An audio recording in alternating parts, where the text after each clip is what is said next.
Okay, hold on. I still have to pop off on Twitter. I don't even have Twitter open. I'm a dumb fuck. I need to prepare better. It's midnight. Oh well. I just made it though. I just started streaming right before it turned midnight.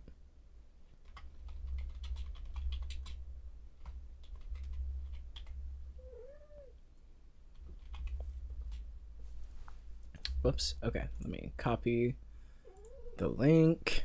Ow, Bowie. Jesus Christ. He does this thing where he wants to jump in my lap and then he just doesn't jump all the way. And so he just grabs a hold of my fucking leg.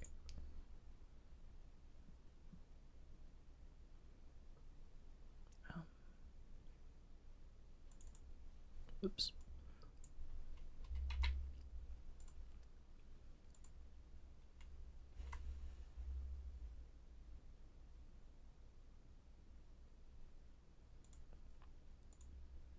Let me add these hashtags. And then let me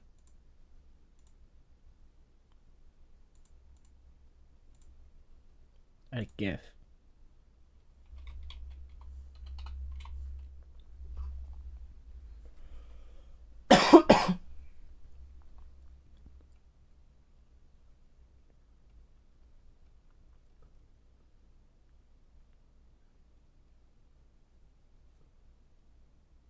Let's see, there's not a good GIF.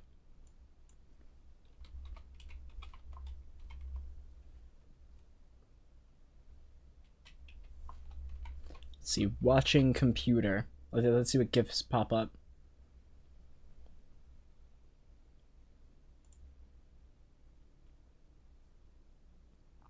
-2. Adding a GIF got rid of... Damn it.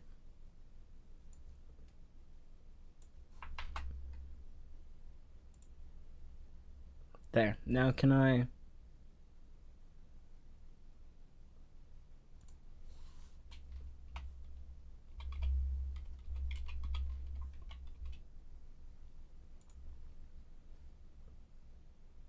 Alright, post.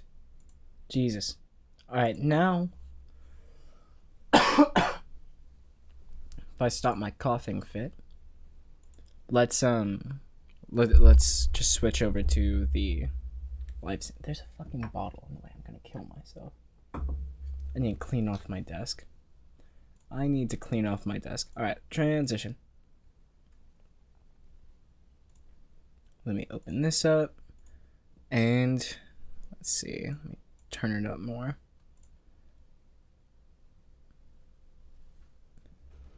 And let me drink some coffee.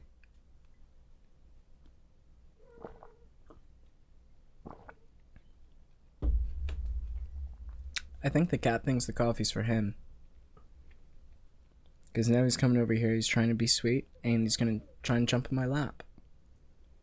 He does this every single time I have a beverage. Any kind of beverage. Even alcohol. If I have a mixed drink in front of me, he will try and drink it. Relentlessly. Alright, let's just play the video. This, I was talking to my friend John about this. I don't know why I prefaced it by saying my friend. He's been on the stream before. A lot. Anyways, I was talking to John about this, and he said that this made him think about joking about death and like murder differently. So this should be interesting. 3 doors down, so you can't ignore it. Hi, Grandma. Have you heard from Mom? There's like a part of me that knows I should feel bad, but I can't feel anything for it. I don't know what to do. I'm not gonna get a birthday or Christmas, and disowned by my entire family. Dude, I'm not even getting to work tomorrow. Shh. Someone's about to get fired. Why is he upset about not getting to work? That's like, isn't that a score? Like, sweet. You I guess teens, they want to go to work. Put them in the mines. It should be a legal requirement to have teenagers work in a coal mine. Hi, Bowie. You're here for my coffee, aren't you? I'll hunt you down like Tyrannosaurus. On the afternoon of November 2nd, 2018, as the Volusia... Singing Oliver Tree is... I don't know. You have to at least try to do the voice, right? You can't just use your own voice. You have to... If you're gonna sing along to Oliver Tree, you gotta do the Oliver Tree voice. Jesus. You'd think these teens would be a little more dedicated. They county officers they put it all on murder. 911 call about a burglary. Little did they know they were actually stepping into the most disturbing case Volusia County had ever seen. 911, where's your emergency? Where's Volusia County?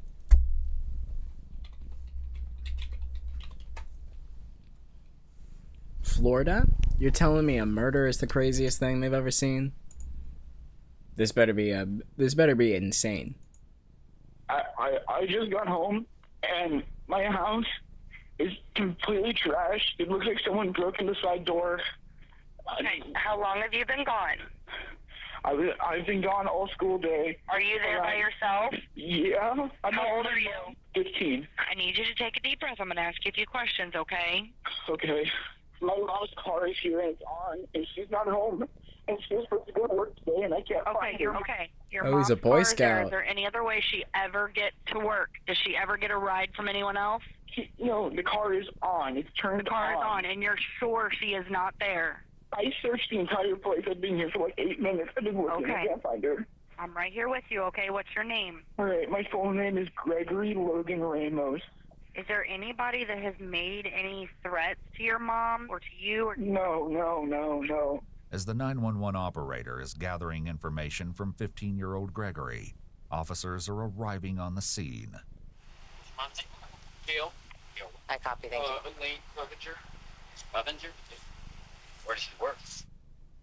She works at an architecture firm up in Orlando. Is she normally home this time of day? Oh, she gets home at 6:30. Okay. She actually leave for work before you?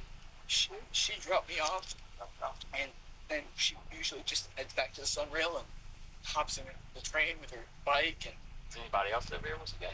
My dad and my 2 step siblings. Where are they at?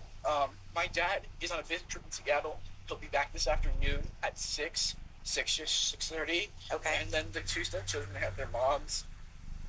Okay. But everything is gone. Like, except for like the mounted TV on my wall, there's everything is gone. Hoping to gain some insight into this burglary, 2 officers take a walk through Gregory's I mean, house. so far, not...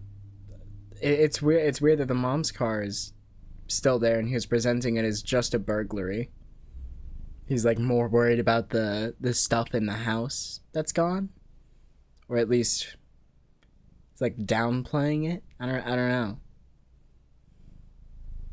Officers show up. He's like, yeah, she just gets to, I don't know, she's not here at this time. No one else is home, but all of my stuff is gone. All of my stuff except for my TV.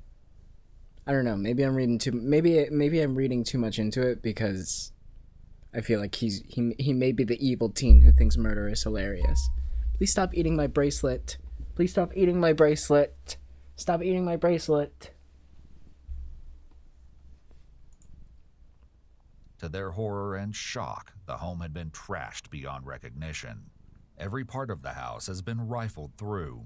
The bedroom's closets are emptied out and dumped all over the floor.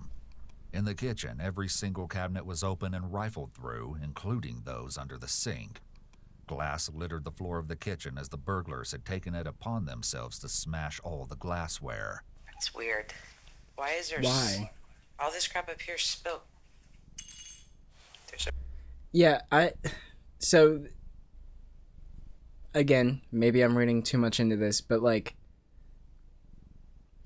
does this kid think that a burglary is just like breaking in, breaking everything you own, and then stealing all of your stuff?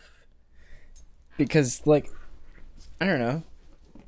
Why would they throw all of your medication on the ground? Why would they, unless this is like a hit job?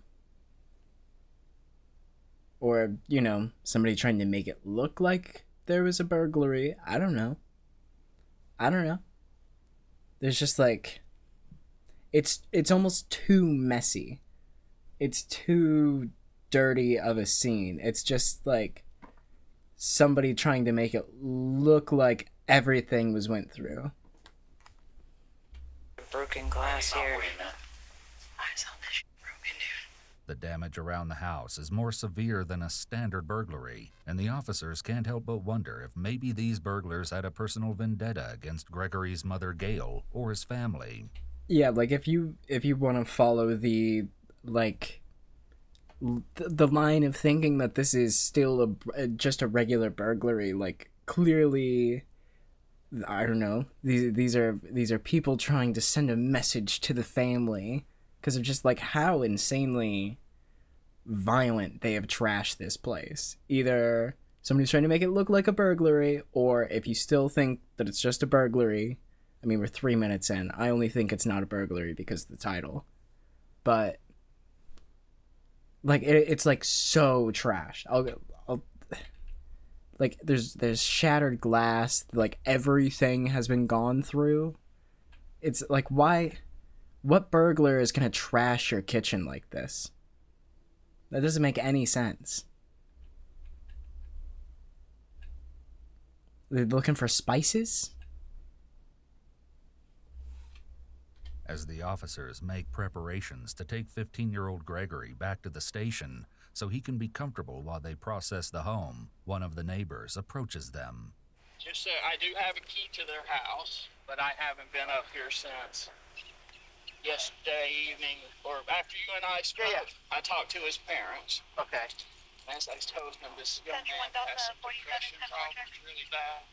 Has she had any issues with him lately? Or? No, not that I know of. While processing continues at the house, Gregory is taken I mean, to that the doesn't station. really mean anything Seeking yet. comfort and support, he calls Ken Jones, his sponsor with the Police Explorers, a youth program that allows teens interested in law enforcement to learn the basics and help their local sheriff's office.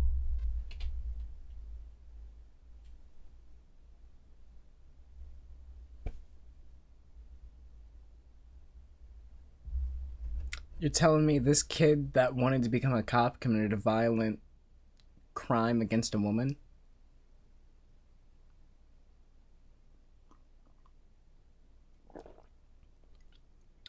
I'm shocked.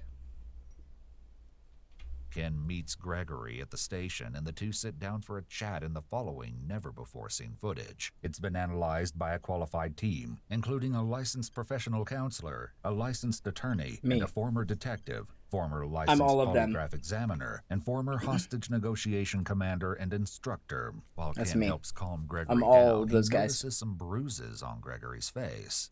What happened here? I got in a fight yesterday with one of my friends. I didn't see that yesterday. I had makeup on. Right. It was a confrontation with my friends. We got into a disagreement, and... Oh, okay. Sorry. I thought the guy on the left was the sponsor. It's the guy on the right who's the sponsor. I was like, what? What do you mean? This guy saw him yesterday. But... yeah, he's got, like... a black eye. He's got a bruise on his cheek. He's got a bruise on his lip. Okay. I solved the problem. I talked it out with him, and we made up, and he apologized for hitting me, and I accepted his apology. What was his name? Yeah. We hugged it out. My friend, Joe. Joe? Nice. Who? Joe who, man? No. Joe who? There was no fight. Joe who, dude? He just came up. He's like, Greg. And I was like, what? He kind of punched me. He's like, what the hell, dude? I didn't hit back or anything. It was just like, and I was okay, hold on. Let me back it up. Does SR, do you know about the fight? The who? No, there was no fight. He just came up. He's like, Greg. And I was like, what? Oh my god. I didn't hit back or anything. It was just like, and I was like, okay, well, calm down. Let's talk it out. We talked it out. And what's Joe's last name? This is absolutely like, oh god, it just reminds me of being like 15 trying to lie to my parents about something. Cause like, you think you're being so fucking slick and clever, but as soon as they ask like any deeper of a question, like, well, does the school resource officer know about the fight that went down? Because you said there was a fight. You got punched in the face. He's like, what? No, there was no fight. We just talked it out. He like, I just asked him what was wrong, and we just talked it out, man. After he just ran up and punched me in the face. Because we all know that 15-year-olds are the most rational people on earth. After being punched in the face, you as a 15-year-old immediately swivel into diplomatic mode. And the person who just was so emotional they punched you in the face is like totally willing to resolve it on the spot. I don't know. I don't buy it. He came up. He's like, Greg. And I was like, what? He kind of punched me. He's like, what the hell, dude? I didn't hit back or anything. It was just like, and I was like, okay, well, calm down. Let's talk it out. We talked it out. And what's Joe's last name? His assailant. I don't know. He's your friend. What? To be honest with me. Oh my god. This is exactly... oh my god, this reminds me of a story that happened when I was in like the 5th grade. I wasn't even a teenager, I was a 5th grader. And like, I didn't call my mom after school one day, and I tried to blame it on an administrator. But I got home like 3 hours late, and she was furious at me. And she asked where I had been, and I was like, well, I was at school. But I tried to call you. I tried to call you to let you know where I was, but I wasn't allowed to use the phone. The administrator there wouldn't let me use the phone. And she was like, okay, well, what's the administrator's name? And immediately I was like, I don't know. It's Mr. Something. It's Mr. Something. But I don't know his name. I don't know his name. She was like, what do you mean you don't know his name? He works at your school. He's like the front desk guy. How do you not know his name? You see him every single day. You know his name. It's such a bad lie. You didn't even think of a fake last name for this guy? I don't know his last name. Who does those things? I don't know. They do those last names. And I was like, okay, well, calm down. Let's talk it out. We talked it out. What's Joe's last name? I don't know. Joe Mama. Joe Mama. Joe Mama. Joe Mama. Joe Mama. His name's Joe Mama. His name is Joe fucking Mama. That's what you could have done right then and there, Greg. You could have just, boom, swiveled and been like, Joe Mama, bow. You may have gone to jail for the rest of your life, but who gives a shit? You're the funniest dude in that goddamn room. We talked it out and we hugged and it was like, dude, you know, I'm sorry, I made a mistake. And he was justified. And I said, I'm sorry for making that mistake. What time this happened yesterday? What was your mistake? But I saw you like what? What time did you get out of the fair? Well, I got there at 7. Okay. I just seen that you put makeup on it before you came out. Yeah. Some concealer. Why would you do that? Because I didn't want to work traffic detail with scars on my face. I guess that's reasonable. The longer he chats with Ken, the more Gregory worries about his mother, Gail. Do you know if any developments have been made, if anything happened? They're going to tell you everything that goes on. But I'm trying to make sure that you are right. Because, you know, when you called me, you were very upset. So it's just all in a whole bad situation. Okay. Well, she had called me earlier. I could have come down here earlier with you. That's why I wanted to come down here and make sure that you're okay. Look at me for a second. No matter what's happened, it's very important that whatever it is that you're up front and honest. Even like remember what Joe's last name is. Mm-hmm. Because that's important. Because what we act upon and when you tell us things is what we're going to do. I know. We got to be able to trust you. Even his, I feel like even his, like, sponsor is suspicious of him right now. Like, as soon as he brought up that he was in a fight the day before, and his sponsor had seen him the day before, without all the bruises on his face, immediate red flag for that sponsor. And then he starts just, like, I don't know. He starts pivoting to so many different lies. The story changed twice already. It's just weird. And you can't even give the last name of a friend. I don't know. I can't believe that. His sponsor. Especially a school friend. You know their last name. The teacher calls it out. They write it on the reports. You know their last name, dude. Detective Jones is acting like a father figure here, telling him to look at him and to be honest. In contrast, Gregory is sitting cross-armed and doesn't appear comfortable. As a 15-year-old kid, he should be panicking and asking about where his mom is, and yet he's oddly calm. He knows where his I'm not mom saying is. you're not telling the truth. Yeah, but say for some reason you don't want to tell me Joe's name. And I don't know why. Why wouldn't you want to tell me Joe? I'm not going to go run after Joe and get him in trouble. But that's I know you are. That's kind of like a question to make sure that you're going to be honest with me. I do have my full cooperation. It's just Except for Joe's last name. I don't want an unrelated incident to be drawn into the more important. Well, we may need to make sure it is unrelated. Maybe we need to make sure that the people didn't come there and hurt you too. Is that possible? No, it's not. Okay. All right. How do you know, man? How do you know? You ruled it out because you're a fucking detective? Because you're a 15... Okay. Okay, Encyclopedia Brown. I'm glad you've ruled that out. I would have voiced my concerns already. Okay. That's fair. But we want to make sure that you're okay. I'm fine. Because these guys are going to ask you a lot of questions. They're going to be hard questions. It's going to be a lot harder than me asking you what that guy's name is. And I don't want you to put up any walls. I want you to just tell them exactly what happened. I'll answer all their questions. I'm ready. With Gregory feeling more comfortable, I'm gonna answer Sergeant all of their Pagliari questions. Alright, son. First question. What's Joe's last name?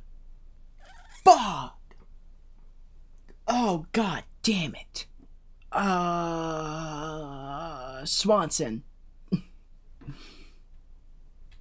begins the interview.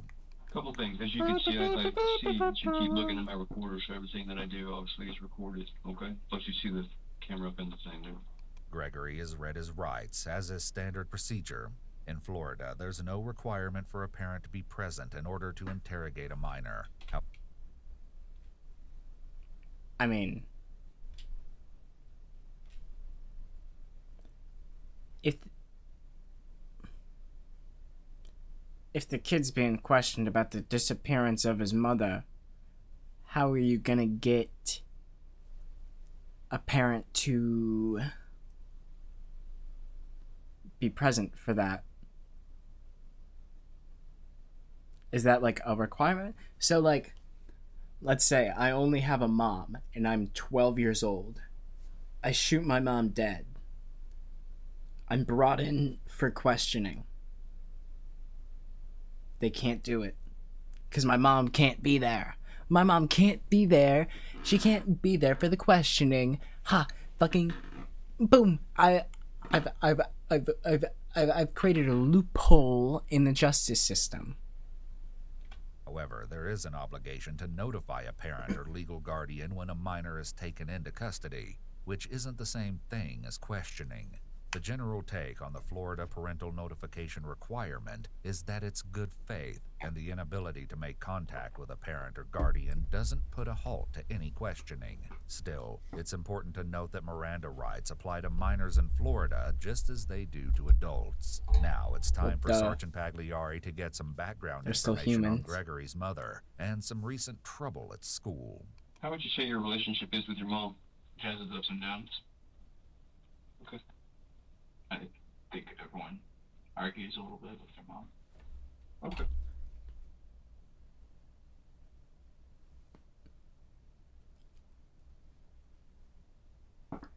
That wouldn't be my answer. Why is... He's like describing it like a relationship. Or not even like a relationship, but like a job.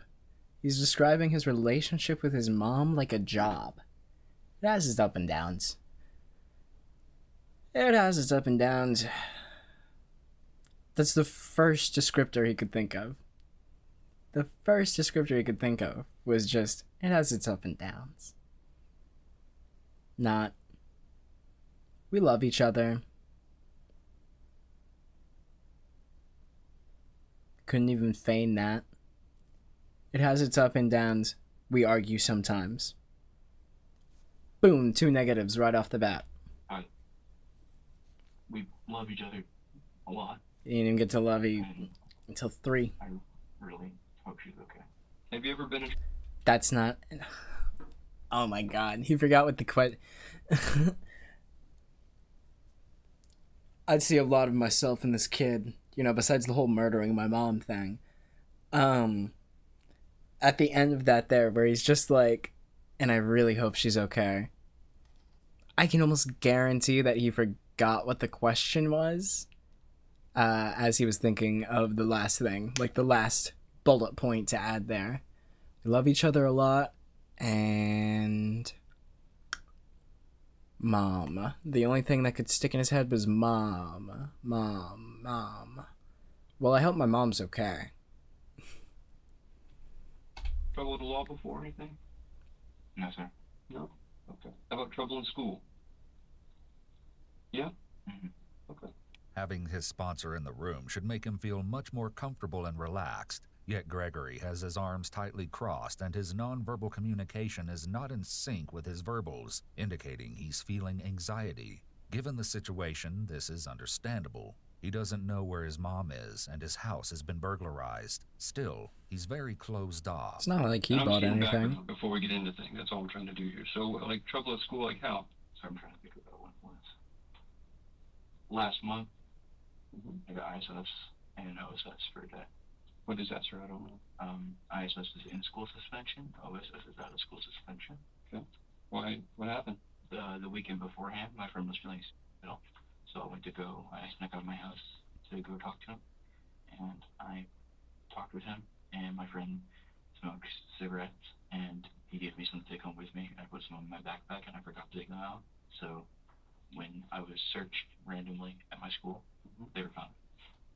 Okay, one, super fucking dystopian that we have to randomly search our students at schools because we're afraid we might find a fucking gun. Anyways, point number 2. Come on, man. I don't really buy that story at all. It's like a shit sandwich. How he's like, he knows he fucked up since obviously he led with like he has an ISS and an OSS. So like he knows he did bad. So he has to like almost say that he did like this selfless act in the middle of it, so that it makes it almost seem like, oh, the cigarettes are no big deal. He was helping his friend who was suicidal. And how'd your mom feel about that? She was not happy. But we worked out a solution, which was me going to do community service for my church. Okay. You talk about ups and downs in your mom's relationship.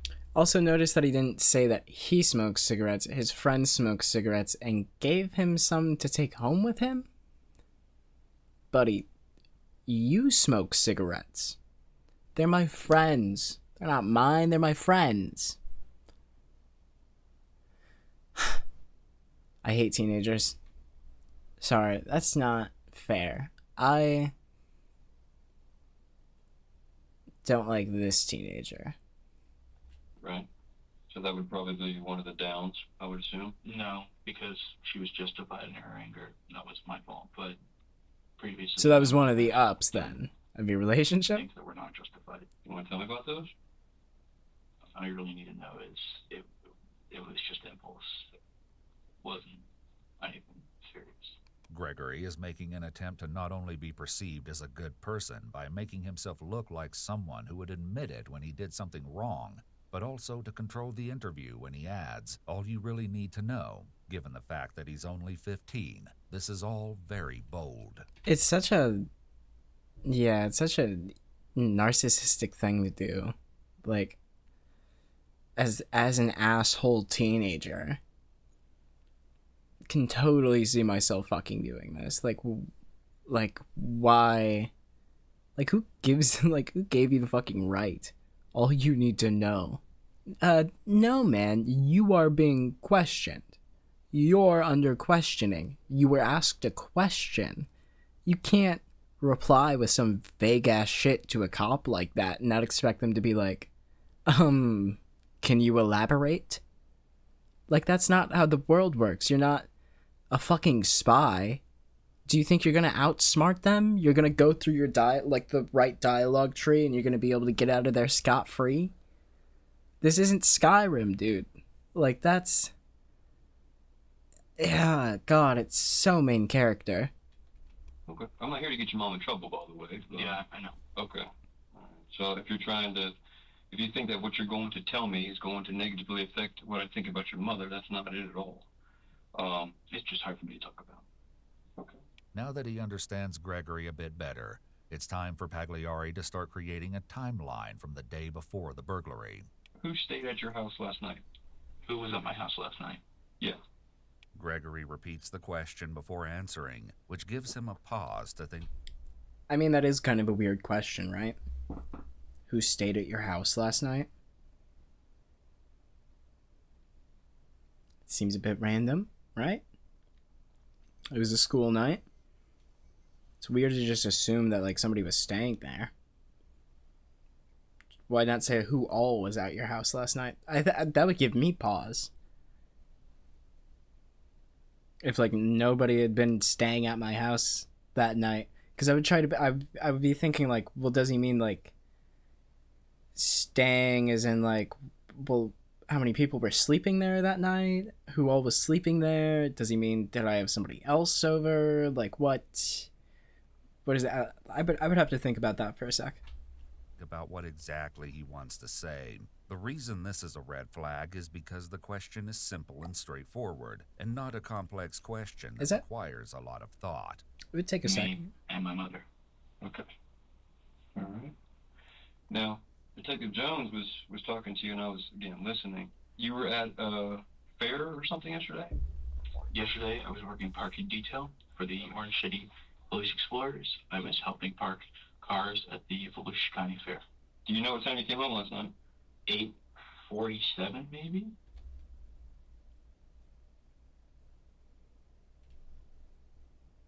No, that makes sense.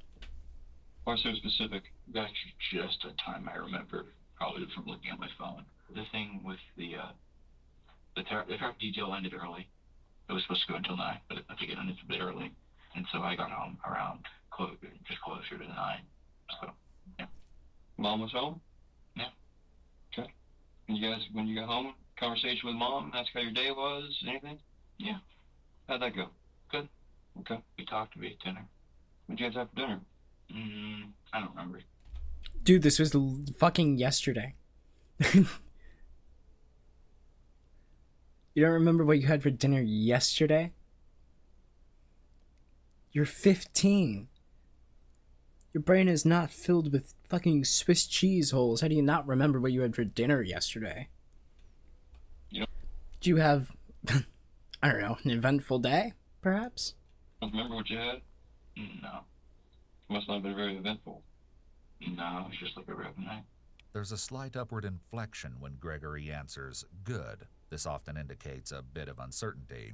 When you got home, conversation with mom, ask how your day was, anything? Yeah. How'd that go? Good. The rest of Gregory... Doesn't it? I don't know.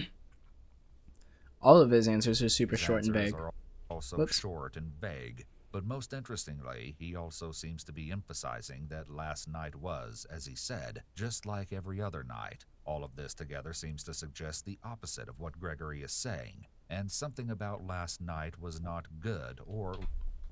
Has anyone checked if he was at school today?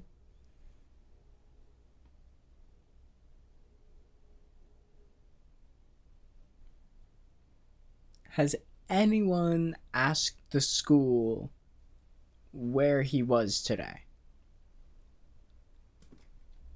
like every other. So mom doesn't make good food? Because there seems to me dinner's never eventful. Is that what you're telling me? I know. Because when I find her and tell her, I'm going to say, listen, Greg says dinner. I don't know. Mom doesn't make good food? I don't know. God damn, dude. He's shutting down. It's uneventful. You think she's going to be upset with me or upset with you when she says that? Maybe. There are a few interesting interactions here. For one, a bit earlier, Gregory gives a very specific answer of 8:47, which sets the stage that his memory is very good. Second, the detective seems to have noticed how closed off Gregory is being still, and is doing a little bit of friendly picking on him to build rapport. However, when the detective talks about finding his mom, Gregory makes some anchor point shifts. This thought should have raised a bit of hope or excitement, yet instead, he shows signs of anxiety. She said she goes off on you for other stuff, so I don't want her to go off on you for that. Fine. Whatever. It's whatever. How do you deal with it when she goes off on you? I've gotten better at it. You've gotten better at it? I used to get really angry and emotional, but I've kind of realized that's not worth it. Well, that's the only way to deal with it. The worst thing to do would be what, put your hands on her? I would never do something like that. You would never put your hands on your mom? No, and I think I've made that point quite clear to her. We had an argument What does that mean? a couple months ago. It was like a long time ago. Mm-hmm. And she sat me across the room because she didn't trust me. And I told her I could, yell and scream at you all I want, do the exact same stuff you do to me, but I'd never lay my hands on you. Never. That's just not something I do. Never, ever. I could never, ever, ever, ever, never, ever, never, never, never, ever do it. I could never do it. Not in a million years. You would never catch me doing it. Me? No. Gregory repeats the statement that he would never lay his hands on his mother, and then makes some convincing character reference statement. That's also a super weird and, dare I say, threatening thing to say to someone sitting across the room from you because they don't trust you. Like, they're looking at you with fear in their eyes, and you just look at them and say, I could yell at you, I could scream at you, but I would never lay my hands on you. That's sinister. I would never do it. I would never lay my hands on you. I would have one of my other teenage friends do it. I don't know. I don't like his vibes. His vibes are fucked. It's clear that he's working really hard to be seen as a calm, non-violent person who couldn't have hurt his mom. It makes you wonder why he feels the need to emphasize this when she's just missing at this point. Yeah. Sergeant Pagliari begins building a timeline. Okay, what happened this morning? I slept in. My alarm was not set. She woke me up around 6:20. I sleep in my clothes, So what you're wearing right now is what you wore to school? No, I changed shirts when I got home. Okay. I was sweaty. This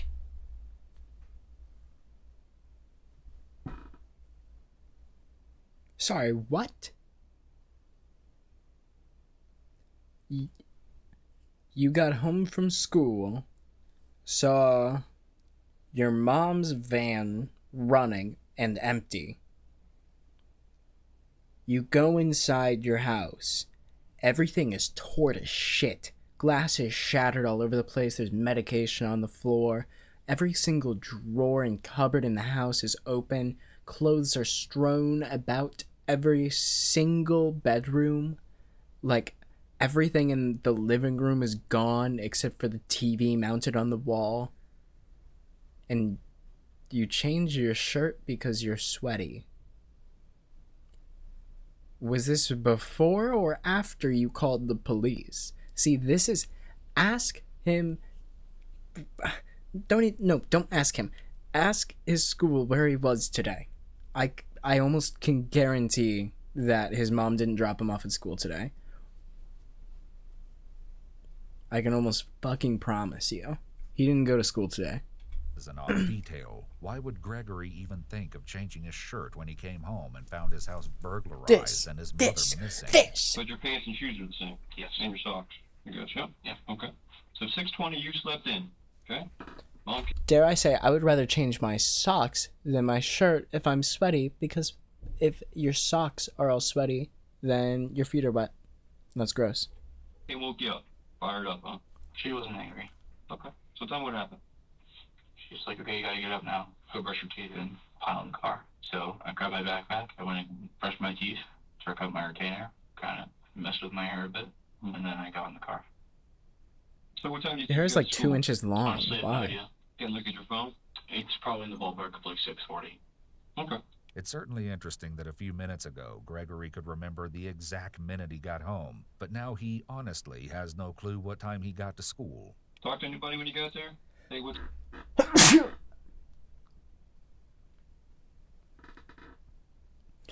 Yeah, that is kind of weird. How do you not remember the detail of what time you got to school? You get to school at like pretty much the same time every single day, right? Especially at 15, you're like, what, a freshman? Sophomore? You aren't old enough to get your driver's license, so... Like he said, he has to rely on his mom driving him to school, like I did. And it's not like... I don't know.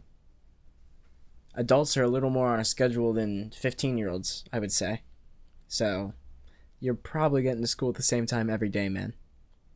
What's up? You got friends at school? Yes. Who'd you talk to? First person you saw at school was who? First person I saw. For a brief Joe.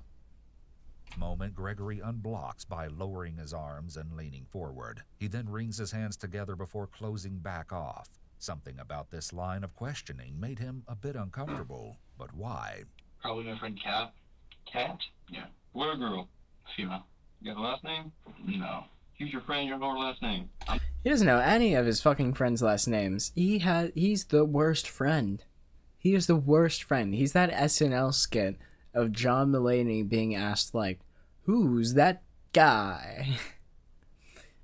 And it's just like, his friend, and he doesn't even fucking remember their name. Or it's like his friend's wife, and he doesn't remember her name. It's like, what the fuck, man? You don't know your friends' names? These aren't your friends. These are people you talk to. Like, if Jesus Christ. I don't know, man. To keep it real with you, I don't really got that many friends. I'm not like a... I don't got that many friends, and the friends I do have, I treat like shit because I don't know their names. Kat's actual name is probably like Beth. He's been calling her Kat for like 2 years, and she just doesn't have the heart to correct him.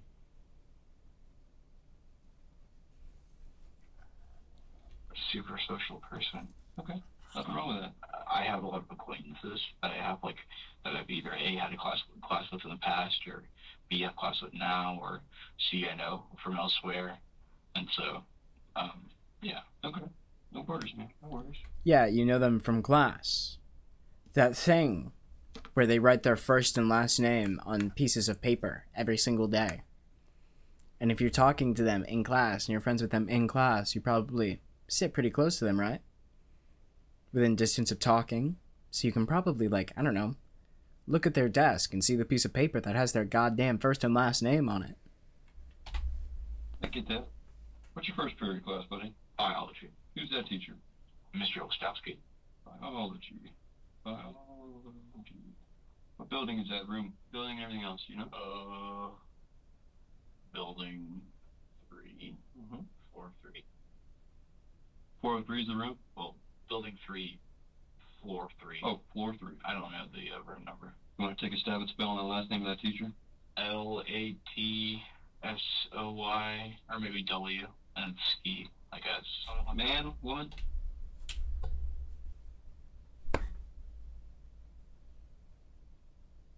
He doesn't know how to... Okay, am I crazy? I know how to...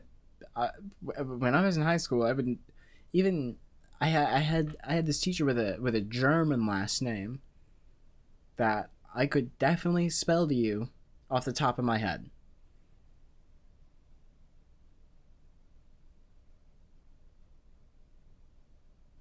You don't know your fucking teacher's last name?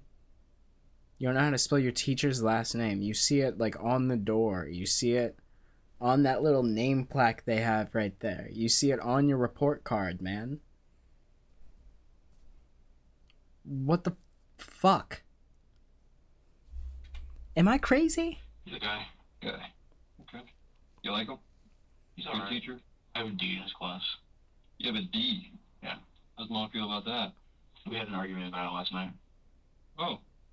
Tell me about that. Oh, interesting how you didn't mention this argument earlier. You said it was a completely normal, uneventful night.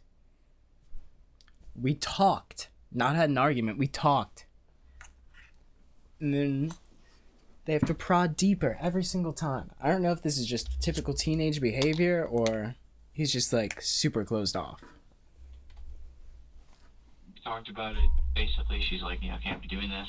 Not And a I good was like, student, well, though. I got all A's and B's last quarter. I can pull my grade up before the end of the semester. And she was like, whatever, blah, blah, blah. Don't act so cocky. I'm like, I'm not. I just know I'm capable of doing things like that.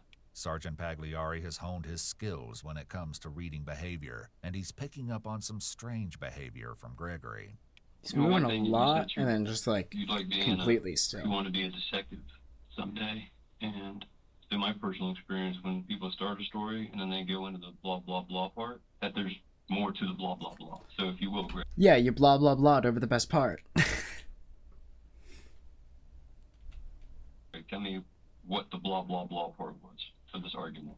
Yeah, dude. Like, you can't be like, yeah, we had this argument, and, blah, blah, blah. I don't know, I just said what the cop said. That wasn't interesting. Okay, well, basically, she was just kind of like, whatever. If you act narcissistic sometimes, don't be so cocky. Using the word basically tends to indicate that someone is leaving something out. This, combined with Gregory's nonverbal behaviors such as self-soothing head rubbing, scratching, possible eye blocking, and his one hand tightly across his stomach in a protective and guarded posture, all seem to indicate that he's feeling Lack of a lot eye contact. anxiety.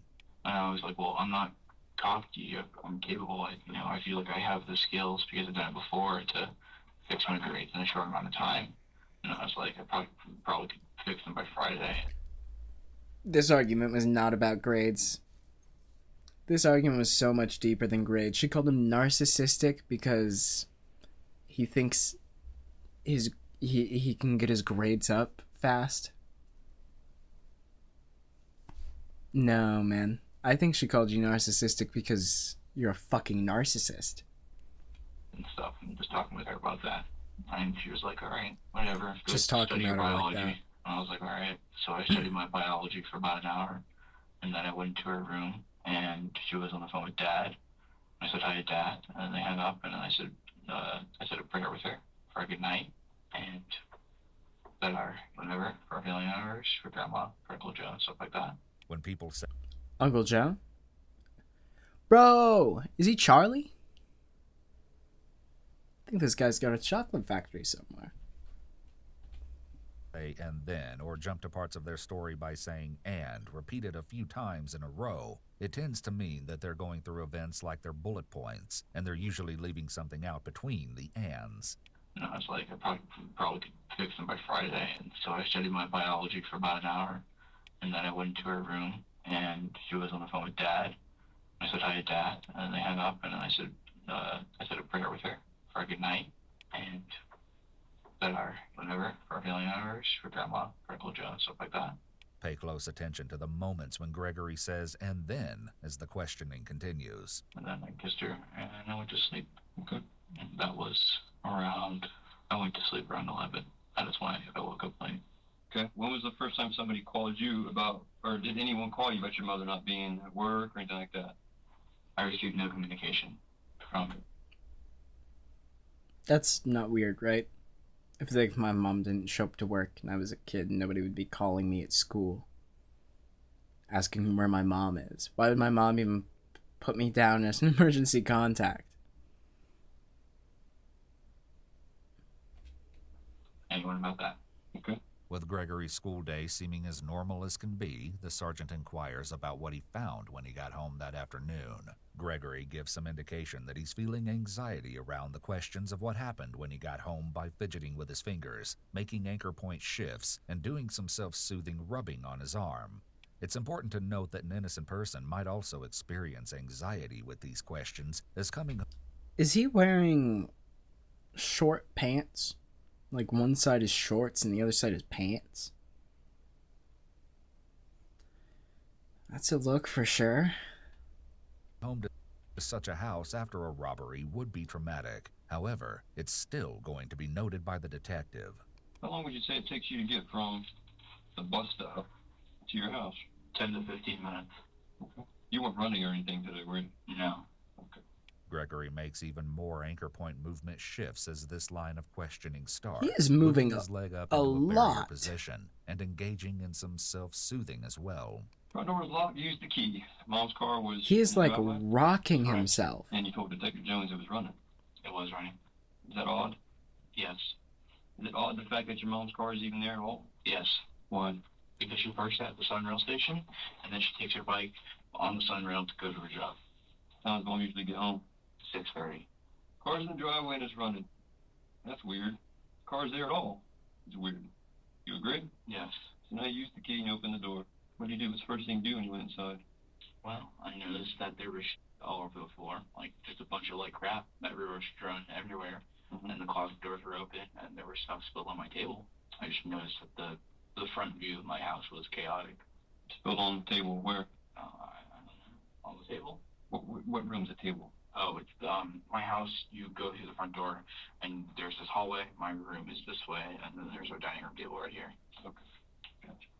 And the next thing I did was we went in my room, and I noticed that there were things missing, and that there was dressers and crap, all that crap just pulled out and strewn everywhere. What's missing from your room?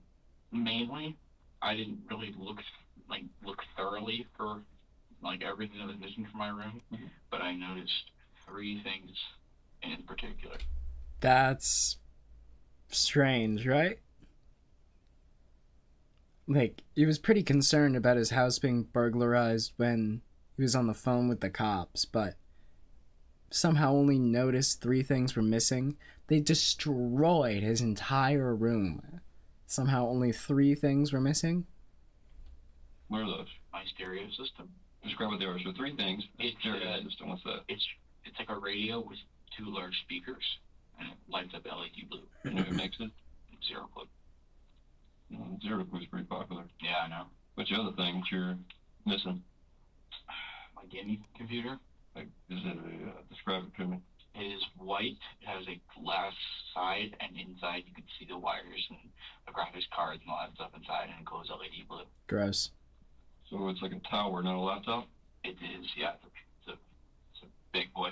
That attaches to a monitor. That's how you play? Yeah. I paid for it with all my own money from summer jobs and stuff. Unless you're pretty pissed off that's gone. Yes. I'd be pissed off. You spent all... Feel like he knows he's getting it back, right? Or it's not even really missing at all? I would be pretty fucking upset if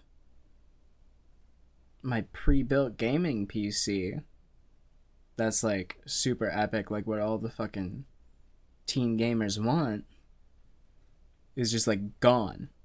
Like that hard-earned money that you spent on that computer is just like vanished. I'd be so pissed. My stereo system, my fucking computer is gone. I'd be so upset. Yeah, I guess. All your money that you earned to buy this computer tower, now it's gone? Mom, I'm more pissed off that my mom is gone. Okay, fair. So, yeah.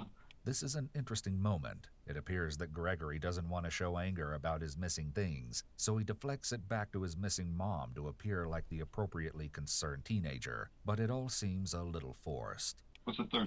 Yeah, because, you know, he's not actually demonstrating any feelings like that. He's not really demonstrating any feeling at all. He's just like cold and closed off. He's not showing that he's pissed about his mom being missing at all. He's asked about her once. Then I noticed I have a 25. I forget the weight on it, but it's a hunting legal combat bow. It's compact bow. Give me a minute. Good. Having some phone call for actually someone needs to talk to me. You can talk to Detective Jones. While Sergeant Pagliari steps out of the room to make some calls, Gregory chats with Detective Jones. When do you think my house will not be a crime scene? I don't know. Sometimes it takes hours, sometimes it takes almost a day and a half. I know you've worked cases like this before. I have. It takes a while sometimes. And the more information you can give them, the better off it is. Yeah. They need to know what to do, where to go. I made a lot of bad decisions in my life. Which... that was out of fucking nowhere. I've made a lot of bad decisions in my life. Hey, cop, I've made a lot of bad decisions in my life. I know we're here, not being questioned about the disappearance of my mother. I've made a lot of bad decisions in my life. Anyways. In regards to other things, yeah, and it's just... His answer here immediately grabs Detective Jones's attention. Yeah, I'd be leaning in like that too. Go ahead. You please tell me more. Moves into the confession position. Gregory must have noticed because he quickly clarified with regards to other things, but it makes you wonder what exactly is his sponsor thinking in this moment. Now, my mom's gone. Like, I don't make gonna reconcile with myself. Well, why would you think that's the case? Because no one knows what the hell she does. That's a jump. That's a jump. You don't know anything about this case, man. The cops, everyone's telling him that this is a missing persons case. That other cop reassured him that, like, when I find your mom, didn't say if, said when I find your mom. And this kid's like sobbing about his mom being dead. And he's like absolutely positive that his mom is dead. I've made a lot of bad decisions and my mom's dead. Sorry, what? Sorry, what? I would go home and date or take hostage if somebody knows. I hope my mom's okay. Yeah, I do too, Greg. I can't imagine what it'd be like. Love your mom, don't you? After you guys had your argument with her. Crocodile tears, bro. If you was here right now, what would you say to me? I would just feel like such a dick after every argument we have. It just makes me angry. Because we don't understand each other. Because we're different people and we have different opinions, but we love each other. I don't buy it. I don't buy his tears. You feel guilty about the fight a little bit? I just...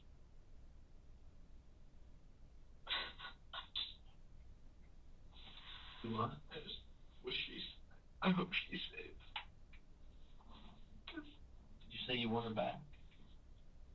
Where is she? Why is she gone? I don't get it. Don't give up hope. Gregory makes a big mistake here. He slips up saying, Well, I hope she's safe.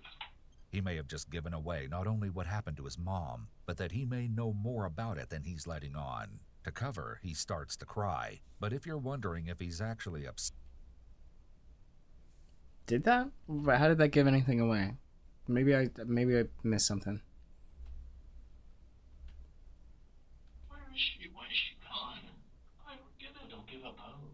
Gregory makes a... I thought like this would be What?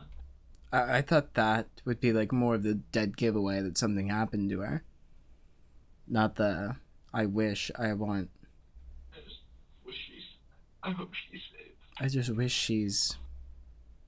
I don't even know where he'd be going with that sentence. I wish she's... alive? I wish she was back... I wish she would come back to life? I don't know. But where's he going with that? Did you say you want her back? He doesn't even answer the question. Where is she? Why is she gone? I don't get it. Don't give up hope. Gregory makes a big mistake here. He slips up saying, Well, I hope she's safe.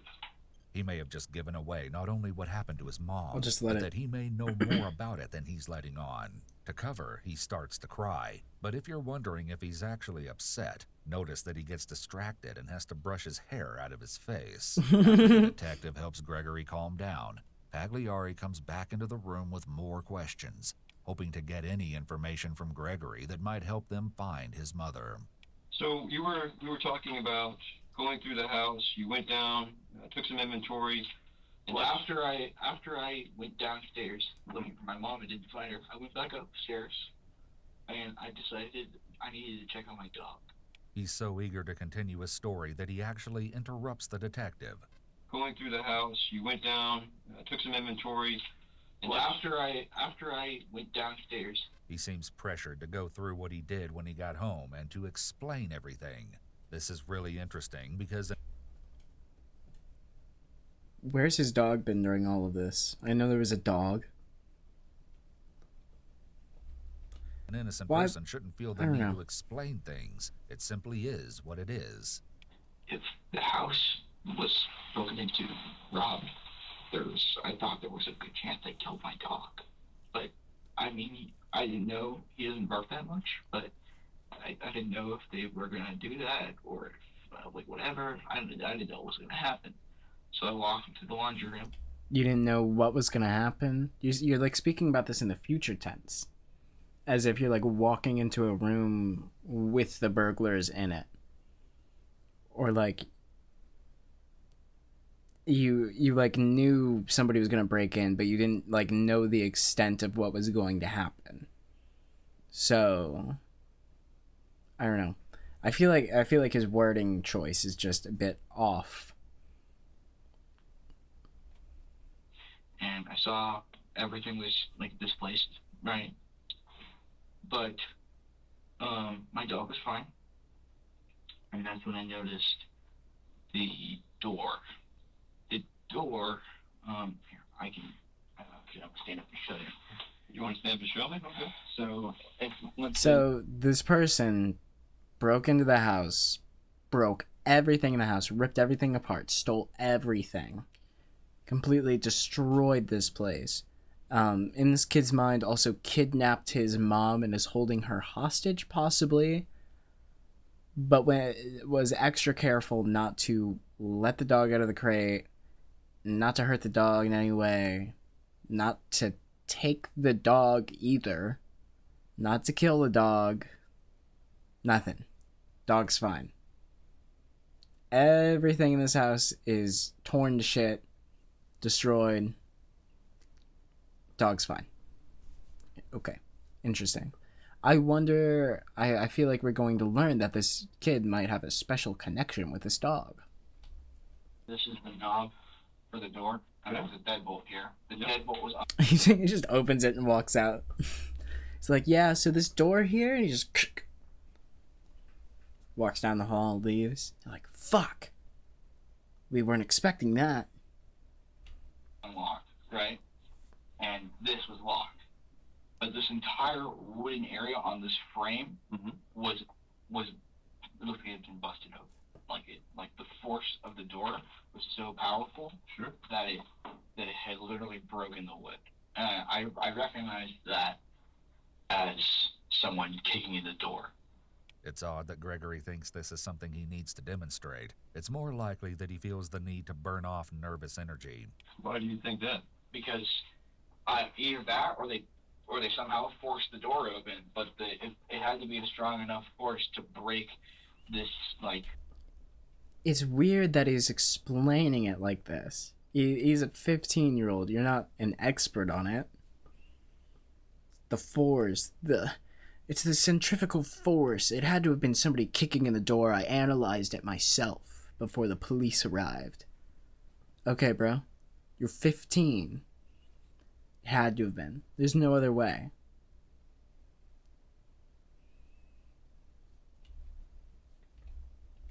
To break, like, break a lock, basically, it has to be strong enough to do that. Sure. So, did you think that... Yeah. The force and Hands everything are you're talking deep about in his because of pockets. that based off your explorer training? There's common sense. Common sense? I'm just assuming, just thinking out loud, like, you have to be able to be, like, either strong enough or there needs to be, like, a certain amount of force for the wood. So now I'm almost suspicious that he made it look like a break in it, like a B&E, as Dane Cook once eloquently put it, a B&E. I feel like door was intentionally set up to look like that. I don't know. Maybe I'm crazy again, and I'm just trying to make it way more dramatic than it actually is. But now I'm even convinced that he not only tore apart his own house, but he even he tried to make it look like somebody kicked in the door. Like a door frame to, like, basically, like, crack and, like, make the lock give out. Sure. As Gregory draws out a layout of his home for Sergeant Pagliari, he mentions something odd that he noticed in his mother's room. I made it to the master bedroom, and it was just really bad. It was terrible in there. And one thing I noticed was that the bed was at an angle. What's it supposed to be? It's supposed to be straight on. Okay. Now, there's a dresser here. There's a dresser here.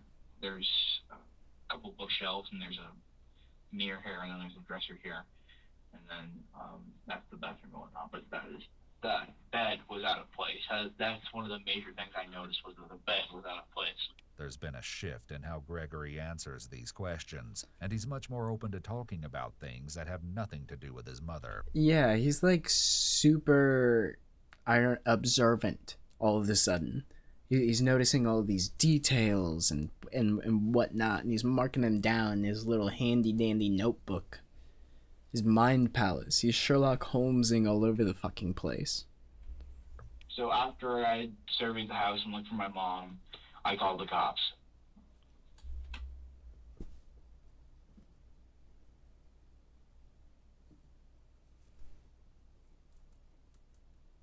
He's 15. I'll give him the benefit of the doubt. He's 15. He's 15. Maybe I would have done the same thing at 15.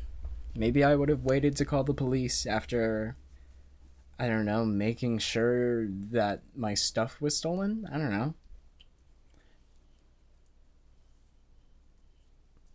Also, when did you change your shirt? You mentioned that you changed your shirt.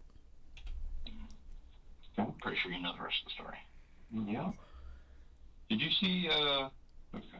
There's one thing I want to ask you about. You said you came home from school and you wore different clothes to school. So you went through the whole house, you did all this surveying and everything. At what point did you think it was pertinent to change your clothes? All right, let me tell you. So I was sweating my ass off, right? Mm-hmm. I was really hot, and Instead of just answering the question directly, he goes into a long story to explain his actions, which is another sign that he feels nervous about It's very what he's defensive. I told my family, I think I told you this, but I got in the house and I felt sick. I couldn't find my mom. I was freaked. Nervous about what he's saying. I told my family, I think I told you this. When did you have time to talk to your family? But I got in the house and I felt sick. I couldn't find my mom. I was freaking out. I was not in a good place. And so I went to my bathroom and I threw up in the toilet. And I then proceeded to flush the throw up down. And then I took off my school shirt and then I changed it to a different shirt. I didn't know if there was any throw up on it or not, but I was feeling hot and sweaty and I needed to change the color. Where's the shirt at now? I needed to change the color. So you put on a green shirt to like what? Match your sick face? Where's that? Okay. Sergeant Pagliari clarifies one final detail before diving into Gregory's story. If things seem a little odd so far, then get ready, because this is where things start to get even stranger. I cannot fucking wait. Talking about the marks to your face, and I want to talk about that a little bit more. Right. All right. When did that happen? Can I ask what relevance this has to the conversation?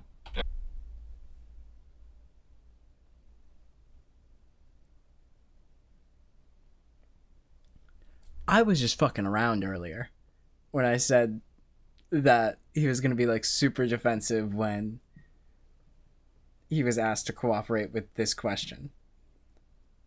I'm glad he saved it for the last question instead of the first one, but holy shit, he actually is. He actually does not want to answer this question at all because he knows it's a fucking lie. Dude, you've had an hour and a half to think about this lie a little bit more. You didn't think he was going to come back around to it? Idiot. Dumb child. Oh, shit. Everything is relevant, Greg. Asking about the relevance is the kind of thing you could expect to hear from an experienced criminal as a reflection, or from a savvy adult with a lawyer, perhaps. But this is unexpected awareness on the part of a young, seemingly not criminally involved teen. He sounds like a defense lawyer here. He's watched too many crime docs. Shows that he may be fishing to see what information they have. Now they're going to say, hey, listen. That's interesting. I hadn't thought about that. He wants to know what they know so that he can make his lie a little bit better. Who did they know at the school named Joe? He was really hoping that, I don't know. He was probably hoping that they would start like listing Joes that go to that school. He'd be like, no, not that one. They get like to number 3, and he'd be like, yeah, that one.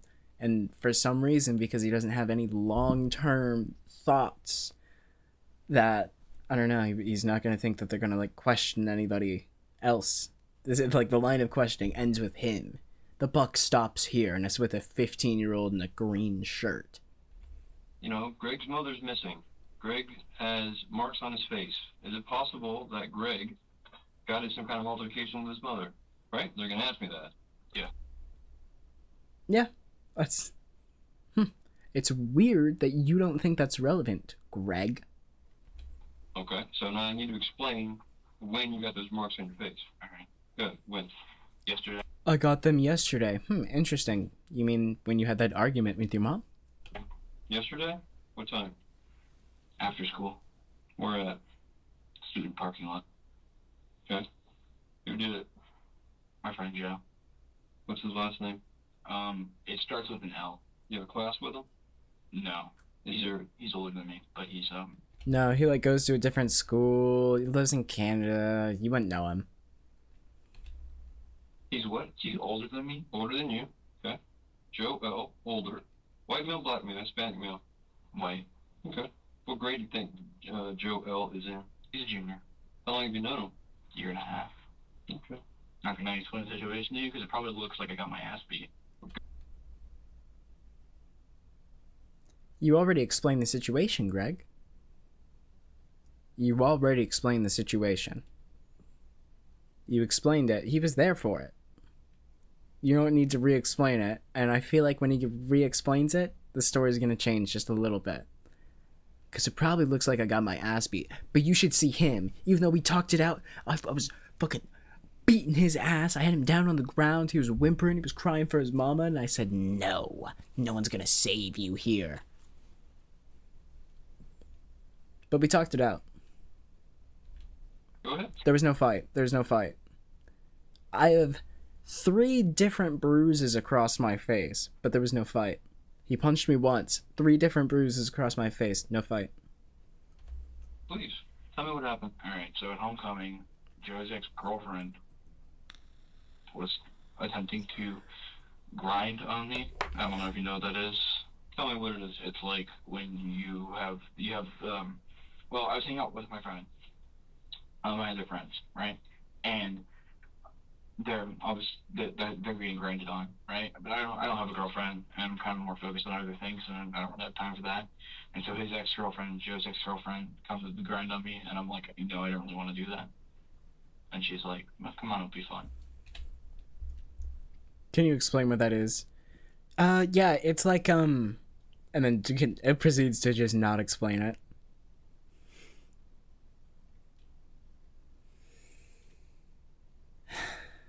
I don't really have time for that. I don't have time for that, man. I'm too busy being a fake cop at 15. Go fuck yourself. And so she did it, and I kind of let her, because I wanted to fit in, I guess. But Joe found So out, cringe. so he came up to me. You're cringe, bro. And he slapped me and he punched me. And he goes, dude, what the hell? You know what? He slapped and punched you? I thought he just punched you. And he's at this. I thought this happened at the student parking lot. Now this is at homecoming? Was homecoming yesterday? Why would you do that? And we talked to that. And I basically explained to him that I was at fault. I shouldn't have done that. I value you more than those other people. You know, I value our What the fuck? His story is completely changed. It's not even like it changed from the first story he told. This story has changed mid-story. This happened in the parking lot, but now it's happened at homecoming. But now it's... I thought he got punched once in the face, but now he's been slapped and punched. Again, 3 different bruises, but he's been slapped and punched. And they talked it out. There's no fight. This happened at homecoming, and the school resource officer doesn't know about it. There was no fight. This is such a bullshit story, man. what we have, and I wouldn't want to end that. And I want you to understand that I'm sorry. And that I really want to continue being friends with you. And it was like, you know, it was kind of a dick move for me to come up and hit you without any preface. So I'm sorry that I did that. Then we hugged, and I said, see you tomorrow. And that was it. Was there anybody else there that saw this? No. At homecoming. This apparently happened at homecoming, or in the parking lot, maybe. But they were also hanging out with other friends. The girlfriend was there. His ex-girlfriend was there. But nobody else saw this.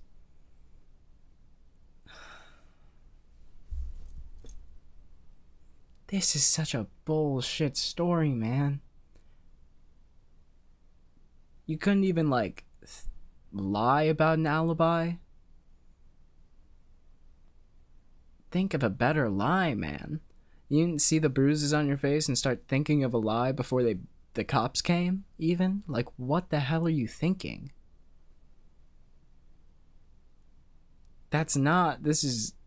Oh, my God. Not that I know of.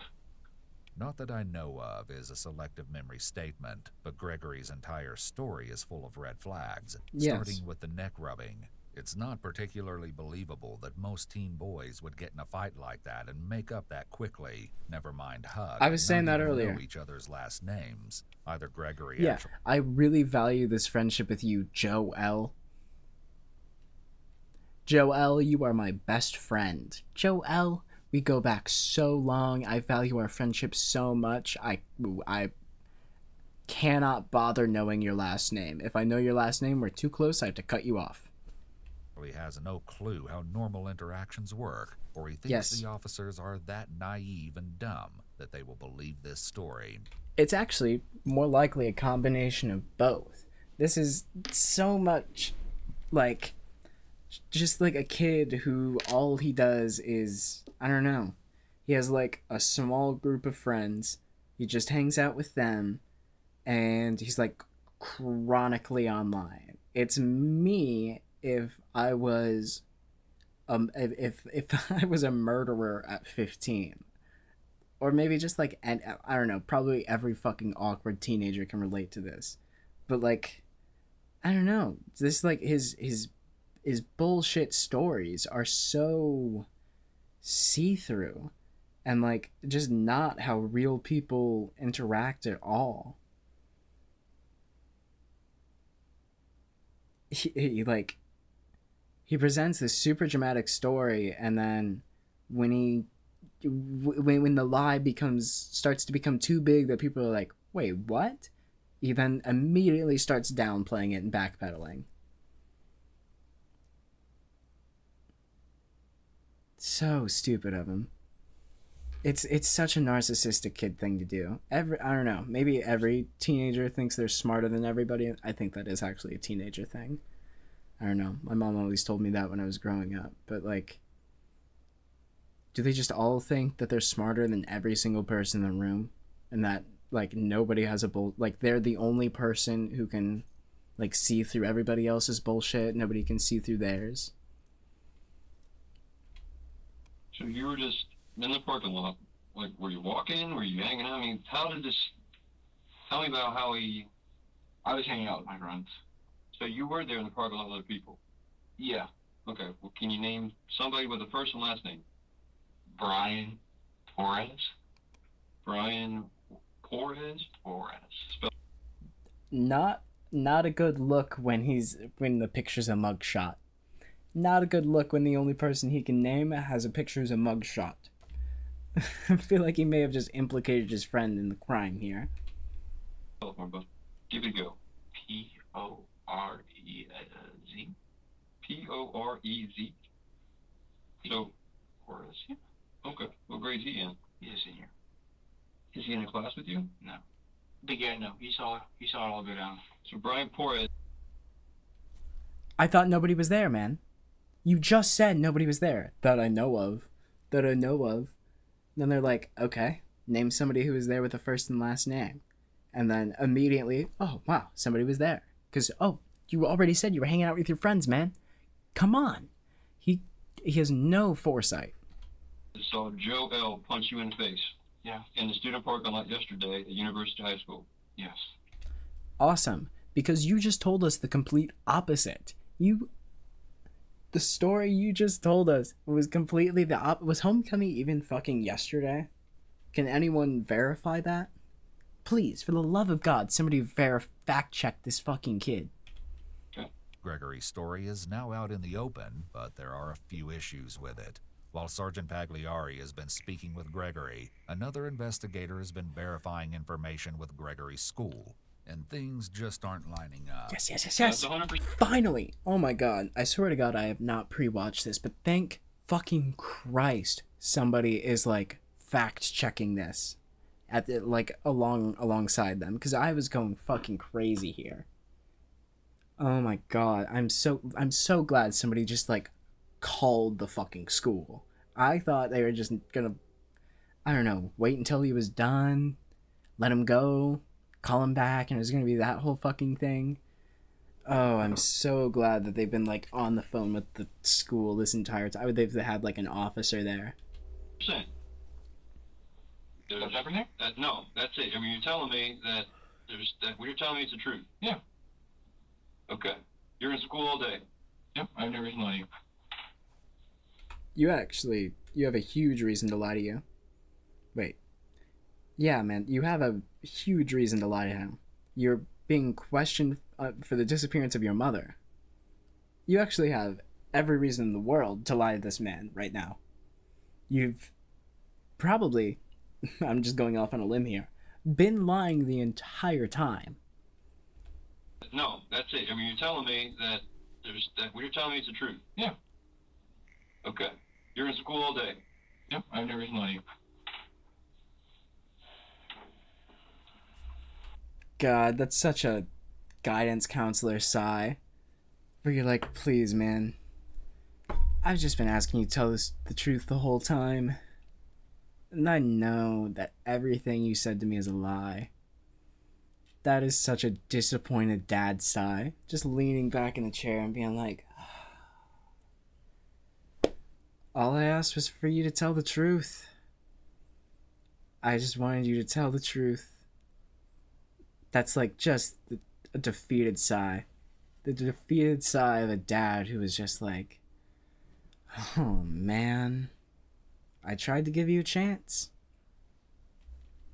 I tried to give you a chance. Should I believe everything that you told me today, Greg? Oh my god, this is how the nurse at a job approached me one time. I was there taking a drug test, and it was for an interview, and the interview went great. The bosses were loving me. I went through a tour of the place. I was getting a rundown of everything. They were even telling me my start date, and then I had to do an on-site drug test, and they drove me in their little golf cart to the building where it's done. I went up to the nurse's station, pissed in the little cup, and I sat in the waiting room.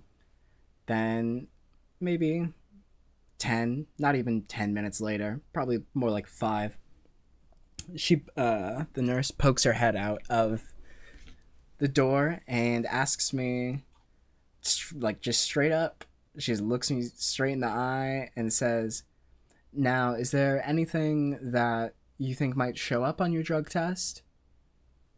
Instantly, I just go, oh, shit, in my head. And I look her in the eyes and I go, no, everything should be good. And she just lets out that exact same sigh that detective just let out and said, well, your drug test did come back positive for THC. Now, should I believe you when you say you didn't expect that? And at that point, I just wanted to stand up and walk out that goddamn door. I was so fucking embarrassed. I was beet red. She didn't have to do that. She didn't have to do that to me at all. She could have just not called me back, or she could have just said that the test was sent out for testing. Like, she didn't have to poke her head in and just confront me like that. Like, what the fuck?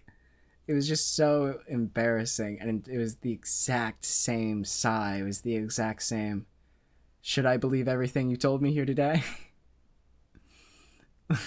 God damn. He's caught. You're cooked, dude. Greg should know he's cooked in this in this very moment.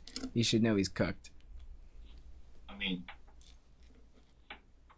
it's up to you. Well, you. That's such a liar answer. Should I believe you? I mean, that's up to you. You can believe me if you want. That's not how you answer that question, man. You say yes. You say yes to that question. You say, yes, you should believe me. Here's the thing, okay? Do you think that I'm not going to go or have some of my detectives go and run down your story and verify all these places you were at? Yeah. An honest person is much more likely to just say yes or ask, why wouldn't you, instead of a more confrontational answer like, it's up to you. And when I do that, what are they going to tell me? Then they're going to tell you it's truthful. That you were in, you went to every class today. I was late to 7th period, and I was in the auditorium 6th period. I don't think I mentioned that, but... Okay, so you didn't check yourself out of school today at 1:10? No. Such a specific time, too, man. You know you're fucked. As soon as he pulls out that specific time of, so you didn't check yourself out today at 1:10 p.m., he should just crumble right there. He should just crumble right there and tell them everything. God, he's such a teenage liar. To 7th period, and I was in the auditorium 6th period. I don't think I mentioned.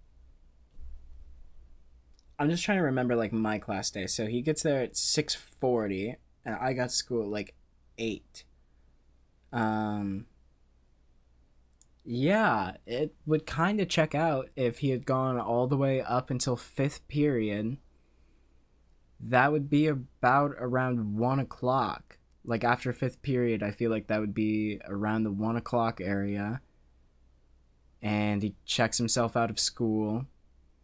Maybe disappears for 6th period. Possibly even 5th period. Has the cover that he's... No. Okay, he checks himself out of school after 5th period. Leaves, goes home, kills his mom, trashes his house, disposes of the body or something like that, goes back to school, but he's a little bit late to 7th period. I feel like that timeline checks out completely.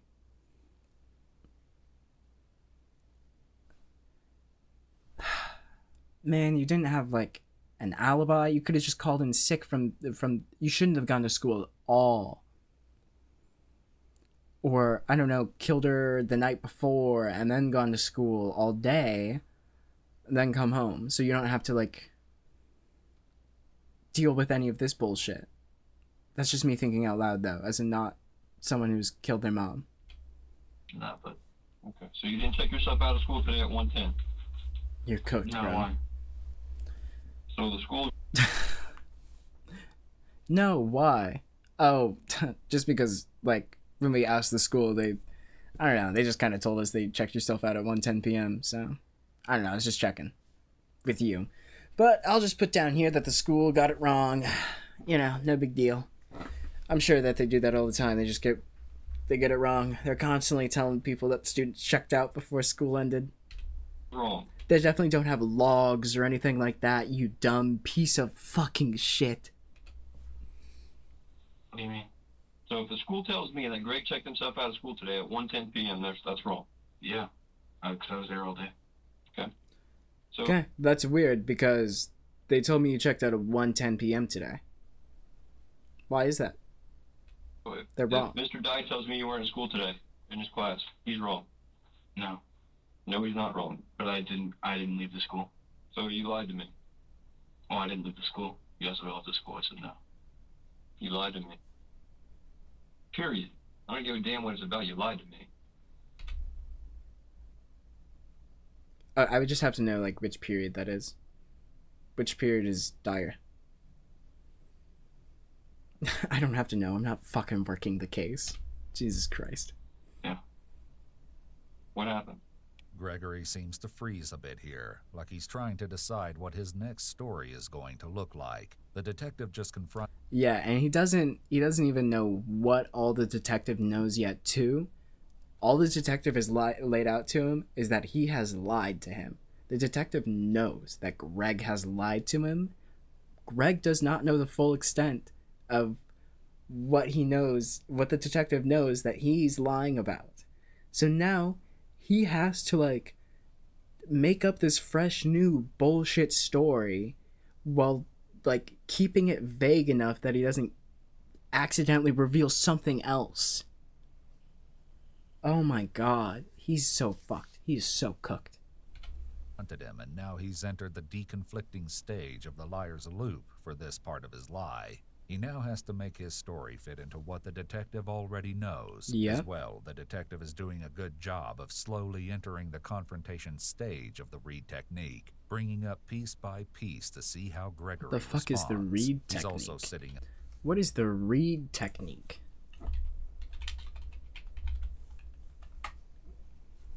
Ooh, it has a Wikipedia page. Here we go.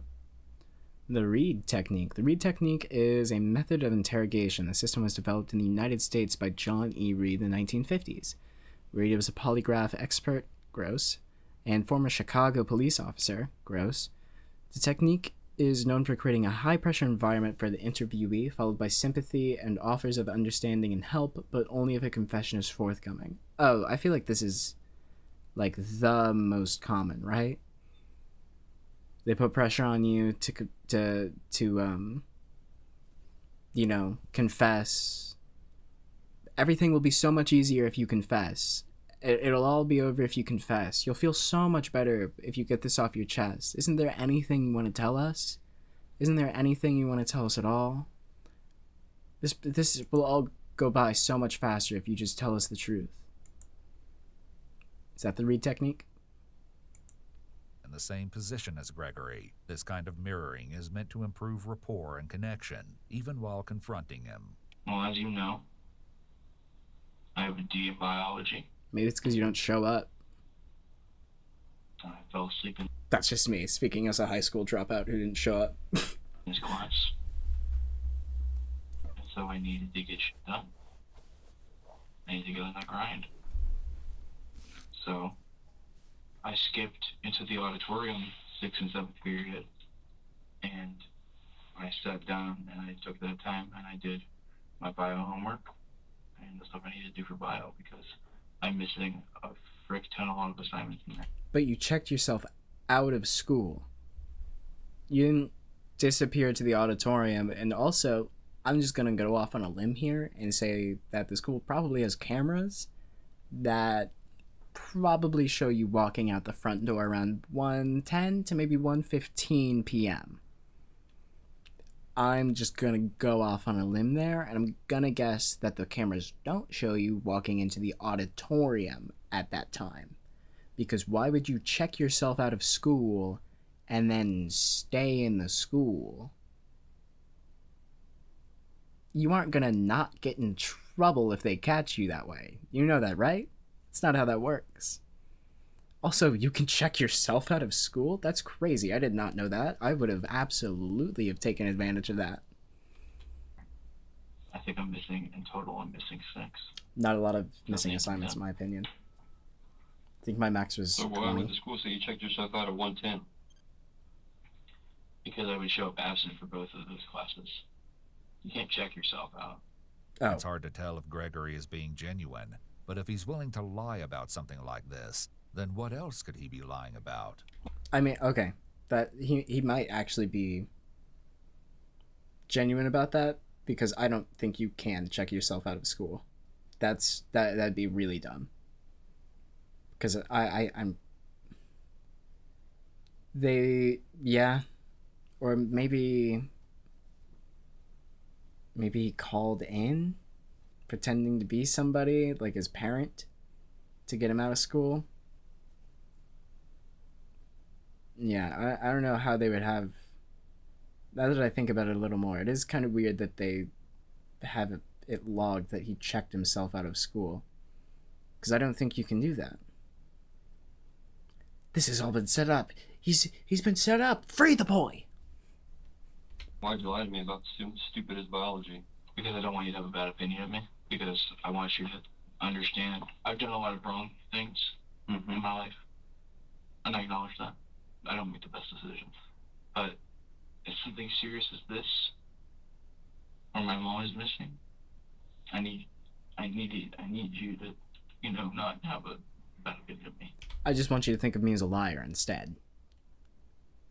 Because that's so much better. And definitely not a bad opinion. Like, what? What? I didn't want you to have a bad opinion of me, so I just lied straight to your face for 2 hours. What? Come on, man. My opinion of you, Greg, is whatever you tell me. My job is not here to make judgments, good, bad, or indifferent. My job is to get as much as I can from you to help find your mother. Now, when you lie to me, even if it's a little bit, yeah, you lose some credibility. And you can get all upset and cry about it. That's just the way that it goes. No, I get it. You hear what I'm saying? No, I hear what you're saying. And then I get these things about, well, No, I hear what you're saying. I'm gonna keep lying to you, though. who's the guy that drove you? I don't know. Brian something. Well, I didn't lie to you. I legitimately forgot his name the first time I was talking about him. These things that you tell me, Greg, especially when you're not in school. Can anybody verify where were you when you did your biology homework? In the auditorium.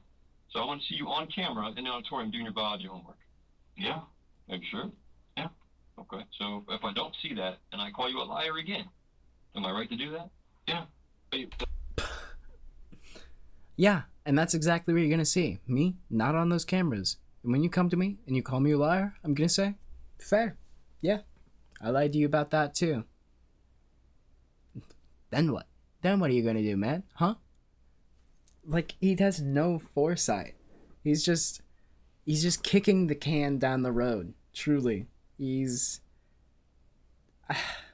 such a teenager thing. He can't deal with the consequences right then and there. So, and maybe it's just probably a human thing in general. You can't deal with the consequences right then and there. So he just like keeps kicking the can down the road. And he's like, yeah, I was lying about this, but I'm telling the truth about this. And they're like, okay, we're going to go verify this. And then they come back like 20 minutes later. They're like, hey, this was a lie. He's like, yeah, about that. I was lying. Oh well. God. They probably already checked the cameras too. That's what you will see, so I'm not really worried about it. Okay. All right. So if I were to hypothetically just say, or just to say, not even hypothetically, if I were to say that you went home last night, got in an argument with your mom for whatever reason, I guess it was the biology thing, right? Because I know she told your dad that you guys got in an argument about it. If I were to say that you went to school and then you came home, somehow you got home, I'm not sure how you got home, but you checked yourself out. Now again, give me some credit here. You checked yourself out, or you left school, checking out. You just left. Somehow you got home.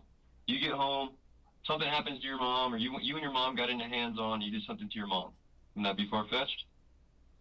What do you mean? You killed your mom. Why would you think I would do that? That was a long pause. You can't be confronted with that line of questioning and take that long to respond. Dude, even if you're innocent, I'd be side-eyeing you. You can't be like, you killed your mom, and just stare. How long did he stare for? I'm gonna count. Happens to your mom, or you and your mom got into hands-on, you did something to your mom. Wouldn't that be far-fetched? What do you mean? You killed your mom. 1, 2, 3, 4, 5, Why would you 6. think I would do that? It took him Following this 6 seconds of silence to answer that question. 6 seconds is a long time. Sit in silence for 6 seconds. Right now.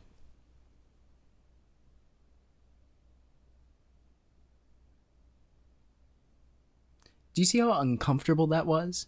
Do you see how uncomfortable 6 seconds of silence is? Do you see how long of a time 6 seconds is? You killed your mom.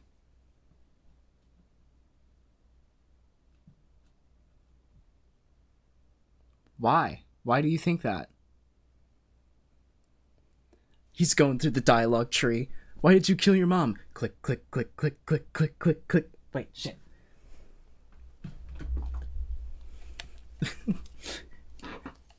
He's like confronted with a dialogue tree option. Like, why did you kill your mom?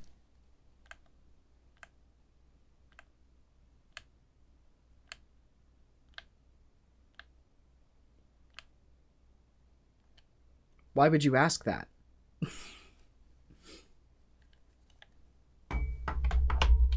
Accusation, Gregory freezes and pauses for a long time. Right now, he's been pretending that she's just missing, so this is a big jump, but Gregory's response is very suspicious. He doesn't show any anger or indignation as you would expect from an innocent person being accused. He just flipped it and asked the detective a question. He didn't even deny it. He just deflected. Yeah.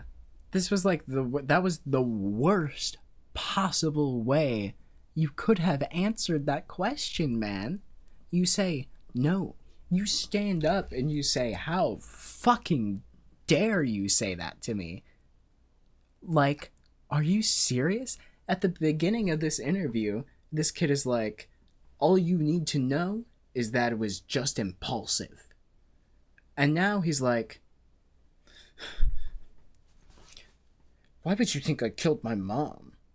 Why would you think I killed my mom? That's really weird of you to say, man. Why did you say that? I won't kill my mom. I told you 7 times 2 hours ago that I would never lay my hands on her.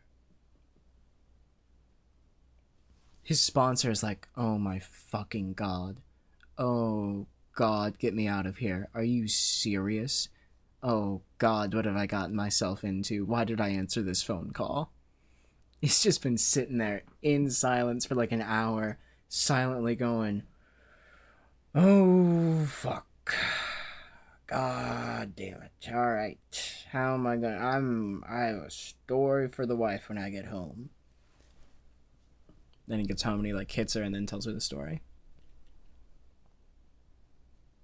God damn, he's not defensive at all about that. He literally... That's like the most defeated possible answer Greg could have given. You killed your mom. Why do you think I did that? Why would you think that? Is such an I give up answer. How did you that's... He's like one step away from saying, how did you figure it out that quick? He practically turned to the cop and said, how did you figure it out that quick? Dumbass. You tell me. You guys have ups and downs. You got marks on your face. You told me Joel is the one that punched you in the face, but before you didn't say shit about it. You didn't ask. I did ask. I said, who was there? I don't know. Oh, maybe my friend was there. Your credibility with me, Greg, sometimes is up and down. Ooh, that's a fucking great burn. You got him, dude. You got him, man. You fucking got him. I love that this cop is using like the same body language and the same, just like the same vocabulary as Greg. He's just like totally in his element with this teenager. He feels this cop is on like cloud 9 right now. This case was such a slam dunk for him. He was handed a golden platter of the worst liar in history.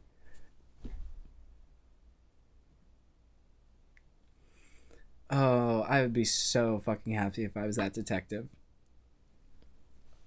He's a zinger, bro.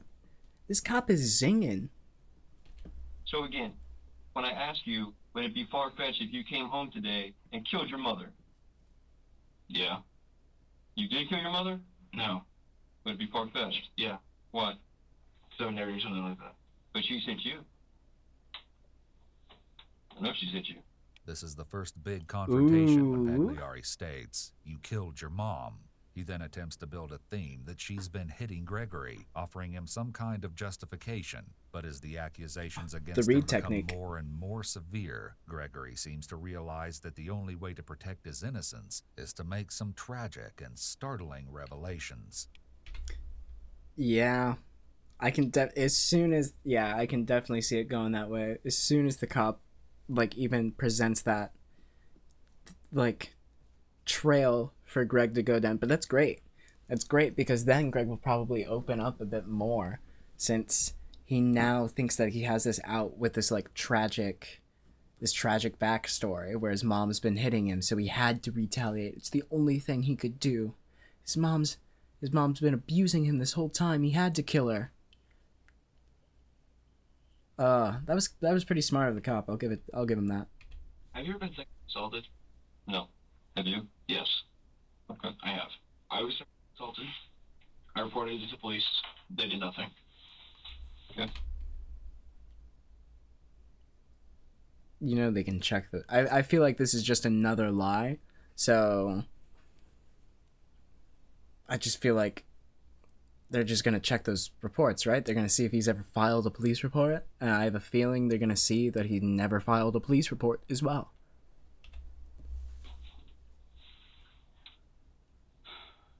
So, the only person that was really there for me were my parents, and specifically my mom. My mom was the one who helped me through that dark time in my life. I felt, I attempted to more than once, more than 3 times. She never put me in all of X. She never called the cops. She never did any of that. She helped me through that time in my life where I was in a bad place, and she saved me from myself. I love my mom. more than anything. And we have our ups and downs and we have our problems, but I love her.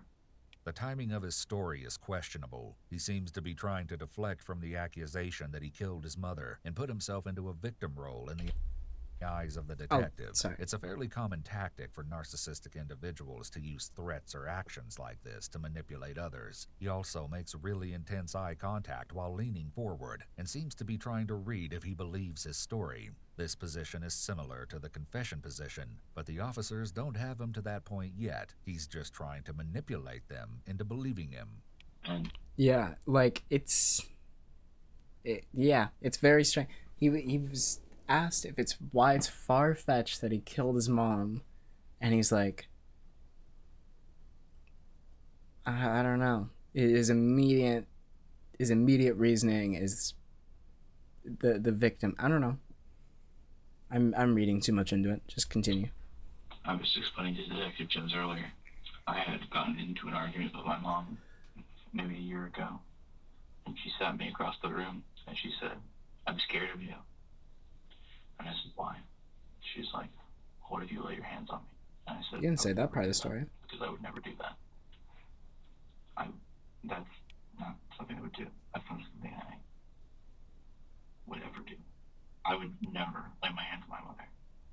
She's done too much for me, too much for her family, for me to lay hands on my mother. You're a detective, right? Yes. Okay. So, do you want to know what happened today?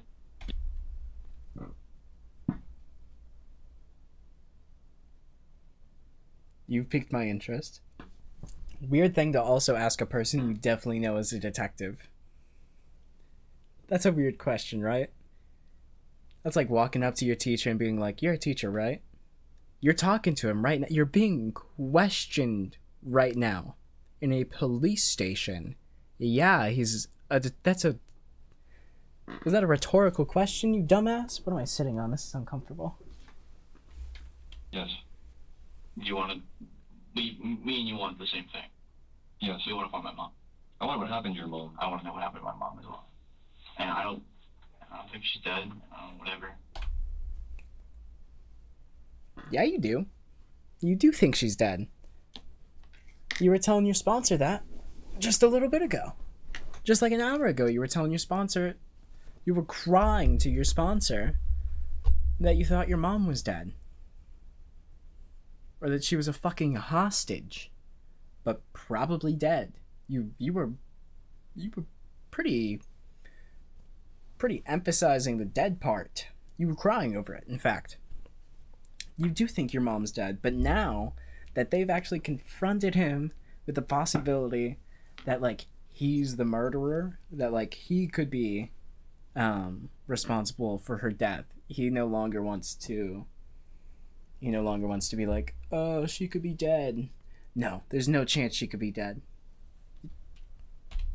I try to think positively, but it's whatever. The Wait, point of the matter... let me see if the sponsor I reacted want to to know what that. happened to your mom. I want to know what happened to my mom as well. And I don't think she's dead. Whatever. I try to think positively, but it's whatever. The point of the matter You didn't is, react at all. like I've said before in our previous conversation, Like I said before, is a reference statement and saves him from having to repeat a lie again. Yeah. I've made some mistakes in my life, and I regret them. And now... Every time he brings up that "I've made some mistakes in my life and I regret them" line, his sponsor shifts. He like gets all antsy in his seat. He's like, he really wants to know. He wants to know so bad what he has done. Oh, this is good. What's my mistakes to you, so you can understand what happened. I don't know what happened to my mom. Why doesn't he have a lawyer present, by the way? Oh, because he hasn't asked for one, probably. But I do know. Wait. So you can understand what happened. I don't know what happened to my mom. That's the first thing I want to get out. I don't know what happened to my mom. But I do know where I was. I know how everything conspired. And I know that I lied to you a lot because I wanted to protect my own name. But Are you a fucking celebrity, bro? You wanted to protect your own name? Like you have some sort of big reputation around town? You're being questioned for killing your mom and you wanted to save your reputation. Get real.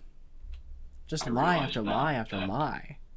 After you told me, It just reminds me of being a kid caught in like a web of lies. I realized that there's something more important than just me, and that's. I gotta go back. But I realized now that after you told me, after you asked me whether I killed my mom or not, I realized that there's something more important than just me, and that's my family. I hate this fake introspective bullshit that he's putting on. Like, it's almost as bad as therapy speak. He's trying so hard to come across as like this enlightened, smart teenager, but it just is so forced. He's forcing it so much. It does not come across as genuine at all. It just seems like he is trying so desperately to come across like this kid who just is smarter than everyone. I don't know. And in order to help my family and get them the answer that they want. Gregory is really trying to position himself as a good person by repeating how much he cares about his mom, family, and how great of a kid he is. A truly innocent person would likely not need to repeat this to convince anyone, as it would be obvious. Yeah, like if you had me in a room and I think my mom has disappeared, I'm not gonna have to like repeat over and over again like my mom is the most important thing in the world to me. I would never hurt my mom. My mom is the most important thing in the world to me. I want to know where my mom is. Like, he's like practically telling on himself. Sister, if I need to be completely honest with you. And so, that's what I'm going to do. So, flip the page and I'll tell you what happened. Whoa, go fuck yourself, man. Like, obviously the detective's gonna do it because that's the smart thing to do, but I could not be a detective because as soon as a fucking 15-year-old tells me to flip the page, I'm putting that pencil through his face. Go fuck yourself, man. Go fuck yourself. Yeah, so why don't you just flip that page right there and get to writing, bitch? Who the fuck are you, man? You wanted to protect your name? It's clear that he's used to being in charge and telling adults what to do, as it's very bold for a 15-year-old to tell a detective what to do, such as flip the page. Yep. As Gregory begins to spill the beans on the events leading up to the incident, his story sounds similar at first, with him getting a ride home from the police explorers the previous night and getting into a fight with his mother over his grades. However, things took a shocking turn after Gregory supposedly went to bed that night. Around 11 o'clock on Thursday, I went to sleep. But I didn't really go to sleep. I just kind of went into my room and turned off the lights. I'm not allowed to have my phone in my room due to something we'll discuss soon. So I go. I hate the vagueness of his answering. Like, it's so... It's like frustrating how dominant this like 15-year-old kid is trying to come across. We'll discuss that later. Save your questions till the end. Please, no autographs. I wanted to protect my name. It's such a... He's just so disconnected from reality. Like, this is not how these things work, man. You are not, like, the main character being interrogated right now. You are a guy being interrogated right now. Like, you are not gonna be able... You cannot hand wave this. You can't yada yada this. You don't have to tell him why. I mean, maybe it's fucking relevant why he's not allowed to have his phone in his room at night, but, like... Just fucking crazy. That he's, like, just It's on his own time. 11. No, wasn't 11. I waited until 12:30 until I went to my mom's room and got my phone. As he launches into this story, Gregory includes a ton of unnecessary details to try to appear honest. This type of embellishment is an attempt to bury the story in the details. It's also interesting because it can help manage the anxiety of being dishonest by including all these tidbits of over-honesty in the story. With this many details, it's almost like he's attempting to derail the conversation away from finding his mom by going into so many tangents. I then proceeded to call my friends to come pick me up, and I snuck out of my window, and I got picked up by my friends. I then went to pick up my friends. What a last name.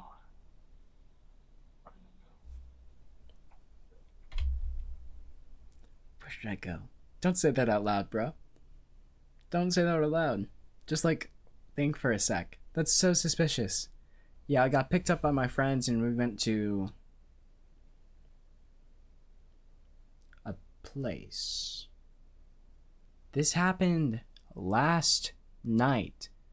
Not even last night, like 12 hours ago, since this was midnight. Like, he remembers so many details and then conveniently forgets so many more. I'm almost convinced that I think this story is a lie as well. We drove around town, first off. We did that for about an hour. Just before he launches into this story, he shifts away from everyone, back into the side away from his sponsor. It seems like he doesn't want to be a part of this conversation anymore. I wonder why. In that hour or two, I smoked a lot of cigarettes, drank a lot of alcohol, did a lot of shit. But, so whatever, right? It's now 1:30, I believe. It's been an hour? You smoked a ton of cigarettes, got super drunk, drove around for 2 hours, but it's actually been an hour. And I'm back. And we go to where me and my friends we're in the car. And I have to understand, while my friends did come, quote unquote, pick me up, I was the one driving. And I wasn't, and while I had some drinks, I wasn't drunk. I wasn't drunk driving. Like,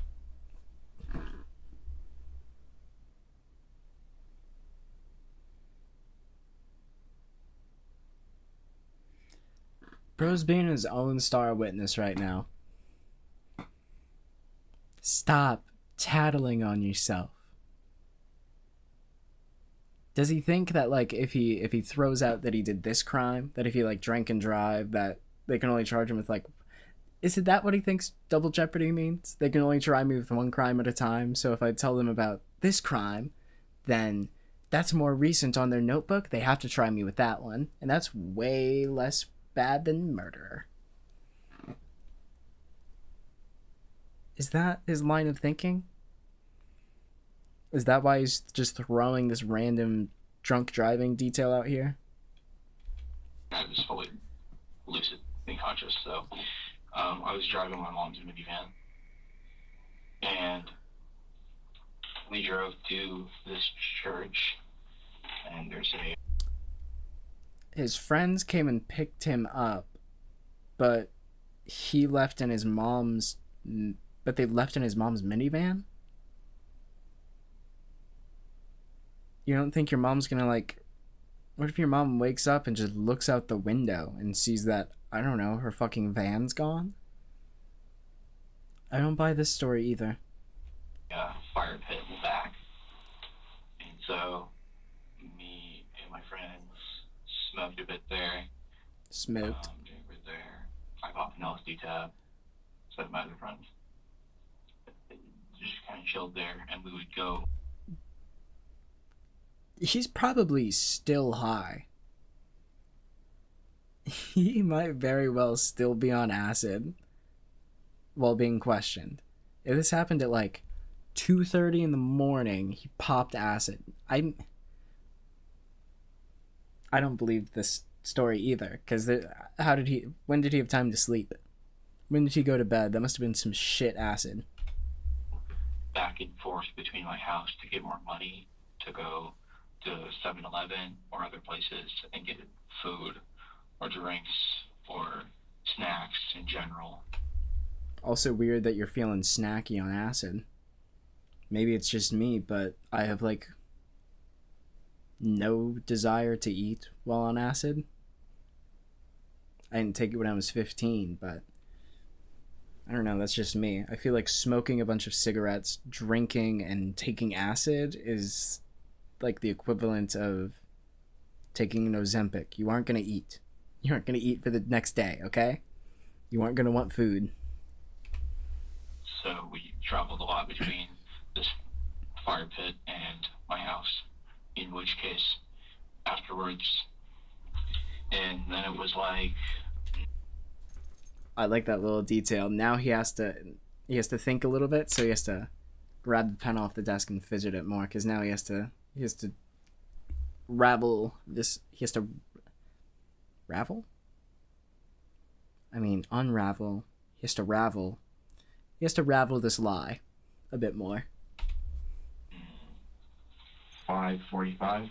As he tells this story, it not only changes multiple times and is filled with far too many details than necessary, indicating that he has a memory of extremes, but he's rubbing his nose, touching his mouth, fidgeting with a pen, and then puts his guard back up quickly. All of this indicates that Gregory is experiencing a high level of anxiety. Soon he will show his memory of extremes when he goes from sharing too many details to suddenly leaving something out. I drove the van home, hopped in my house.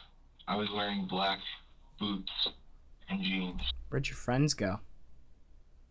Where'd his friends go? We were traveling back and forth between the fire and my house. And then I was back home and I hopped inside my house. And a gray t-shirt. And I got in my house and I started getting ready for school. Put my bio textbook in my backpack. Just started getting ready, etc., etc., etc. After this, Gregory's story once again aligns with the one he told earlier. His mom dropped him off at school and he went through his day like normal until the 6th period. Dude is still on acid right now. He hasn't slept it off. Got home at 5:45 and his mom... Wait, so is there a time that I can see the timeline here? Please, oh please, oh please, I want to see the timeline.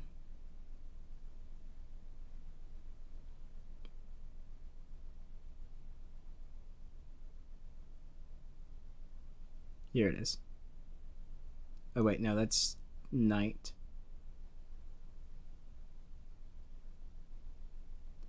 Yeah, 6:20 mom wakes him up. So you're telling me mom wasn't awake at 5:45 when he got home?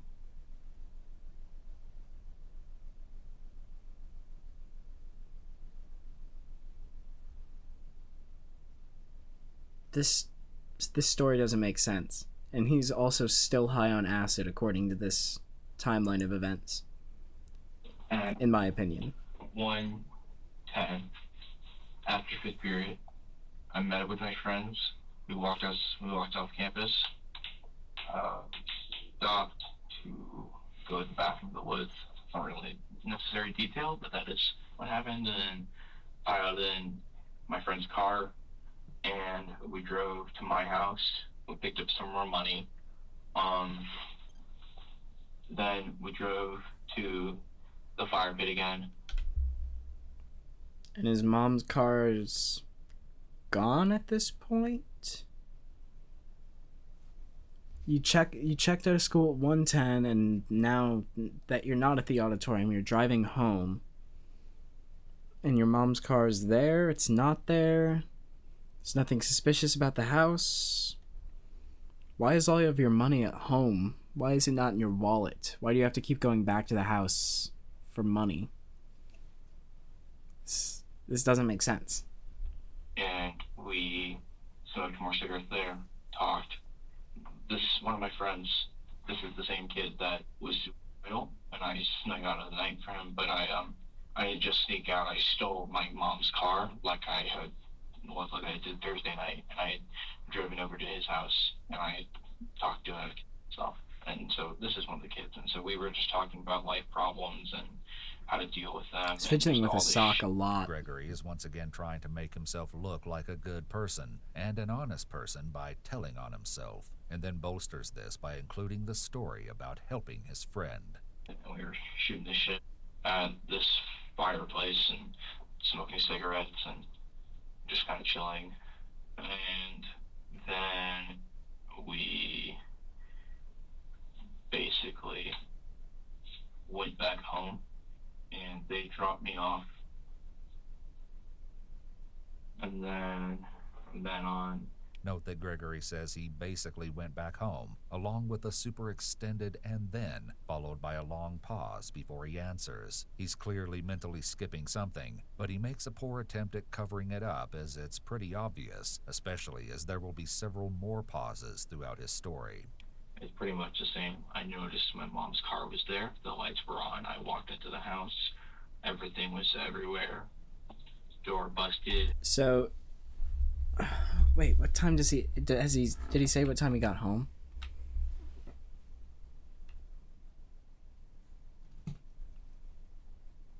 So it's probably like, like at most 2 hours in between him smoking cigarettes and shooting the shit at this fire pit, or him leaving school, going home to grab money, and then going to the fire pit, shooting the shit, and then going back home. It had to have been like 2-3 hours max, right?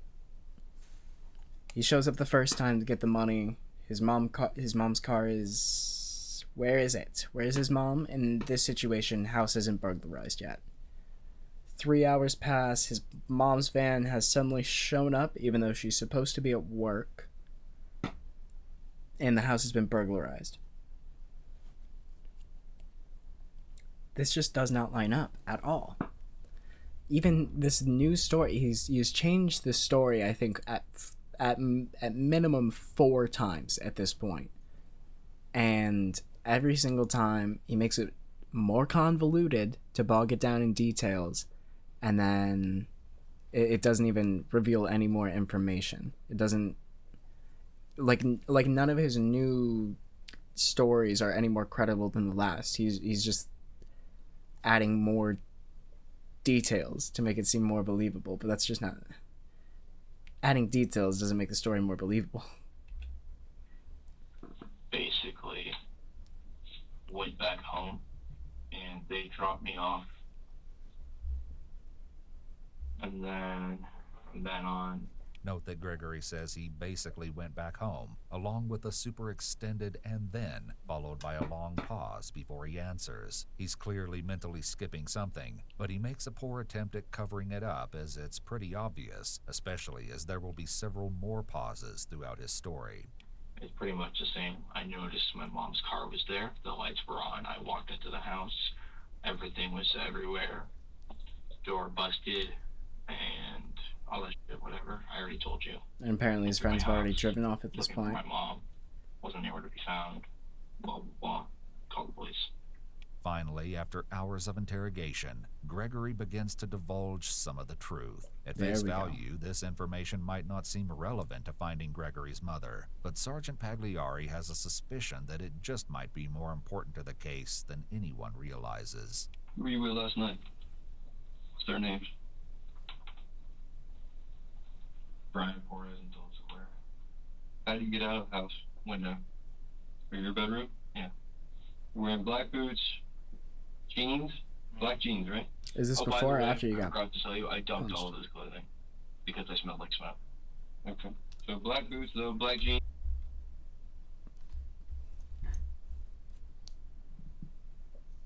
You dumped all of your clothes, your boots, your jeans, your shirt, your jacket. You dumped all of it because it smelled like smoke. Didn't put it in the washer. Didn't hide it under your bed. You threw away all of your clothes. Now, call me a crazy man, call me a conspiracy theorist, or what you want, but I'd wager to bet that that's not how that works. The only time I'm gonna dump my clothes is if I killed somebody.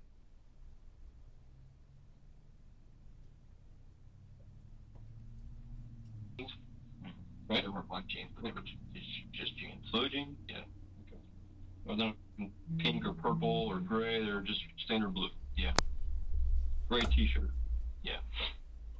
The detective appears to be trying to mirror Gregory's language, which is a pretty common tactic in rapport building. Mirroring verbal language serves the same purpose as mirroring nonverbal language. It helps with connection and trust. So now it's you and Dylan. Who else? Brian. I hear a scratching sound.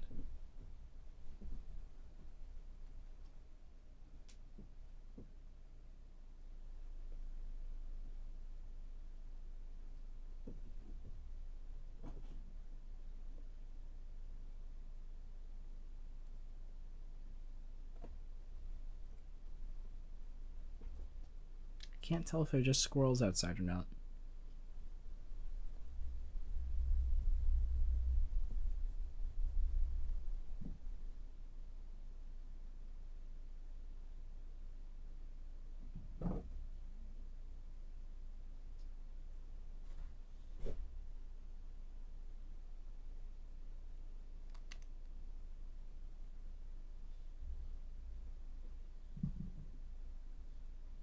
I think it is. I think it's just a squirrel running around on my roof. It's super fucking loud.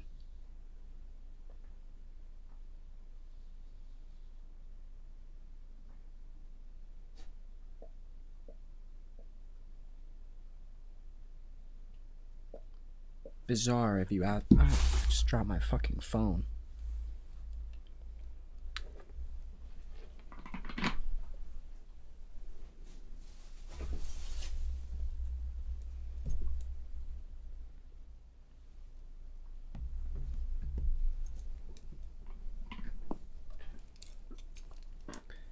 Alright, back to it.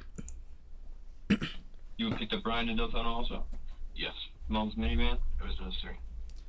It was Us three. Us, you three. Yeah. You Wait, drank? I thought they What were you picked you drinking? up. Alcohol. What type? Like a beer, liquor, Tequila. tequila? Okay. Who brought the tequila to the party? Dylan. Tequila. Smoking what? Cigarettes. Just cigarettes? Yes. And these guys, Dylan and Brian, dropped you off today. Correct. At your house. Well, I told you they dropped me off at Right here. Winn-Dixie? Or no, where the hell are you talking about? Where's that place they said they dropped you? This is High Banks. So they dropped me off here. I love that the cop is just like unabashedly confused about the whole situation too. He's like, okay, where the fuck were you? Sorry, I can't keep up. This is confusing. And this cop's just like playing games on his phone. I think he's just swiping back and forth on his home screen to make it seem like he's doing something. He doesn't want to look like he's listening in on the conversation. The rest of the distance. So it's not possible that Dylan and Brian He came to really your does house just have his home screen open. after they dropped you off, stole your shit and killed your mom. Is that possible? Well, I'd see them drive past me. Okay. Well, I have to ask because again, I'm trying to figure out what the hell happened to your mom. They're definitely accounted for. Big no. Because I saw them throughout the school day. And so if whatever happened to my mom, I don't even know what the fuck happened, but whatever happened to my mom, it happened during the school day, obviously, because when I got home, she wasn't there and the house was ransacked, so obviously something, But whatever. what about... Gregory repeats the word obviously, which is a way to push... But what about when he got home from school the first time? He's been home from school twice. He went home from school, grabbed money, and then went to the fire pit and went home again. What was the house like the first time he was there? his narrative. Remember, the more you repeat something, the more likely others are to believe it. So none of that's missing. You didn't take to go trade for drugs or anything else? No. Okay. Did your friends? No. Okay. Now, you understand that, hopefully you understand, that this could have been flushed out hours ago. Yeah, I do. So I want to give you some credibility. I mean, what's that got to do with, you said you want your to have answers. This isn't any answers for me. I mean, this is you going out, being a teenager, stealing your mom's car, and doing some shit. I thought you were going to tell me that you know what happened to your mother. Like, somebody killed your mom, I or don't know what happened. I already told you. Okay. I'm giving you my alibi. It's such a fake, like, teenager upset yell, where it's just like, not even a yell. It's just like his voice gets higher and louder. He like can't yell. I think that's his tell. His voice gets higher pitched. So you know what? He fidgets and his voice gets higher. Mom. Stating that he's given his alibi is certainly odd, and rather than actually denying being involved, Gregory seems to be fixated on his story. Okay. You're not getting hostile with me, are you? He spent so long on this story, man. He's thought of this story that's filled with holes all night. Come on, let him tell it to you. He's worked so hard on it. Yeah, no, but I'm not trying to get hostile. Okay. It's just the fact that. Well, you have to understand that you could have told me this before, but now, did this guy, Joe, punch you in the face yesterday? Is that legit? Yeah, it is. This is the first time we see Gregory get really flustered, though we've seen him do a lot of self-soothing throughout. Perhaps he's realizing he's still not out of the woods, but little does he know this interview is not going to go the way he hoped. Okay, so Brian saw the guy punch. He seriously thought that he was going to be able to talk his way out of this.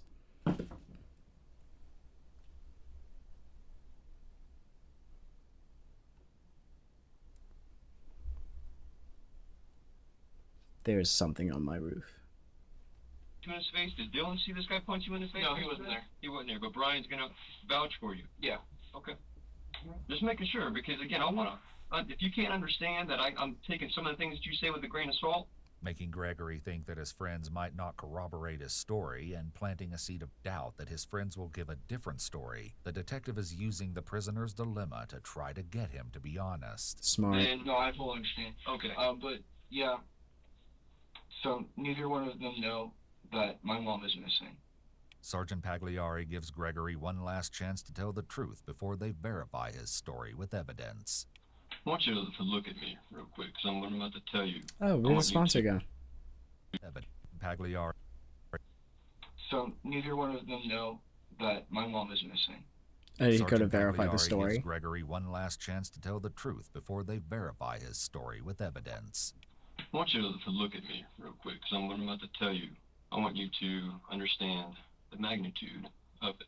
Magnitude. Okay. So earlier in our conversation, I've been very transparent with you. I've told you some of our tactics and things that we're going to do. I told you that we're going to verify your story, right? Yes. Okay. So one aspect of your story, obviously, is a rundown Brian and Dylan, okay, who you said you were with last night, and who you were with today, okay? Correct. So think carefully about this. Okay. What do you think Dylan or Brian is going to say? Like about me? Yes. They're probably going to act like they don't know me. Or they'll verify everything I've said. Why would they act that they don't know you? They don't want to get involved. Involved in what? Like, involved with my problems, I guess. I don't know. Point of the matter is, yeah, if you go run them down whenever you do that, or you want to do it. Like right now we're doing it. Oh, you are? Yeah. Yeah, they'll verify my story. They're going to do what? Oh, you're doing that right now? You're going to talk to them right now? Like right this second? Like I won't be able to talk to him before you guys talk to him? Like you weren't going to talk to him tomorrow? Tomorrow would work a lot better. Could you guys maybe talk to him tomorrow? They'll verify what I'm saying. Which is that you have nothing to do with the murder of your mother. My mom was murdered? What do you think? I don't know. I didn't think she was murdered. While Gregory continues to... What a casual response to hearing that your mother is murdered. Yeah, this is about the murder of your mother. This is about the murder of your mother. My mother was murdered? Way too casual, dude. You're being way too casual about this. sit in the hot seat. 2 other detectives sit down with his friend Dylan Siglarik. Little do they know, Dylan is about to break their case wide open. Ooh. What's going on, man? Okay. We're at the hour mark. I'm gonna go use the bathroom really quick because there's 47 minutes left in this. It's getting good. They're about to break the case wide open because this fucking loudmouth teenager won't be able to keep his trap shut. Oh, this is perfect. This is perfect. Dude, Greg thinks he has it all set up. He thinks he slam dunked this shit. Oh boy. I cannot wait to come back. I'll be back in just a sec.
We're back.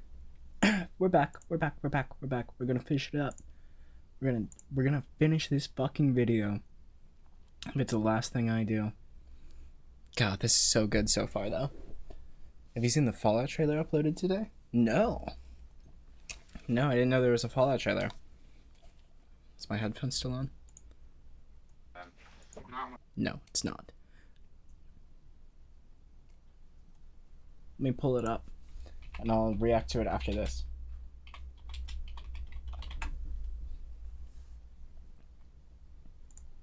There we go. Yeah, I'll react to it after this video. We only have like 47 minutes left, but that's gonna take like 2 hours to get through. From the pictures I've seen, it looks fucking high quality. How are you? Pretty alright. How you doing? Mind if we have a moment of your time? Okay.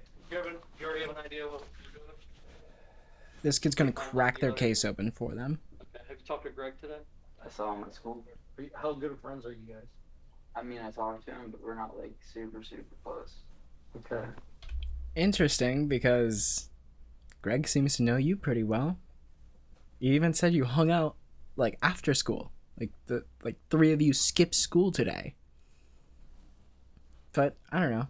Would I pretend to not know somebody if I was confronted by the police in high school? Probably. I don't know. Who was he super close with? I don't really know. I don't talk to him that much to really find out.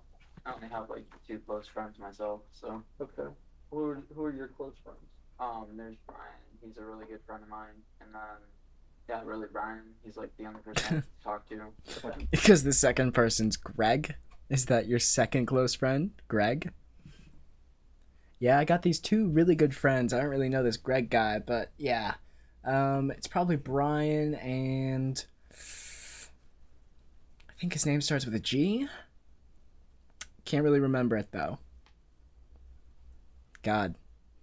All of these high schoolers are really, really good at forgetting their friends' names. Databases. What's his last name? Torres. Torres? Torras. Do you know another kid named Joey? Joey Jr. or something like that? That may be friends with Greg. No. I mean, I don't know people by names really. So like, I might have seen them, but I don't know them. While this isn't definitive proof of whether or not Gregory's story so far has been true, there seems to be some discrepancies in the statements given by both of the boys. Dylan doesn't know who Joel is, and maybe it's because there's an entirely different reason that Gregory has scratches on his face. Maybe it's because you didn't ask him who Joe is. God, all of these kids must be dying every single time one of these cops asks them if they know Joe. Every single kid. This would have been solved and over with if Greg had just turned to the cop and said, Mama, after he asked him what Joe's last name is. But no. Now this cop has to go around to like 4 different people asking if they know Joe. And every single one of those kids has to go, no. Joe who? Joe who, man? Not only that, but he also seems to be downplaying his relationship with Gregory. According to Gregory, he had saved Dylan from taking his own life. It seems strange that Dylan wouldn't consider Gregory a close friend after such an incident. Have you ever gone to Greg's house? Yeah, I'm in a Greg's house. Okay. What do you need? I've been to Greg's house. We are not close. I do not consider him a friend. I've been to his house. What do you think the last time was you were over there? I mean, probably last time I worked with him, right? Yeah, last time I worked with him, so like Saturday. Okay, so recent. Like, is he okay though? So Greg's fine. Okay. Dad's fine. Everybody's fine except his mom. That's the problem. Is his mom is gone. We don't know where she's We at. have no idea where this lady is at. We have zero idea where this lady is at. And that's why we're here talking to you, because I like that they're emphasizing that though. They're like very much emphasizing this is a missing persons case. We don't know where she is. While on the other hand, they're talking to Greg and they're like, your mom's been murdered. Your mom's dead. You murdered her. And they go and talk to Dylan. They're like, yeah, we don't know where this lady's at. we know you're friends with Greg. Yeah, I was just, I'm worried for him. Yeah. Greg's fine. I mean, it looks like he got into a fight. Said he got into a fight today at school, which is why we were trying to figure out what was going on there, because it's going with all the leads that we possibly can. So For now, Dylan is aware that he needs to watch everything he says, but later on, he won't be so careful. God, As I soon as can't he wait until he gets mistakenly reckless. thinks the cameras aren't rolling, he will make some truly shocking statements without realizing he's being recorded. I'll shoot you, Billy. today? Yeah, she's missing today. She's missing right now, and they have no idea where this lady went. There's some unusual circumstances around it that it's abnormal and Enough abnormality to get a bunch of detectives out here. yeah. We were both at home, and they called us and said, "Hey, we need you guys to come in. We can start talking." With some general information gathered from Dylan, the detectives start verifying his story. The only time you saw Greg today was in the morning and in the afternoon at lunch, and you haven't seen him since? I didn't really see him, no. What do you mean you didn't really see him? Like, I didn't face-to-face kind of thing. Saw him walking, but... When? After lunch, and then before I left. Okay, but not out of school? No. And Greg never left early and got a ride with you guys at all? No, I was with Brian. It's clear that Dylan and Brian are incredibly close and seemingly spent the day together, wanting to make sure that they have every angle on. So is he just gonna recap his entire day? Like, Dylan's gonna recap his day, but he's gonna pretend that Greg was not there for the entire day. It was just him and Brian. Him and Brian till the end, man. On this story, detectives are sent to question Brian as well. How you doing, sir? Oh, you Brian? Shut up. Yeah. Hey, Brian, I'm Detective Wheeler. This is Detective Johnson. Yeah. We need to talk to you. So if you want to talk to you? Here, let me step out real quick. Sorry, you just woke me up. Sorry, man. All right, well, here's the deal, man. We need to talk to you about that burglary happened over at Greg's house today. Okay. You know anything about it? He messaged me that something happened. That's all I've heard, though. Yeah. Did you see Greg today? That's cool. What time? From last I saw him was lunch. Did you see him after lunch? What? Did you see him after lunch? No, I was in class. That's really like one of the last times I saw him. So far, it seems like Really Brian one and of the last Dylan's times I saw stories him. are adding up. However, it doesn't take long before Dylan makes a mistake. Did you ever know Greg to have how do I describe this? A mean streak, per se, in him? You ever seen him get angry? Like, anger issues? Angry, yeah. Any indication that he has it in him? Does he have a lot of anger built up? Does he have a lot of animosity against anything or anyone? Like, have hate for him, but he has anger, yeah. What's he have anger about? Just, he's like anyone, something little, it just make him angry out of nowhere. He's like Did you ever see him anyone. Snap? No, I've never seen him snap. How do you know he has anger? Because I've just seen him angry, like, about stuff. What kind of things? I didn't really ask about it. It's not really my thing to know. You've just seen him in a How did he bad act when mood. He was angry. I mean, does He just he shut down? Does he get fired up? Does he he? shuts down. He just doesn't want to talk to me when he gets angry. Has he given you anything to hold of his from that house? Last week he let me borrow his bow, if you want that. What'd you borrow it for? Oh. I actually don't even know how to shoot it. Interesting, because Greg said it was missing earlier, but his friend borrowed it. So either this kid has the worst memory on earth. That's just weird. BJ, get out of the cat box. BJ, out of the cat box. BJ, I'm talking to you. Get out of the cat box. So what'd you borrow it for? I thought it was cool. So you thought it would just be cool to have in your room? Yeah, I collect like stuff like that. Like I have a knife that's also a lighter. I collect stuff like that. Just interesting stuff. Dude, a bow you can buy from Walmart is not the same as a knife that is also a lighter. It is not like an interesting tool. You borrowed your friend's weapon. Just interesting stuff. What would you gonna do with the bow? Look at it? Yeah, pretty much. You were gonna shoot it at all? I don't know. Was there arrows with it? No. It was just the bow. I'm literally staring at a picture of an arrow next to the bow. That kind of seems odd, though. Most thing I've ever shot is a BB gun, to be honest. This is an immediate red flag for the detectives. Gregory had listed his bow as one of the items that was stolen from his house. If Dylan has possession of the bow, that means either he stole it or Gregory lied to the sergeant. I'm gonna ask you a couple more things. Yeah. You swear from the information you're about to give me is true and correct to the best of your knowledge? Okay. You and Greg left school together for that, didn't you? No, sir. You didn't walk off campus today? I walked off campus. Did Greg walk with you? I walked with Brian. Okay. You walked with Brian. And where did you walk? Brian's truck. Okay. Tractor. His what? Tractor. His tractor. And you went where? I went here. And what did you do when you got here? I grabbed my clothes. Okay. Me and Brian drove around, and I went to work. Although Dylan is claiming that he's telling the truth, his story is quickly starting to contradict Brian's. So, I picked up Greg this morning, right? After I picked up Dylan, and then there's morning times I really don't talk to them. I just pick them up and bring them to school because I'm tired. I'm not a morning person at all. Interesting. And I So went through my classes like usual. they were in the car Lunchtime, together. I saw them, okay, and then after lunch, that's really. Feels like what Brian's last time I breaking saw this him. case wide open, not What time did you leave Dylan. school? Sometimes he goes to his 7th, sometimes he doesn't. What time did you leave school?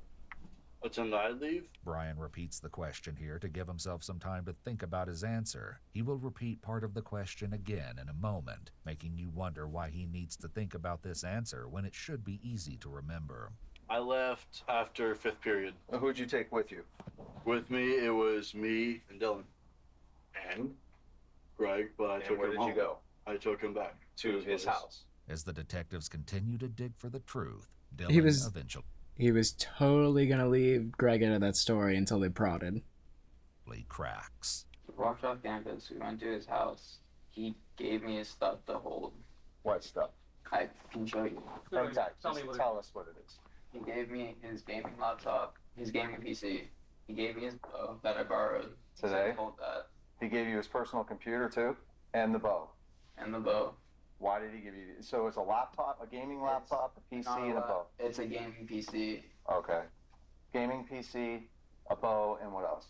Don't know what else, honestly. And then what? What? Why did he give them to you to hold? Did he tell you? How does he not know what the other thing is? He's about to go grab them. Oh my god, he immediately cracked. They didn't even have to put any pressure on this kid. They were just... Oh my god. How did they get him to crack? I didn't even... He just, like, started spilling. Go. I took him back To his house. As the detectives continue to dig for the truth, Dylan eventually cracks. We walked off campus. We went to his house. He gave me his stuff to hold. He What just stuff? goes I right can show into you. it. Exactly. Just tell us what it is.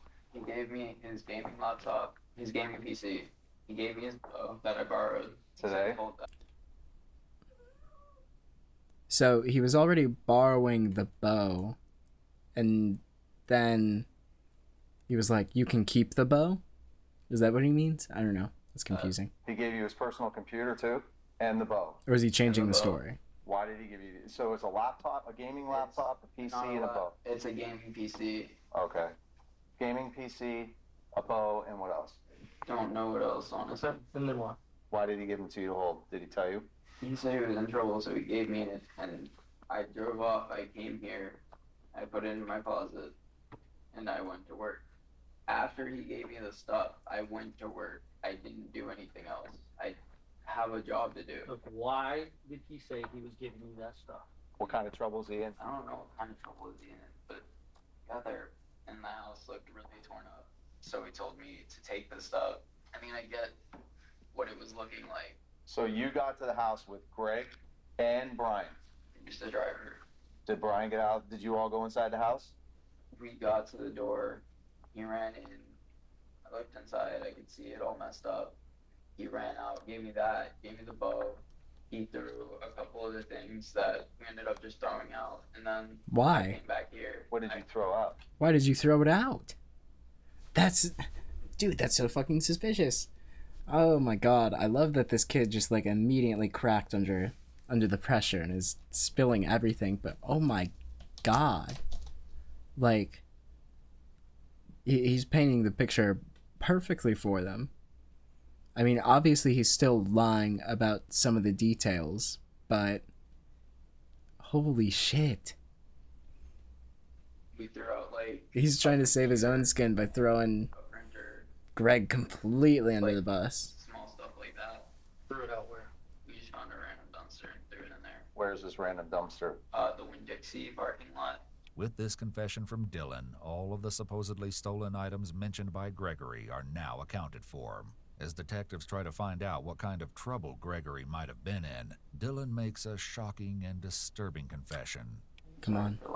I know, but now's the time to get it all out. All of it. So tell us what happened. I mean, he's done this much. He's given you personal items for you to hide, or to hold. That's not suspicious to you, and it's not suspicious to you that you guys... Hold on. Dylan knows. He knows. Yeah. Say it. Tell us. Yep. Tell us what happened. It's okay, man. It's not on you. Pretty much what happened. They're like trying to comfort him a little bit. It's not your fault, man. It's okay. Tell us what happened. He's an accomplice. He knows it. Come on, spill the beans. Unpause. Why is it not unpausing? Me and Brian were driving to school this morning, and he called me and Brian. Said, hey, something big happened. He wouldn't say it on the phone, so me and him had to go get him. Then he gets in the car, and he says, I did it. I really did it. I killed my mother.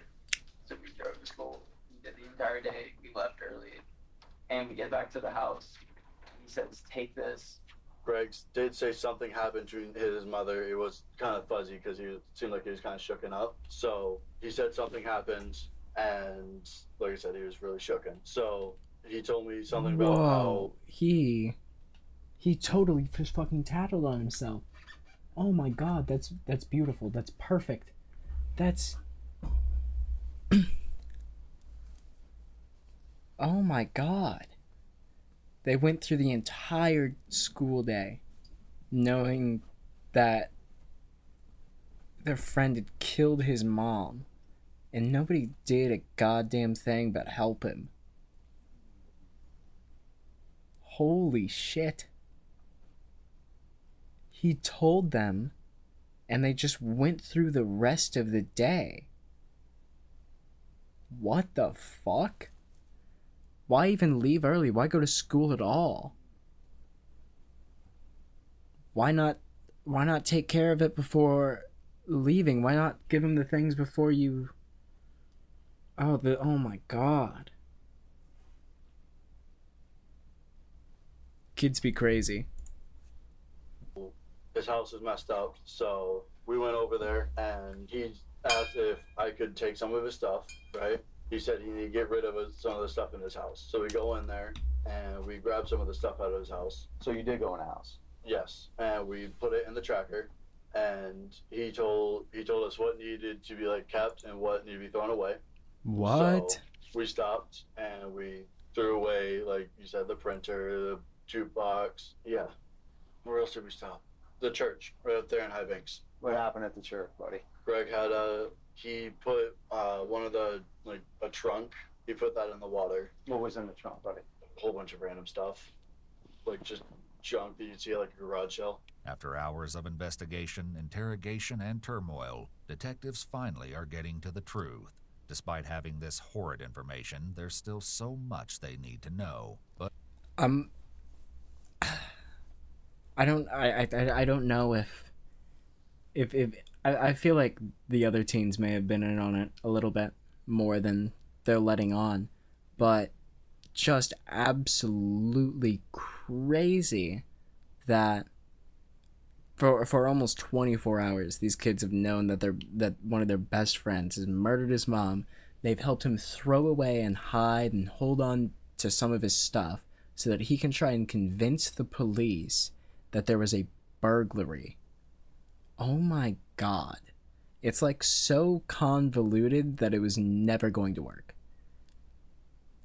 It's like a plan that would only work in a movie. But obviously they don't have like enough life experience to fucking understand that. They don't go out. There's a group of 3 friends. That's it. They have no social skills. They don't understand how people work, anything like that. You can tell, by the way, all of them lie. I'm glad at least 2 of them have fucking cracked at this point. I want to see what Greg's doing right now, though. But Brian is still reluctant to admit one crucial detail. What was said? What did Greg tell you? Don't cover up for Greg. I'm not trying to cover for Greg. If he said it, then he said it, and then, you did what you did, and that can be explained. Mm-hmm. But don't sit here and just continue to lie to us, all right? Okay. You and Greg are buddies. There's more than one person here. It's not just you. Remember that. By stating there's more than one person here, the detective is clearly using the prisoner's dilemma with Brian. There's 2 other parties involved. It's not just you, okay? So it's not like we came here blind. Looking for answers. Yeah. I can tell that by how much you guys already know and all that, so. He's like trying to compliment the He cops. said that- Dude's trying to fucking glaze up the cops so that they don't take him away. Yeah, guys, you just are like, you're super smart, and were you working out before this? Because you were looking yoked, man. He like grabs his shoulders. You guys are looking big. You getting big for me? Like what? Don't try to fucking glaze up the cops, dude. He's telling me that, like, an argument, but not really argument, but he told me that, like, it's hard to say. It's just honestly. Just say it. We've probably already heard it. He said that he killed his mother, and I didn't really believe it, so. Okay, all right. With both boys having claimed that Gregory killed his mother, the detectives are inclined to believe that they're telling the truth. Yeah. Although Brian is claiming that he didn't believe Gregory's claims, it's hard to imagine that he wouldn't get suspicious after helping stage the crime scene. No matter what Brian or Dylan want to believe, they helped their friend cover up the brutal and shocking murder of his own mother. As the detectives prepare to inform Sergeant Pagliari about what they've learned, one of them notices that Dylan isn't doing too well. Yeah. You okay? I know your history. I just want to make sure that you're not thinking about harming yourself or anything. Dylan, you okay?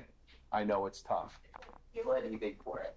You don't feel anything for what? What do you mean you don't feel anything for it? There's like a part of me that knows I should feel bad, but I can't feel anything for it. Oh my god. Ew.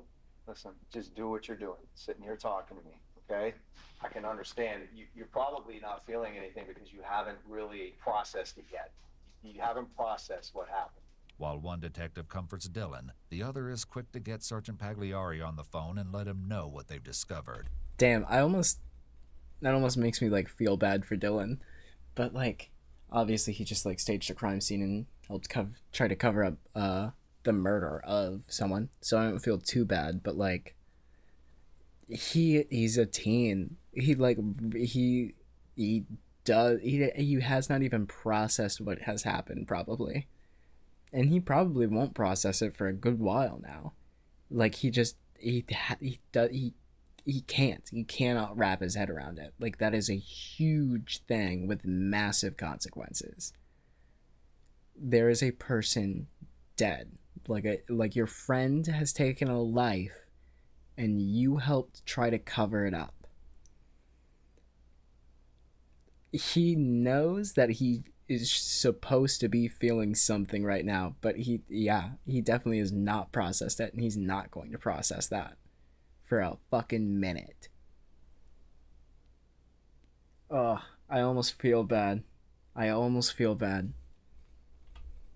Armed with this new information, Pagliari sits down for one final confrontation with Gregory. But even with everything they know, none of them could have been prepared for what exactly Gregory would say. Is he just going to lay it all I'm out? going to ask you this. I've asked this before.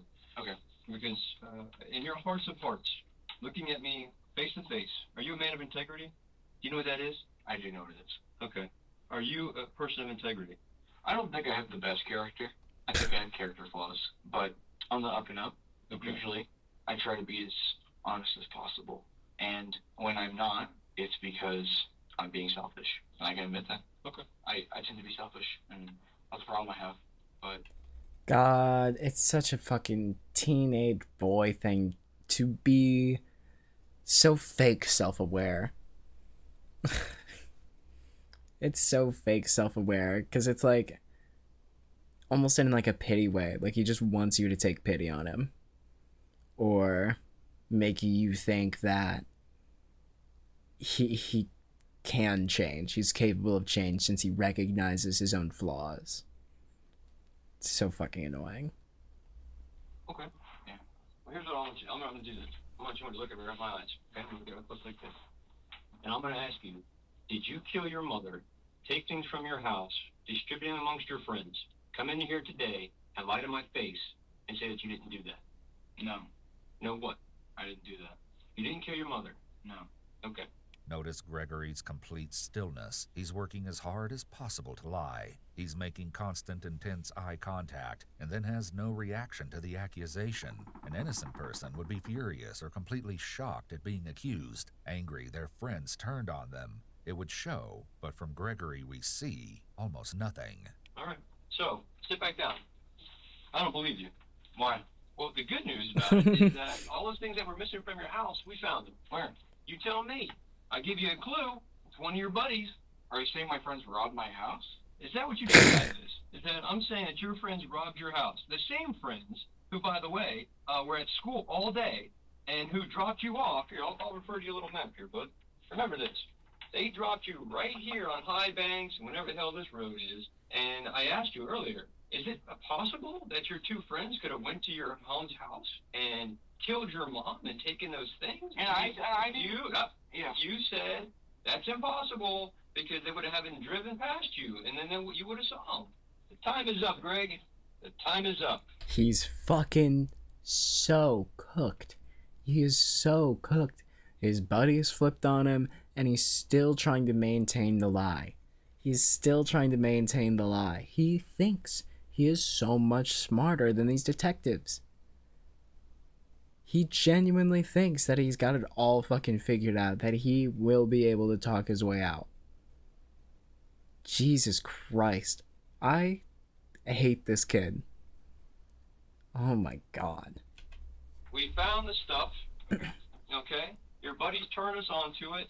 Now you need to tell me what happened, because they've already told me what happened. Told my pals what happened. So you need to come to Jesus. You're a religious man. You prayed with your mom. You need to tell me what happened. So what did they tell you? I'm not telling you what they told me. I don't have to tell you what they told me. You tell me what happened. I already told. So what did they tell you? God, he, like Explorer said earlier, he must be so used to being in charge and bossing adults around, because what the fuck? You're gonna try and pry information out of the detective? So what? You can keep lying to them? So you can, like, build a new web of lies? You can make it fit into their narrative a little bit better so it makes sense? God damn, this kid is so arrogant. I told you what happened. Tell me you didn't kill your mother. I didn't. Who killed your mother? I have zero clue. Who took the shit to your house? Well, you just told me. Apparently it's my friends. And when did they think they did that? I have zero clue. Do you honestly believe the things that are coming out of your mouth? Yeah? So when your buddy says that you told him you killed your mother, he's lying. After being backed into a corner, Gregory remains silent for quite a while before something snaps inside him and divulges one of the most chilling confessions we've ever heard. Holy shit. He's like a cornered animal right now. Oh my god. Like at this point, I can just only imagine that he's going to react like a animal in a corner and lash out. This is crazy. He spent 4 hours building this convoluted, intricate web of lies that even, I'm sure that even maybe at this point, he's even trying to like convince himself of the lie and like building false memories. He's so fucked. Oh, good, whatever. Alright, I'll tell you what happened. Alright, so I got home, I got in an argument with my mom. She slapped me across the face. She began to hit me. She started beating me. I didn't like it. Of course, he's a victim. I don't know. I feel like that's not true. It's just to like soften the blow of him killing his fucking mom. Like, Jesus Christ. He can't even murder his mom without being the victim. So I strangled her to death. I put her in a wheelbarrow. I put her in my car. I took the car. I had a mental breakdown where I almost committed suicide 3 times. Of course, just a fucking... Oh my god, he has to be the victim in this scenario. I killed my mom, but I thought about killing myself 3 times. At least 3 times. So you should really feel bad for me. What a God damn, so fucking pathetic. It's so pathetic. Does he think he's gonna get like a lighter sentence if he's sad about it? If he talks about how much he was fucking bent out of shape? I had a mental breakdown. You are 15. You do not understand what a mental breakdown is. You cried because you killed your mom. And then you thought about killing yourself because you killed your mom and then didn't want to deal with the repercussions of it. Like, that's the only thing I'm getting here. And I don't even necessarily believe that he thought about killing himself. I think that's just bullshit to make them feel sorry for him. As he talks, Gregory adds in, I almost had a mental breakdown and thought about taking his own life, even as he's in the middle of admitting to killing his mom. He still wants to appear as the victim. This is very classic narcissistic thinking and behavior. He has to be the victim. I dropped the wheelbarrow in some random ass location, and I drove back to the church. I began to dig a hole. I dig a hole right under the fire pit. I dug a pretty deep hole, pretty deep, you know, deep enough to put a body in. All right. All this time, my mom's decomposing body. I dragged it from.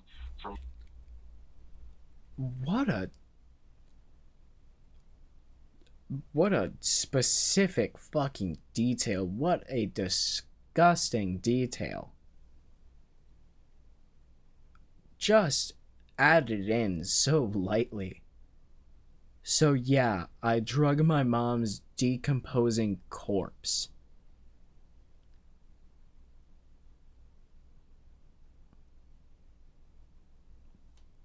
Legitimately fucking monster behavior. Like evil demon behavior. What the fuck?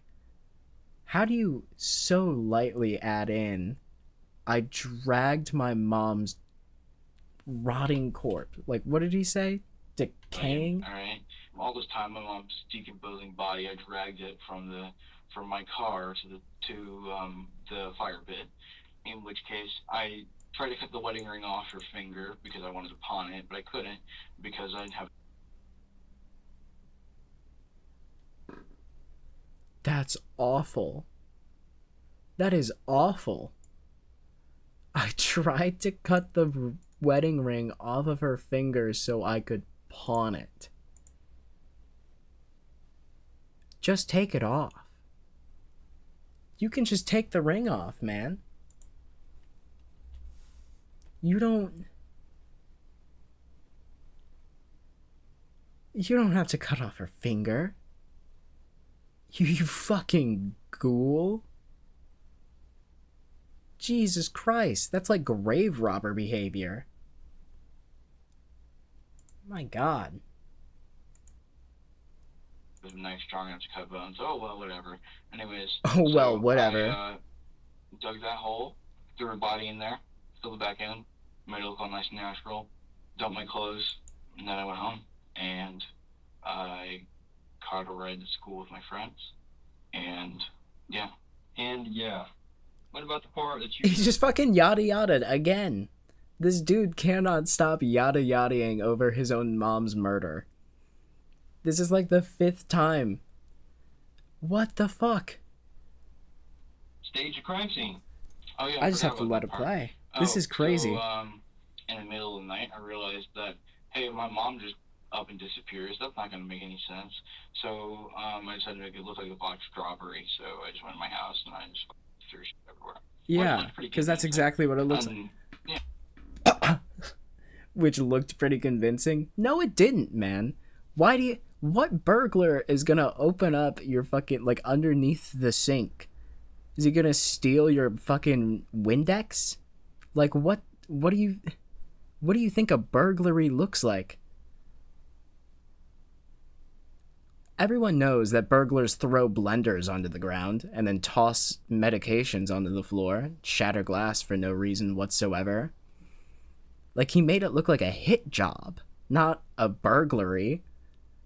The mom's car is in the fucking driveway running. She's nowhere to be found. And the house looks like a tornado tore through it. That's not a burglary. You've never seen a burglary in your life. Granted, I've never seen one in real life either, but I feel like he's like one step away from just ripping open the dishwasher and pulling all of the racks out. My God. He thinks he's so smart. And, yeah, again, not what I want to hear. Why did you drag your 2 buddies into this and give them the stolen Because I needed to get rid of it.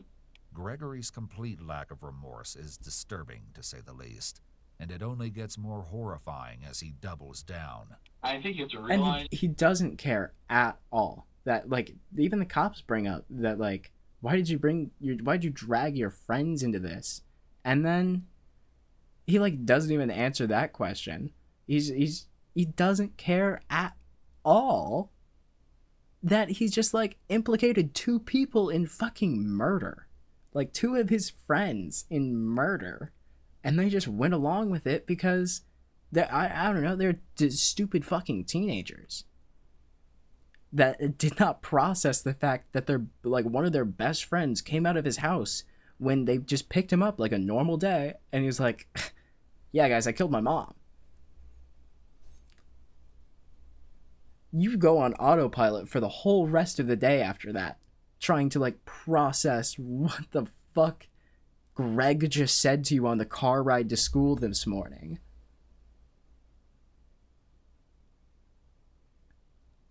I would be so pissed off if one of my friends in high school tried to drag me in on a murder case. I probably would have gone along with it at that age. I wouldn't have committed the murder, but I would have, like, taken the gaming PC. Yeah, sure, I'll be helpful. Not thinking of the fucking consequences to my actions because I'm just an ignorant, arrogant child. If somebody said video games fucked this kid up, I wouldn't immediately deny it. He's just so callous and arrogant. Yeah. Like, it's jaw-dropping, like, how fucking cold he is about killing his own mom. He, like, is the poster child for the Fox News. Video games are ruining the youth. Violent video games are ruining our children. Like, this dude is definitely playing GTA 5 after school every single day. He's hopping on a COD lobby. He's chopping it up on the leaderboards. He's saying slurs over VC. His mom tells him to turn it down. You need to get off that game. It's 3 a.m., man. You gotta go to bed. You have school in the morning. Shut up, Mom! And then strangles her to death. Like, he is... God. Just like a... Like, a brat is just putting it so lightly. He's legitimately a monster. Just a ghoul of a human being. That with my mom beating up and hitting on me, it wasn't like me. I don't even believe that he was being hit by his mom. Like, I believe that she started to hit him probably after, he started strangling her, but I don't for a second believe that he started committing this murder because his mom slapped him across the face and started, like, punching him out of nowhere. Like, because they were in an argument about his grades in biology. I don't know. Maybe he lives in the world's most abusive household, and he's finally taken back what's his, but it just seems like it's another play to get the cops on his side by being the victim. The dude killed his mom, and he's so desperate to be the victim in the story. Being like, You're the perp, I've bro. waited ages for this, and then I kill her. No, this was extremely out of impulse, out of me getting beaten the shit out of me. So I just was like, I'm done with it. He mentioned that. I'm sorry, I don't mean to pause so many times, but he mentioned the impulse thing earlier when the cop was talking, when this detective was talking to him. He was like, "You don't need to know. All you need to know is that it was out of impulse. All you need to know is that it was out of impulse." And then he kept it super vague and just moved on to the next thing after that. Is this what he was talking about? Because if this is what he was talking about, oh my god. This is a monster. So I grabbed her neck and I strangled her. So it was out of complete impulse, which doesn't make it any better. But the point of the matter is, I was shaken up, obviously. So, your mother talked to your father on the phone. When did you strangle your mother? I don't know, 12, 12:30. Where was she at when you did it? What? Where was she? In the room. Which room? Her room. Sleeping? No, she woke up. She woke up after you had your hands around her throat? No, she woke up when I entered her room. And what happened then? Did he stand at the foot of her bed like, "Mommy, I threw up"? That's a bad joke. That's a bad joke to make in this scenario. She's dead. She's dead. She's dead. There's a woman dead. There's a woman dead. His mom is dead. He killed his mom. He didn't stand at the foot of the bed and say, "Mom, I threw up." He killed her.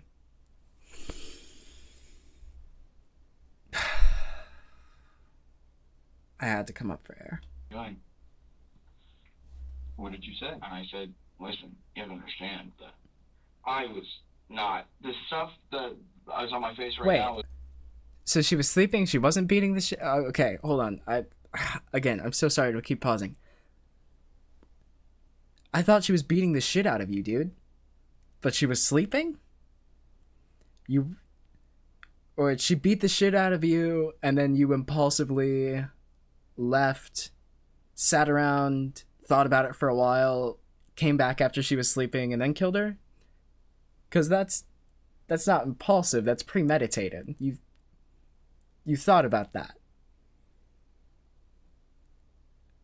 When did she start beating the shit out of you?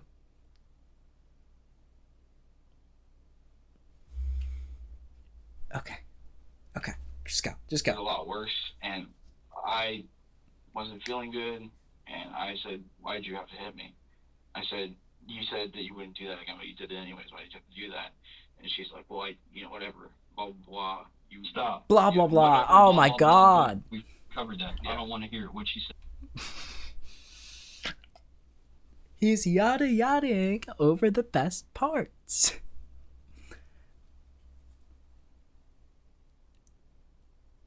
He's yada-yadaing over his mom's, like, final words so that he can get to his line in the story.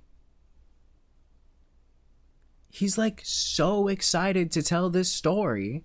He's just jumping straight to it. He wants to get to it. He wants to get to the murder. He is so fucking excited to retell this that he's just jumping. People like this are scary. She was like, well, you were being Teenagers are scary. I understand what Is that My really Chemical important? Romance was No, talking no. about. Oh yeah, it's important. I want you to tell me. No. Does that really warrant? Not important. Does that really warrant? I wasn't being a dick. I already explained to you the conversation that I had with her. All right. It's still about my bio grade. It's still about all that shit, right? And it's the same conversation I had with her. But it's the same conversation. It's just, like I said, it escalated to screaming and yelling, and then she started hitting me. And I did not hit back. I did not punch her back. Because, like I said, I wouldn't do that. Greg was making a lot of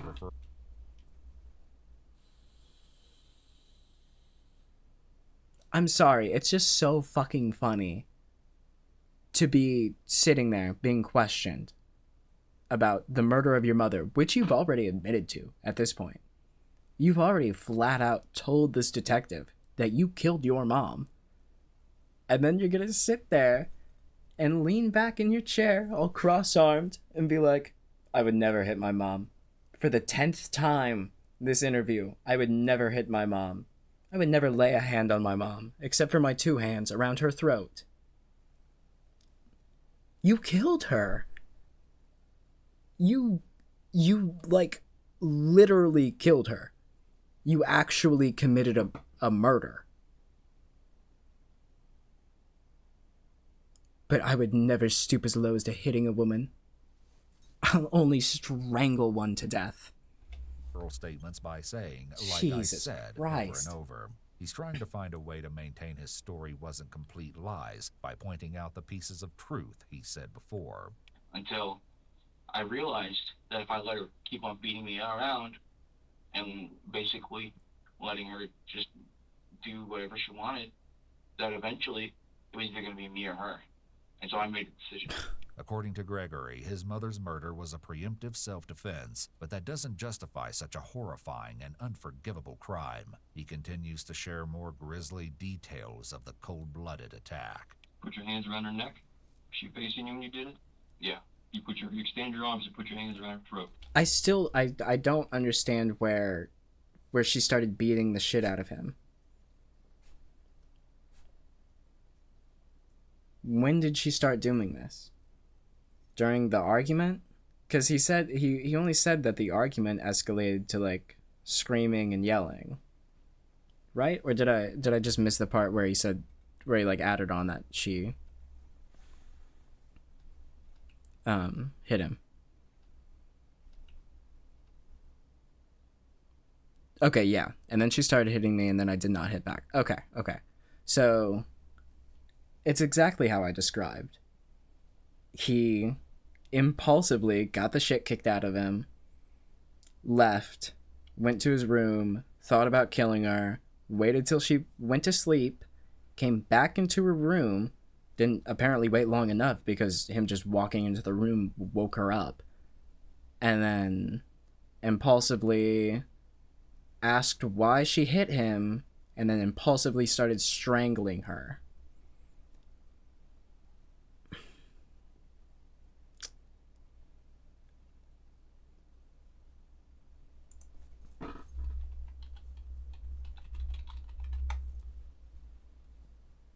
Without forethought, on impulse. Avoid reacting impulsively to events around you. Let's look at some more definitions. Oh, it doesn't give any. But, like, either this kid doesn't know what the word impulsive means, or this just wasn't impulsive at all. Like, how much time was that? Go, play. And I did not hit back. I did not punch her back. because, like I said, I wouldn't do that. Gregory is making a lot of referral statements by saying, like I said, over and over. He's trying to find a way to maintain his story wasn't complete lies by pointing out the pieces of truth he said before. Until I realized that if I let her keep on beating me around and basically letting her just do whatever she wanted, that eventually it was either going to be me or her. And so I made a decision. According to Gregory, his mother's murder was a preemptive self-defense, but that doesn't justify such a horrifying and unforgivable crime. He continues to share more grisly details of the cold-blooded attack. Put your hands around her neck. Was she facing you when you did it? Yeah. You extend your arms and put your hands around her throat. Yes. And squeezed. Yeah. What did she do? I don't like how descriptive the detective got with that. You know what strangling is. She was doing. Well, I forced her onto the ground and I was strangling her. And she was trying. She was clawing my arm. She was whatever. I mean, you can She was see whatever. She was whatever. That whatever is her fighting for her life, mind you. Him saying, and she was whatever, the whatever in quotation marks is her clawing and fighting back against her son killing her. How fucking callous. Oh my god, just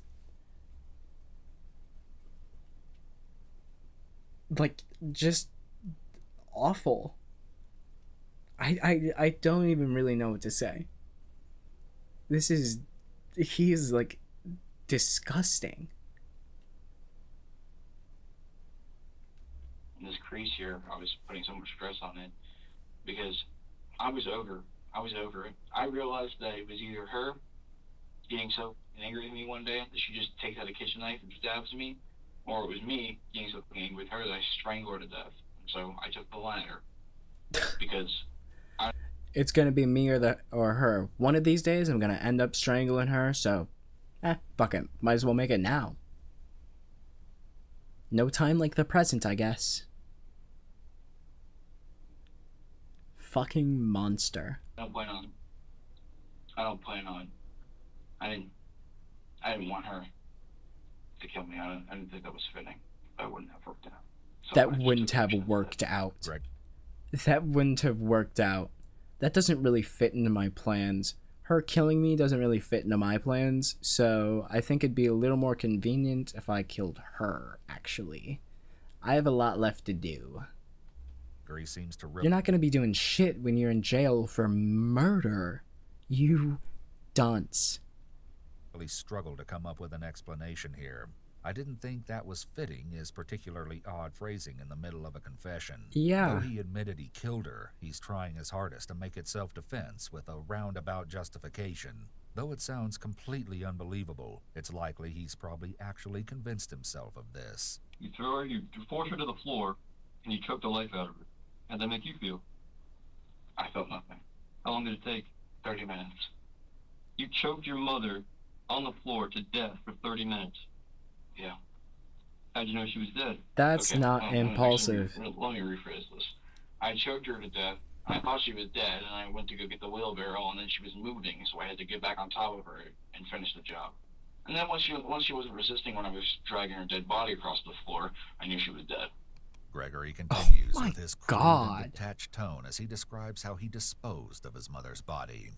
Well, bodies are heavy. They're a pain in the ass to carry. I was like, all right, well, this is easy. Simple fireman's carry, right? I'm just gonna pick her up, whatever, bring her to the car, throw her in there. Nah, this is heavy. So I got the wheelbarrow, I dragged her out to the stairs, and then I positioned the wheelbarrow in the way so I could basically muscle her body into the wheelbarrow just perfect enough to where I could get her into the car, actually into the wheelbarrow without having to, break my back.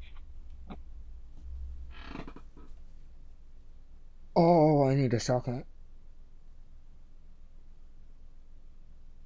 What the fuck?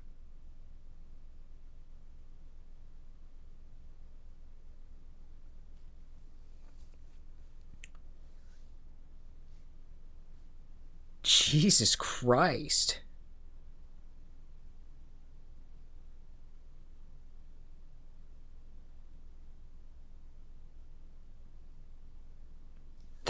that's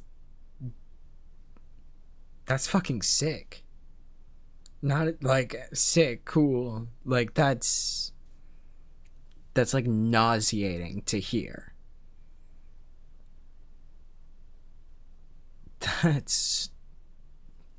That might be the worst thing I've ever heard in my entire fucking life.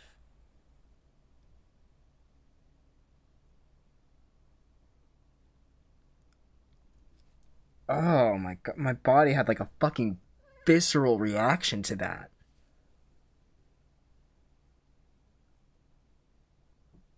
So fucking cold and open. Look, dead bodies are heavy as shit. You're talking about your mom, dude. You just killed your mom. And you're joking about how heavy her dead body is. I had to finish the job. Jesus fucking Christ. Jesus Christ. So you take her to the car.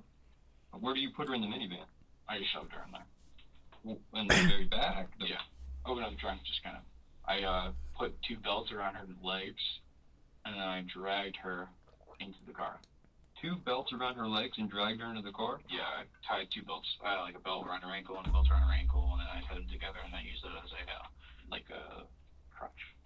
So you were in the van and just dragged her like from inside the van and dragged her from the wheelbarrow into the back of the van? Yeah, it was a bit to do, but yeah, I did it. It was a Gregory bitch to describes do. his next steps. We get a fascinating glimpse into the twisted mind of a teenage murderer. This is already a fucking So you glimpse. pull her into the back of the car, and then where do you go? Well, I threw a wheelbarrow in there, and I was like, and I got the shovel, and I was like, okay, let's do this. Whatever, it's easy. Yeah, no. Then I had a mental breakdown. I was like, holy shit. He's the victim, whatever. Whatever. Nope. Blah, blah, blah, whatever. What's that mean? Fill it in. Like, you know, whatever. Holy Whatever. doing, Again. and you know, or whatever. Destroying Whatever. my future, blah, blah, blah, whatever.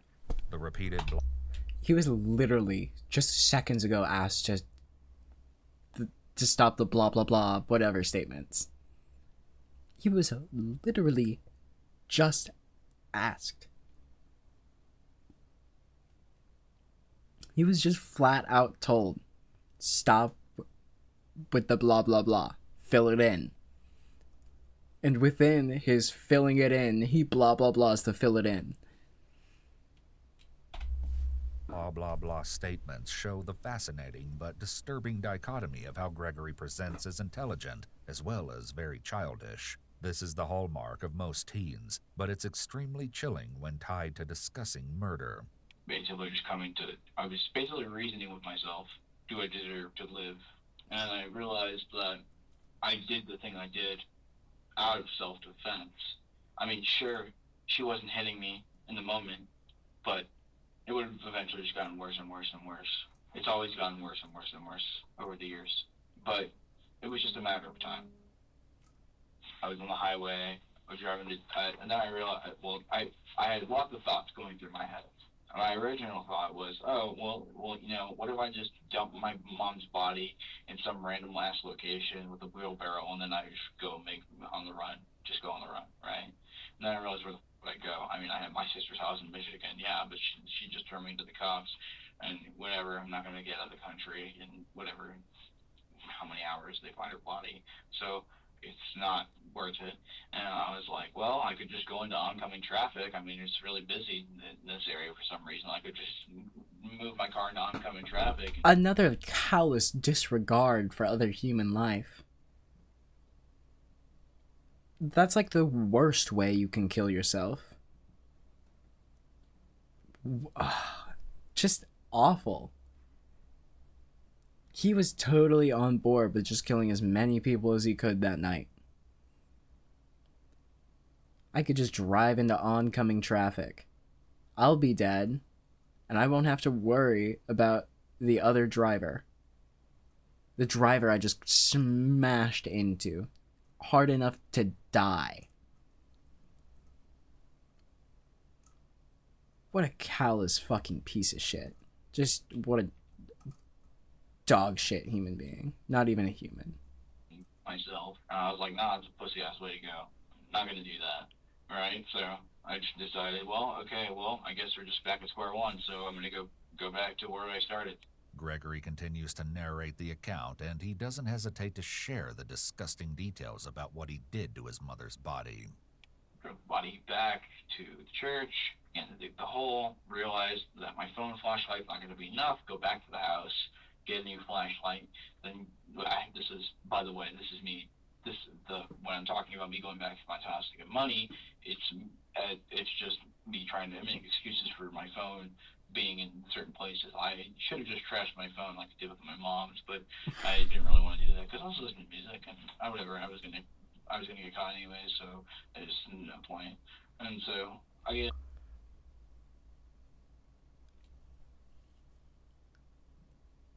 I think he's just accepting the fact that he was going to get caught because he's been caught at this point. Like, he's just coming to terms with it now.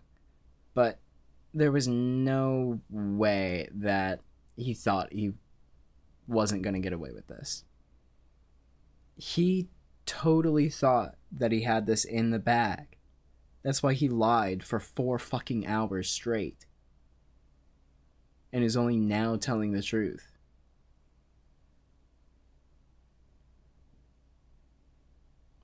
This is... People like this exist, and that terrifies me.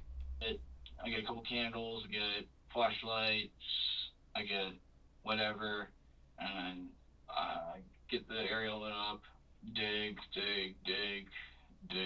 realize that the body smells terrible. It smells like Jesus Christ. You ever smell a dead body? Oh, I smell a dead body? Yes, sure I have. Yeah, they smell like... He's trying to bond with the cop over the smell of a dead body. The dead body being his mom.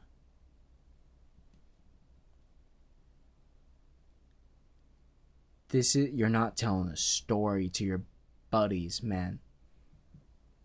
What the fuck?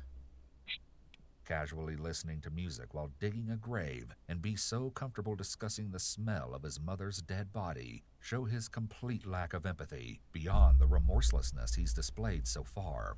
That sums it up so much better than I could ever say. I went to my house, got a can of bleach, and I was like, okay, when I get the body in there, I'll pour the bleach on it and just make it smell sterile before I cover it back up with dirt. I was like, okay, that seems like a pretty good plan, whatever. There's been another shift in Gregory's speech patterns. As soon as he decided to confess, he's now talking a lot faster. This is most likely his normal way of talking, as before he was concentrating on being deceptive. So, when we dig the hole, it's like, what, 4:30? And I was like, yeah, he tells a story like a teenager, just fucking flying straight through it. No time for breaks, no time for breath. Jumping around from place to place because he skipped so much, he realized.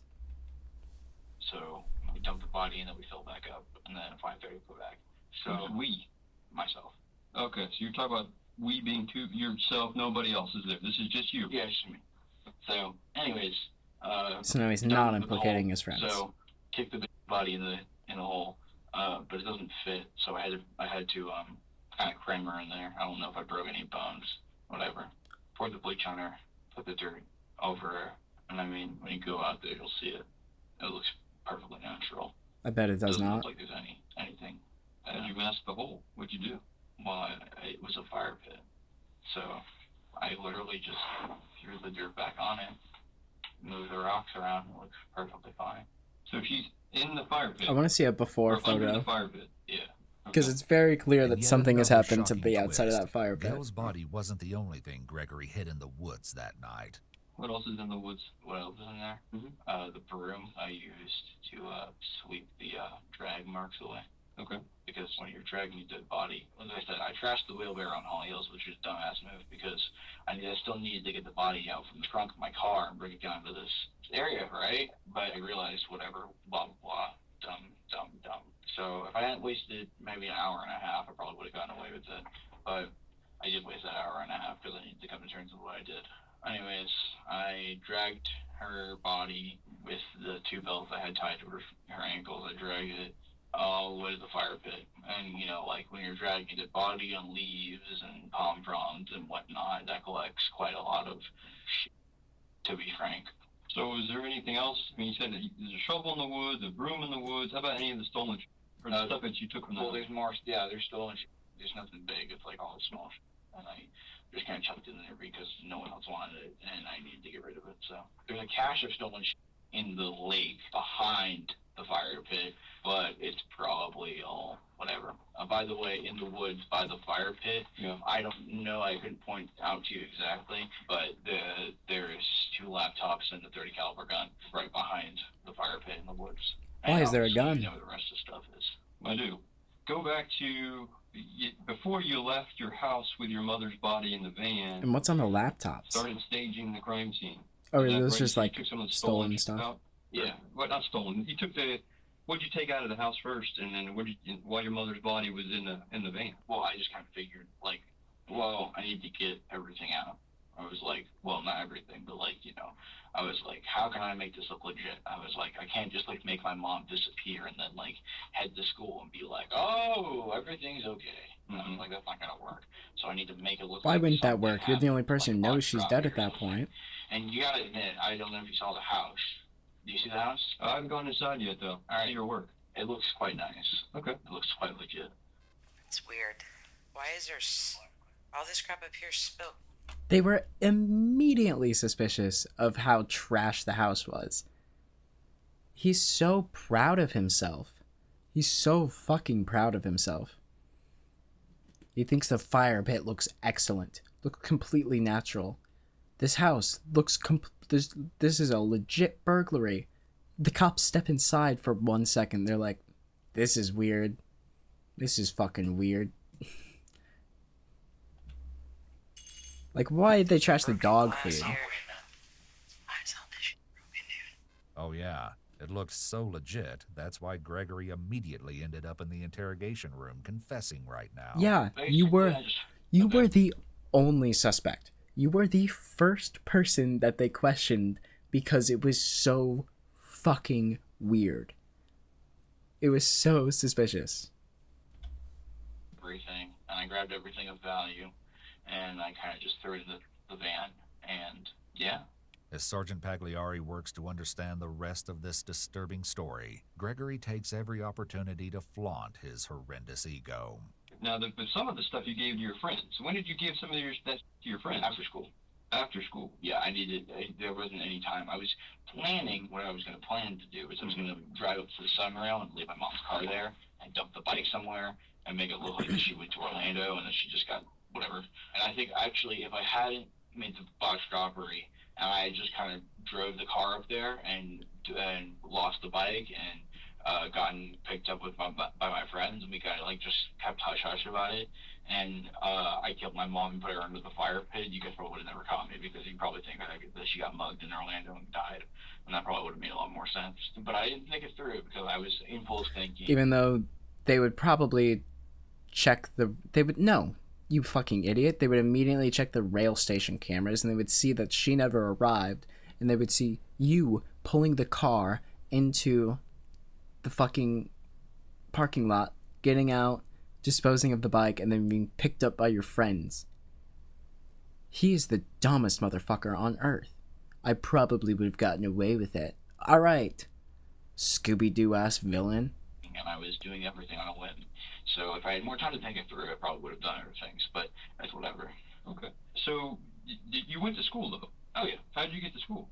Brian Dill picked me up in front of my house. I was wearing jeans covered in dirt, as well as boots covered in dirt. You'll find those in the woods with the broom and the shovel. But I was wearing no shirt. I just grabbed a random shirt and some soap and a washcloth. And then when I got to school, I wiped all the dirt off me, the excess blood that was on my face from my mom hitting me, and I cleaned myself up. And then I went to school, and after nothing happened. So then you go to school like nothing's up, right? Let's just go to class for a little while, right? Yeah, my last day as a free man, might as well enjoy it. No, Okay. man. Say goodbye to your friend? You thought you were going to get away with it. You were going about it as a normal day because you thought the day after that was going to be a normal day. You hadn't thought it through You didn't think there were going to be any repercussions to your actions because you're so fucking smart. More or less, it's you. It's whatever. Well, your two best buds are the ones you really care about, right? Well, no, they screwed me over in the end, so it's whatever. Only one person keeps a secret, Greg. Yeah. When did they find out that you killed your mom? When they picked me up, because I was covered in blood, which was my blood, but I was covered in blood and dirt, and I wasn't wearing a shirt, and I had soap, and they were like, what the happened? And I was like, well, Brian, I called you last night. He's like, yeah, I know. And I told Dylan. So Brian knew last night. He told Brian like when it happened. So Brian's like the number one. Okay. So then, what was their reaction? Apathy? Tell me. Describe. Elaborate. They didn't care. They didn't care. They thought you were full of shit. I mean, well, yeah, they thought I was full of shit until I took them back to where I did it. Which was after school. Yeah. And then after school, you took them to the church. Yeah. And then you just started divvying out shit. Yeah, I said, take what you want. Knowing that your mother was dead, and you told them take what you want, and they were good with that? Yeah, they took it. Who took what? I don't know. Okay. There's now no denying that Dylan and Brian helped Gregory cover up his mother's murder. And there was they knew about it the whole day. They knew about the murder the whole fucking day. I don't even know what to say. These are just like the worst kids. Kids like this make me terrified of like having children. I'm never gonna have kids, because what if they just fucking murder me and then like they're so stupid about trying to cover up the murder?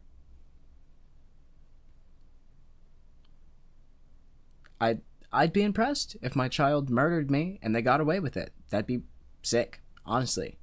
Impressive. But if they murdered me, and not only that, but like they went through this super convoluted setup to, I don't know, make it look like I just vanished and the house was burglarized, and just like went through all of these steps and still failed, that'd make me even more upset than just being murdered. Two are detained while Sergeant Pagliari wraps up Gregory's interrogation. Well, how about the part, I gotta say, I was impressed with the kicking of the door. Did you do all that yourself? Oh, no, I had those two do it. Oh, okay, so again, more things that these guys did. Yeah. Right? So tell me about that. Well, I was like, hey, I need help staging the crime scene. And they were like, okay, we'll help you. So both of them together kicked in the door? Yeah, it was very impressive. Okay. Do you guys... Everything in this kid's view about this crime is impressive. He thinks he did such a good fucking job. He is so proud of this. And he thinks if he had just like done this little thing differently, then he wouldn't have been caught at all. If only he didn't break it, they would have gotten away with it. I mean, did you see that door bash? It's like, it looks like a battering ram was taken to it. It snapped the back of the door off. I've kicked in a door before. I've kicked in 2 doors, actually. None of them have snapped the fucking frame of the door clean off, like the back of it. I have never seen somebody kick in a door so hard that it's like it has blown through the frame. My God. And he's just so impressed by it. He's so impressed. He thinks his friends are so cool because they kicked in a goddamn door. Yeah. So both of them together kicked in the door? Yeah, it was very impressive. Okay. Do you guys have this on video or anything? Did you like me? No, I wish I had it on video. That would be graphic. That'd be great. But no. But I'm sure if you just... He's so excited. He's so fucking excited about this. It's like making me so much more upset because he is so excited. He's so happy. He's so proud. He's been caught. He has been caught red-handed. He was the first fucking suspect. He's the first person they questioned. All signs pointed to him from the beginning of this entire thing. And he thinks he's like a genius.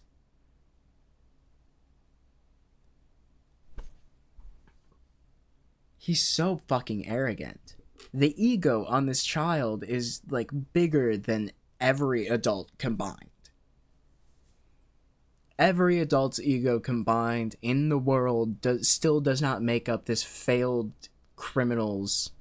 He's not even I can't even call him a failed criminal. He successfully killed his mom. He was just shitty at covering it up. That's like us recording breaking the phone in Poppy's driveway. This is gonna be great footage. It's exactly like that. It's exactly like that, except after we break the phone, we go into Poppy's house and kill her. Like, that's the equivalent of it. Or like she has just been killed before breaking the phone footage. That's an excellent parallel. They are so fucking casual about it. Man, I wish I'd recorded them breaking in the door. Really? You wish you had recorded evidence? You wish you had filmed yourself staging a crime scene? Really, man? Really?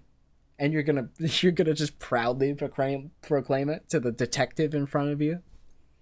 I wish. This dude just needs to shut the fuck up again.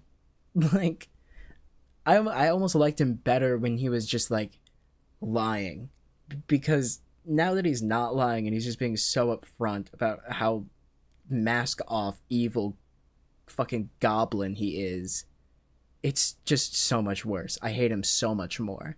He was just obnoxious as a bad liar. Now he's just like, he is blood boiling evil. I hate this kid. Just for footprints on the door, you'll find Hot take, I know. I don't care for this character. in their shoes. Okay. You'll find it all over the house as well. But then we went to my mom's room. We got the gloves, gave them gloves, because they didn't want to get their fingerprints on anything, even though they had already kicked the door open and whatnot. But and Did he just air quote? because they didn't want to get their fingerprints on anything, even though they had already kicked the door open and whatnot. But and He's like upset that they were like bitches about not like wanting to be caught and implicated in a murder case. Those fucking pussies, they didn't want their fingerprints all over the crime scene.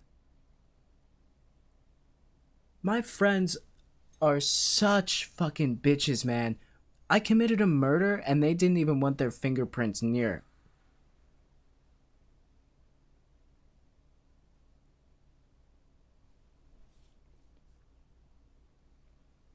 He does not give a shit about his friends at all. like not even in the slightest. John, I would be so upset if you dragged me into a murder case and then made fun of me for not wanting to get my fingerprints on the crime scene.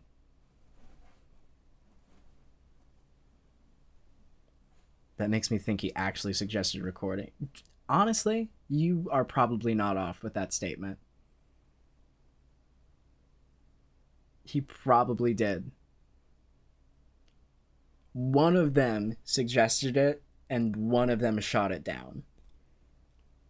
I'm gonna guess that you're right. Greg did suggest it, and then I'm gonna suggest Brian the senior was like, "Are you fucking stupid? I don't want to be filmed staging a crime scene." I don't have any doubts that this Dylan character would be all for it, though. He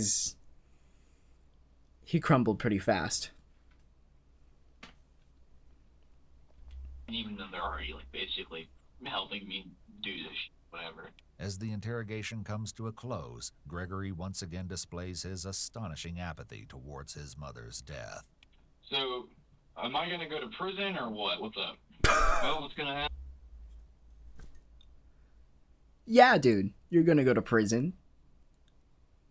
No, we're just gonna take you back home. Since you were so upfront and honest with us this entire 5-hour interview, we just figured we were gonna let you go back to school tomorrow. You seem all right. Thanks for telling us the truth. You're all good. We just wanted to clear up where your mom was. We don't give a shit about her. She's like not important. You can go. He's expecting it to end like To Catch a Predator. Like Chris Hansen's gonna just walk in and be like, all right, you can leave. Like, no, dude. You are in the police station being interrogated. You've been read your Miranda rights, and you've confessed to the murder of your mother. Yeah. If you don't go to prison, there's something wrong. Like, clearly the chain of evidence has failed in some regard if you do not go to prison. You are on videotape being so callously open about killing your own mom.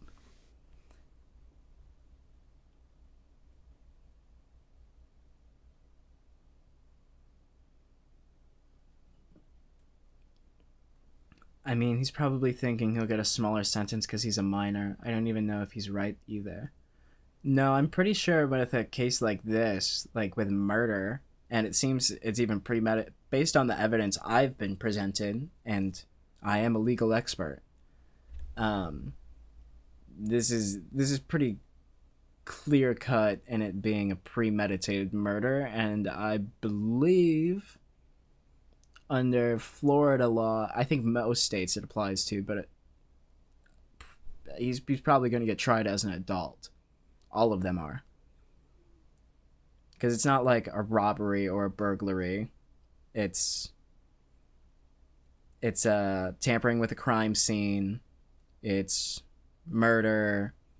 It's accomplice to murder. There's like 5 felonies that he's gonna end up getting charged with. There's no way he doesn't go to prison. And there's no way he doesn't get tried as an adult. In fact, I'm fucking baffled because fucking Greg here, Greg the 15-year-old legal expert who analyzed the kicking in of the door and determined it could have only come from a kick or a great force. Yeah, I don't see him. I don't know. I don't understand why he didn't get a lawyer. There's no way that he could have thought that they weren't going to interrogate him. He called his sponsor. He called his cop sponsor to come sit in the room with him. And obviously his cop sponsor is not going to like suggest a lawyer. He's a cop. He's interested in the case. He wants a confession. And this kid's just doodling on paper, asking if he's going to go to prison. Yeah, man.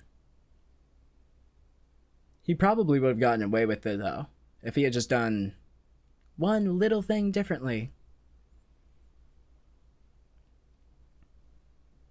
In his mind. I don't think there's anything he could have done differently to end up getting away with this. Like, every single sign points to him. The fucking neighbor came out of the house and was like, the son has a history of depression, and you might want to talk to him. The fucking neighbor.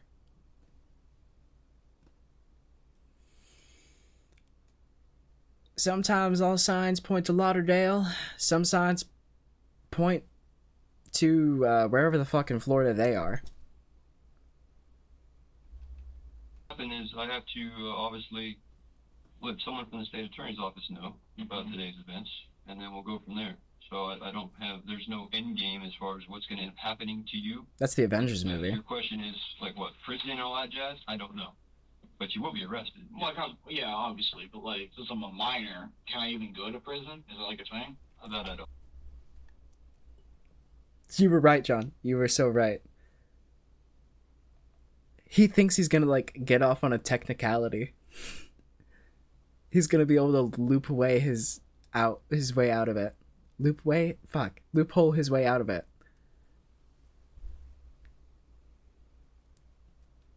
He's like, yeah, I know, like, I strangled my mom to death and buried her body underneath a fire pit and made it look like it was a burglary. But, like, since I'm 15, I'm gonna get away with it, right? Dude, there are some questions you just don't ask a detective while you're being interrogated. I think Greg has asked every single question you're not supposed to ask a detective while being interrogated. Like, what do you know? Is that relevant? Am I going to prison? All fantastic questions that you should save for your brain. And they will be answered as things play out. But those are never questions you should ever vocalize, because as soon as you do, you know what the answer is. You know the answer is yes. This detective is good. I think it's intentional to not talk about the consequences as much as possible. Oh, absolutely. Yeah, I'm pretty impressed with this cop, because he's been, like, mirroring. Jesus Christ, what time is it? It's 4:15 a.m. I can slur my words. But he's just been, like, being a complete mirror to Greg's body language, his vocab, just everything. He's doing everything he can to just, like, make it as easy as possible for Greg to just bounce off of him. Almost like he's not even talking to the cop, just like he's talking to, like, a mirror. Which is exactly what I said, just in shorter words. Jesus fucking Christ. Again, I'm just the person who gets the facts and presents. Is that a thing? Again, yeah. All we're gonna do, Detective Jones and I are just here to get the facts of the case. Hold on. Again, yeah. Damn it. Yeah, obviously, but, like, since I'm a minor, can I even go to prison? Is it like a thing? That I don't know. Again, I'm just the person who gets the facts and presents. Is that a thing? Again, yeah. All we're gonna do. His sponsor is like, yeah, that's a thing. Why? He's just trying. He's like, It's almost like he knows what the answer is, and he's just trying to maybe appear smart or, like, validate himself. It's like, I don't know, like catching somebody in a lie and being like, is that true? But you know the answer's no, but they're obviously going to say something else. Is that a good analogy? It's 4:15 in the morning. I don't care. Detective Jones and I are just here to get the facts of the case. We present our findings to the legal part of things, which that's not me. So since I'm in the police station already, ready to do handcuffs and all that jazz? You probably will be handcuffed at some point, yeah. Dope, bro. And then I did Act of the Century. She's giving me a Grammy for that 9/11 or 911 call. Yeah. You should give it a listen. It's quite nice.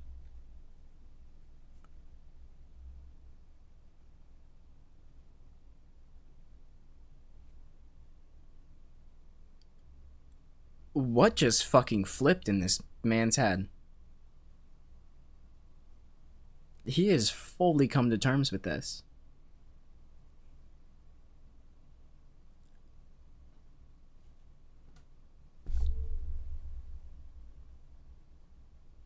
I just did the act of the century, bro. You killed your mom. Let's not get ahead of ourselves here. You killed your mom. The act of the century? 9/11 happened. And you're gonna say that you killing your mom in some small town in Florida is the act of the century?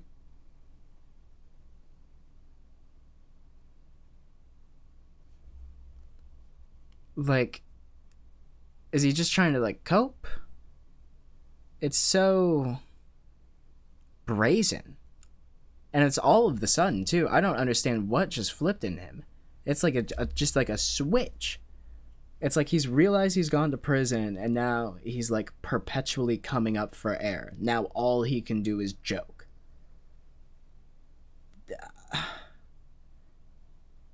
And also, you would be getting an Oscar, not a Grammy, idiot.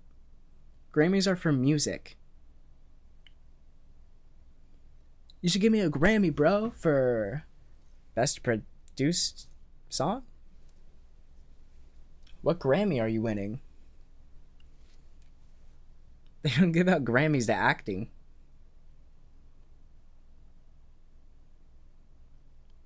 It's a defense mechanism, in my opinion. Say all that shit in order to push away all the oh shit thoughts. Yeah, that's a pretty good summary. And it's so sudden too. It has to be a defense mechanism. Because his sponsor just told him that, yeah, prison is a thing for minors. So now he's like, oh fuck, okay. I thought I was going to get away on this technicality, but I guess I'm going to prison. Sick, awesome, dope. And he's just saying like all of the intrusive thoughts in his head now. Like it's all crumbling for him. And he worked so hard. In his mind, he did. Fuck. This guy sucks.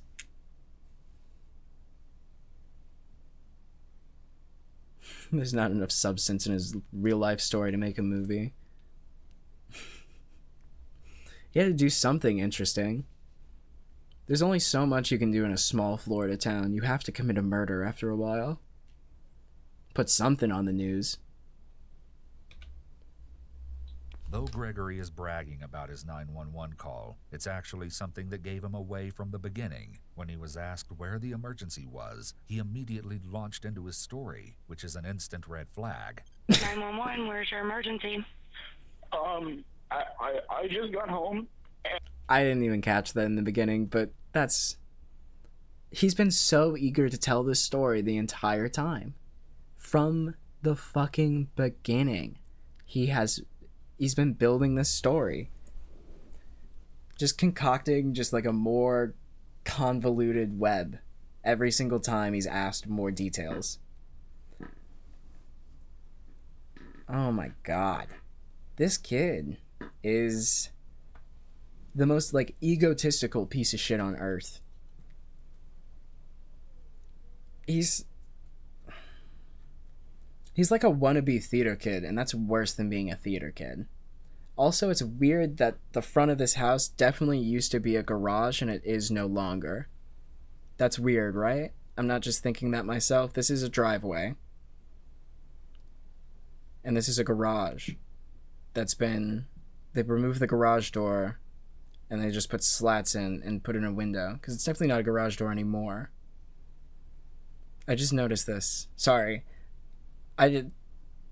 That's fucking with my head. Why would you get rid of your garage?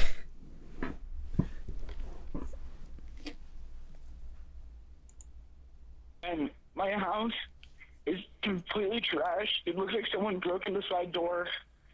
An innocent person is interested in help, not telling a story. It's incredible that the detectives can keep a straight face listening to him. Yeah, if I'm calling and I'm seeing like this scene that I'm coming home to, I'm picking up the phone, calling a 911, and I'm saying, my house is fucking trashed. No, I guess I'm saying the same thing as him, actually.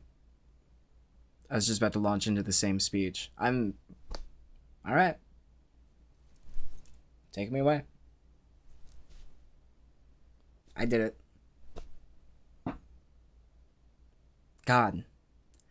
Good thing I've never committed a murder. I would not get away with it. I would not be able to do it. Me and this kid think too much alike. Before officially arresting Gregory, the sergeant has one last question for him. You've taken a little bit of pride in what you did. That's fine. You know what? It is what it is, right? Are you willing to go with us and show us at the church where you put her and everything? Do a little reenactment of what happened? So again, if you're willing to ride with us, I'll sit with you in the backseat of a patrol car. They're gonna role play? Uniformed deputies. we'll come in and handcuff you, of course, and put you back there with me, and then you'll just take us over to the church, and then we'll get out and do a little video reenactment of the scene over there, and just kind of go through some things. Tell us what you were thinking. That's all I'm looking to do at this point. You want to do that? I'd be down. You're down? Yeah. Okay. This feels weird. After You got him.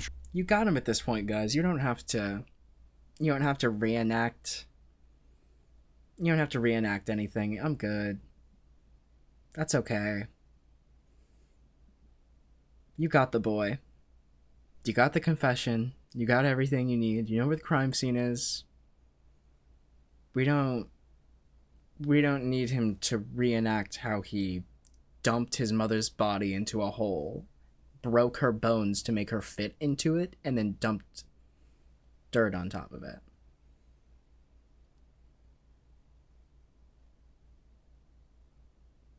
I don't think I like that. Just arrest him, please.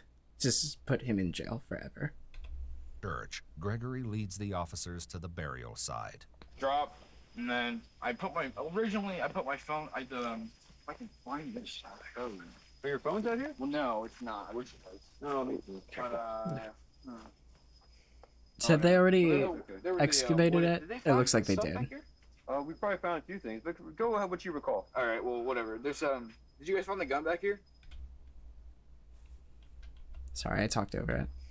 Oh, whatever. Well, there's my phone. I can find this. Oh, Are your phones out here? well, no, it's not. I wish it was. No, But, I wish it was. Oh, whatever. Well, there was a did they find the stuff back here? Yeah, they found the stuff back there. You didn't hide it well. You tossed a bunch of shit behind the benches. I can almost guarantee just going out in daylight they'd be able to find it.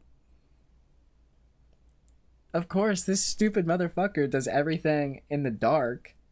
He can't see shit, so he's like, fine by me. He leaves. They come back at 2 p.m. when the sun's high in the sky right above them, and they're like, okay, so there's this fire pit's obviously been dug out, and there's a bunch of just random shit behind these benches here. That's weird. He thinks he's so smart, and that's what makes me the most angry, I think. It's not even the murder. It's just that he's so arrogant.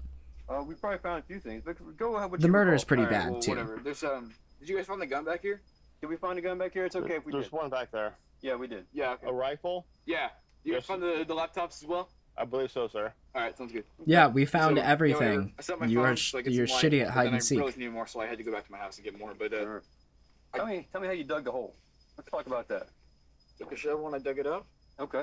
All right. And then how did you put your mother's body in the hole? How was she oriented? Was she face up? Is she Okay, so originally I was gonna put her in legs first, and I realized that was a bad idea. Right. So I put her in head first, and then I folded her legs in. You're gonna when you dig her up, whenever you do that, you'll find the legs first. Have they which not should dug make it her up easier for already? you to pull it out, but It looks how big a hole are we talking about here, Greg? pretty big. tore up already. let's say- It looks super tore up already. Did they not dig her up? Because if this is what he left it looking like,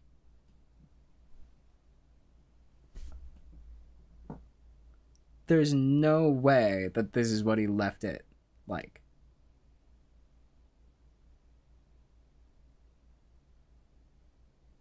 Is this the proud work that he's done?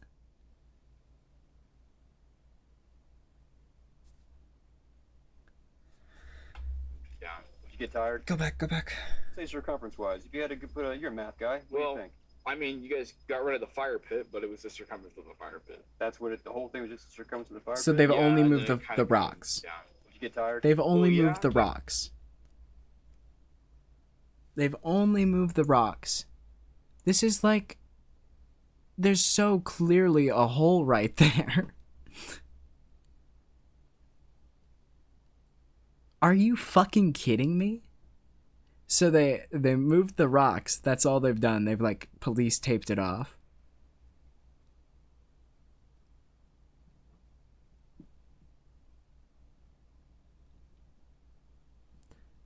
Of course he thinks it looks natural. He doesn't fucking go outside. I'm almost convinced he found that fire pit like the day before.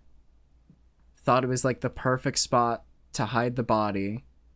Obviously he's never seen this fire pit outside of this one time, so when he digs it up and throws everything back on top of it, he doesn't know what it usually fucking looks like. There's so clear, like, this is not flat ground at all. Like, that's, I don't know. I'm going on a tangent at this point, but Jesus Christ, it's so fucking obvious that there's something buried there. Where Greg strangled her to death. 2 hands on her neck. Go ahead. Originally started with 1, but then I thought 2's better than 1. Okay, all right. And right, it was right, 2 on of both course. times. You choked your. Did you wait? Did he actually think he was going to be able to strangle somebody to death with one hand, like Darth Vader? You thought you were going to be able to choke someone? They're fighting back because you're killing them. You thought you're going to be able to one-hand that shit? He really is a teenager. He really is just a dumb, stupid fucking teenager. He just does not understand the world. He doesn't understand the primal urge to fight for your life. He doesn't understand how crime scenes look. He doesn't understand how fucking cops communicate. He doesn't even understand how fucked he is, I think. She was like up against the wall, and if I was at my house, I'd show you. But okay, it was interesting. No, I just want to know. Okay, it was interesting. So against the wall, standing up, and then on the floor. Well, I had her up against the wall on the floor. Against the wall on the floor. He's changing the story again. Okay, now I'm confused. I don't know how he fucking killed her. He's changed the story again. He told the cops earlier he had her down on the floor next to the bed and was strangling her there. Both hands on top of her. They even clarified that in the interrogation room. And now that he has a larger audience, he's going to try and make it seem more impressive. Yeah, I was strangling her with one hand and I had her pinned up against the wall and I just had her right there. But then I thought, oh, it'd be so much better if I had 2. Like, what? What is he talking about? He's just trying to make it seem cooler.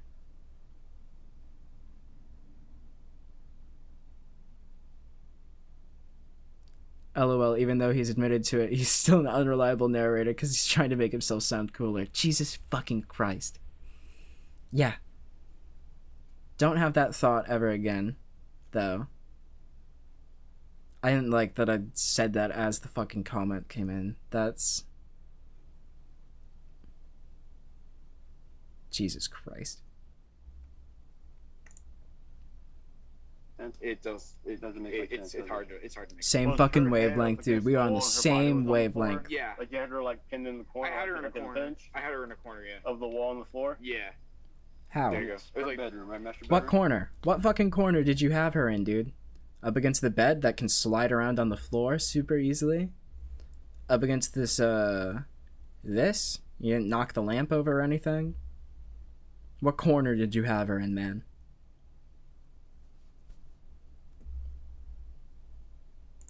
Yeah, you can see when you go in there, the bed's tilted. We started on the bed. We struggled off the bed onto the left side where I proceeded to kill her. Okay. Started on the bed. Started on the floor. She was up against the wall. She was up against the wall and the floor.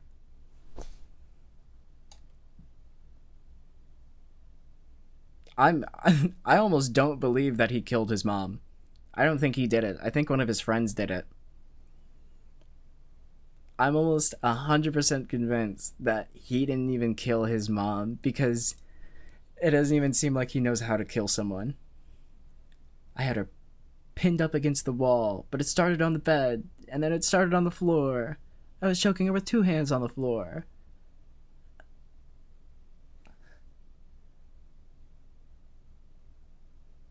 He's changed the story of how he murdered his mom almost as many times as he's changed his alibi. While Gregory leads the officers through the woods, Brian and Dylan sit together in the back of a nearby patrol car. As the boys talk about their current situation, seeming not to realize they're being recorded, it becomes very clear that they don't understand the consequences they'll soon be facing. I told the entire thing because they knew it already. Dude, I haven't been in cuffs. They did not know it already. This lady shows up and she puts me in cuffs. But you were in cuffs? Dude, they showed up and I was okay, and then they're like, okay, we transfer you in cuffs. They transported me without cuffs. I'm like, wait, so like Dylan said this also was like, no, they're with our other detectives, and was like, shit, he's fired at the police station. So they called my father. Oh no. Yeah, they called my father. My father knows that I'm involved in this. I'm gonna get chewed out when I get home, and I'm not gonna get a birthday or Christmas or anything. I'm gonna be grounded for the next 10 years. I'm gonna be grounded for the next 10 years. I'm not gonna have a birthday or a Christmas. Oh. Yeah, dude. Yeah, man. You're not. You're not. But it's not because you're gonna be grounded. It's because you're gonna be in prison. Oh my god. Explore with us was not kidding. They do not understand the consequences at all. They do not understand what they are facing right now. I'm gonna be grounded for the next 10 years. This is the same energy as Hermione saying we're gonna get expelled. No.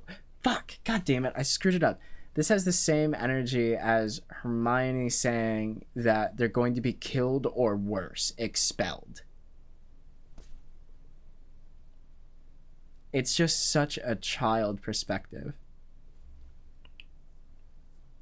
Dylan is Dylan. I'm Brian. You're Greg. Yeah. And I think outside of Dylan, we also kind of look the part too.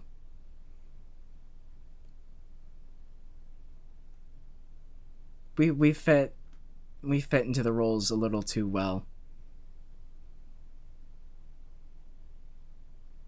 Again, I'd be pretty pissed if you pulled me into a murder case. And I would call you a pussy if you didn't want to get your fingerprints on the scene of the crime. I'd do it. And disowned by my entire family. Dude, I'm not even getting to work tomorrow. Someone's about to get fired.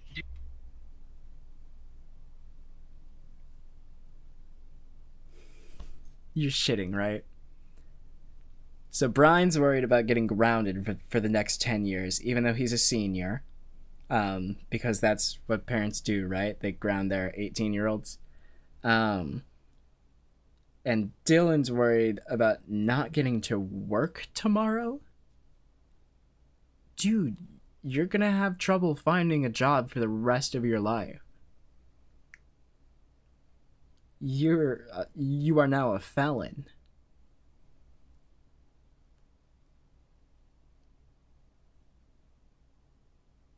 And you're worried because you aren't gonna get to your high school job tomorrow.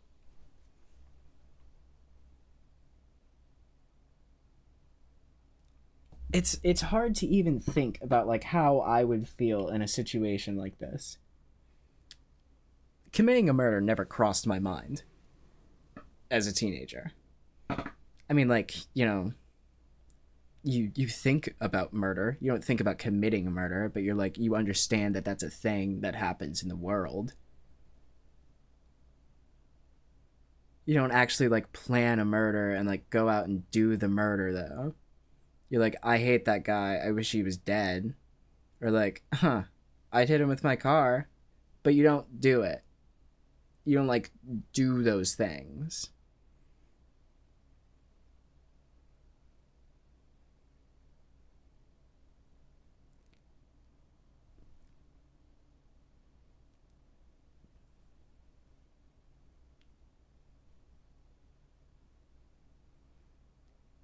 And I don't know, man. Is it crazy for me to say that, like, I feel like most teenagers would at least be able to think it through a little bit more. They know murder is like the worst crime. They see it on the news. They understand, like, the consequences to murder.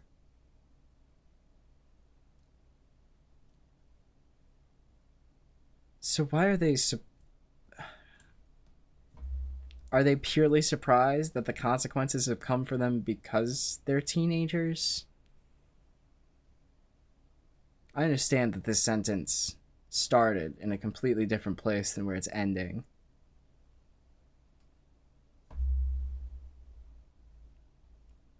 But this is where my train of thought's taken me. The only way a teen would get away with it is if it was a random person, I think. I don't even think that's possible now. That dude in, like, what was it, LA?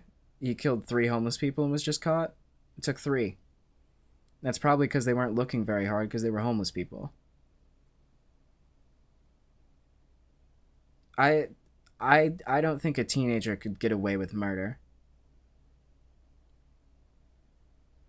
There's no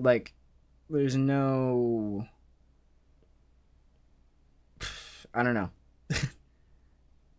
maybe I'm underestimating the power of teenagers, but there's no way in my mind that a teenager is going to be able to get away with murder. Like, yeah, like you're saying, not enough alibis for a teen at all. Or, like, the alibis they do have are very, very, very easily cross-referenced. Where do they go? School. School has cameras all over it, and it's filled with people you see every single day, like teachers and administrators. They know your face. If they don't see you that day, or you're not counted in attendance, there's one alibi out the window. Whereas another place teenagers go, home. Who's at home? Their parents, that they see every single fucking day. And so, if they're not at home, the parents notice that they're not at home. Where else do they go? Work. And if they're not at work,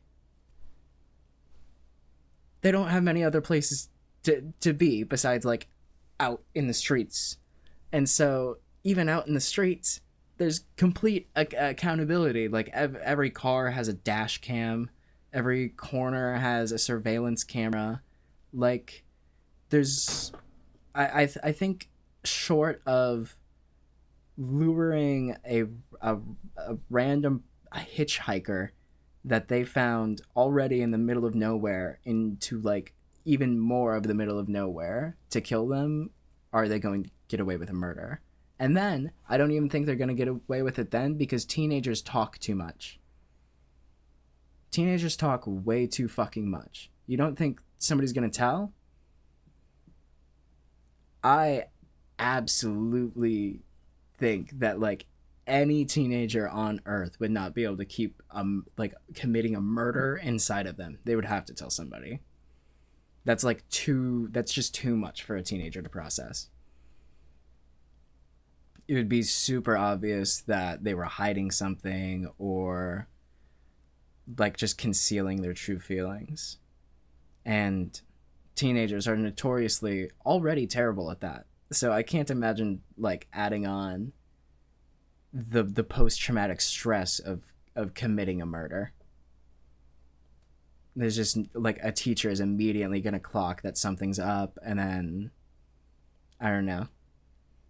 They may not immediately jump to murder, but as soon as people start asking questions about why you are acting the way you are, that just leads to more and more in-depth questions, and you're going to have to build a web of lies that you are not going to be able to keep up with. Yeah, Greg is exactly who I had in mind when I was talking about somebody talking. Like, if his 2 friends were not involved... Well, I mean, he fucking called Brian the night he did it and told him that he killed his mom, and then as soon as they pick him up the next day, he tells him again. Because he's proud of it. He wants to tell people. Like, if he's not telling them, he's gonna make some, like, fucking Reddit post about it. It's just... They just don't understand anonymity. Or... I don't know. Teenagers have the loosest lips, and they sink the most ships. Dude, no, we had that job. Oh man. We were making 15 an hour. Come on. That's more than Guys, I make. This is important. Yeah, it was 15 an hour. Wait, are we not able to anymore? Be done by. Well, then we're going over there. Only the willpower to stay up so long. No, how it's working, you have to be there at 11 o'clock till around 7 o'clock. That sounds like work. Yeah, but it's 8 times 15. It's 140. Each. Let's get along. I can go buy that other jackass one. It seems that the concept of serving jail time for their crimes doesn't even cross the boys' minds. Not at all. Is this just a sign of their immaturity, or do the two really feel that they haven't committed a crime by helping Greg cover up his mother's murder? Is that Greg? It's not Greg. That guy's too tall and like skinny. No, it's Greg. Look at his limp. Yeah, he has to point out where the body is. That's Greg. That's Greg. Mine. Oh. Look at what Matt's wearing. Like, I'll do a lot of things for a friend. I was under the impression I was taking some property. You were under the impression you were taking some property? When you picked him up this morning, he told you he killed his mom. He wasn't shy about it. He wasn't hiding anything. The dude who drove you there in the morning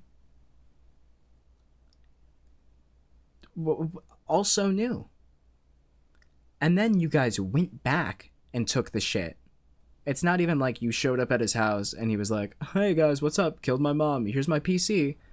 You showed up to his house. He was like, "Hey guys, what's up? I killed my mom." And then you went to school for the whole day. And then left, went back to his house, took all the shit, and then left, threw a bunch of it away, and then kept some of it. You were not under the impression that you were just taking some property.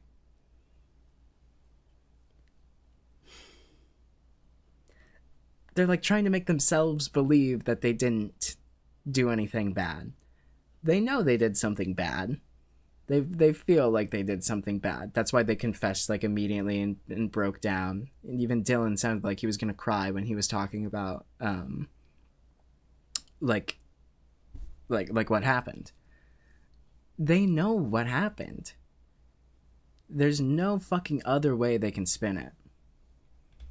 They are accomplices to murder. Out of it. I was enjoying those tonight. I was kind of drunk. You should ask. The complete lack of accountability from Dylan and Brian is appalling. However, also, I didn't think this needed to be said, but can white guys maybe not say the N-word? Just maybe. Just thought I should throw that in. their utter absence of remorse only becomes more apparent when they bizarrely decide to sing Alien Boy by Oliver Tree. I was sitting there singing Bruno Mars and all that, just like blasting the speakers. I had them all hooked up and it looked nice in my room. I fell down to I was listening to that too. 3 doors down, so you can't ignore it. I'll hunt you down like Tyrannosaurus. Eventually, all three boys are transported back. Two problems with that. If you're gonna sing along to Oliver Tree, do the voice. Don't be a pussy, do the voice. Second problem is just that whole situation. That whole situation. They're talking about fucking speakers and listening to music in the back of a fucking police car while their friend is outside pointing out to the police where he buried his mother.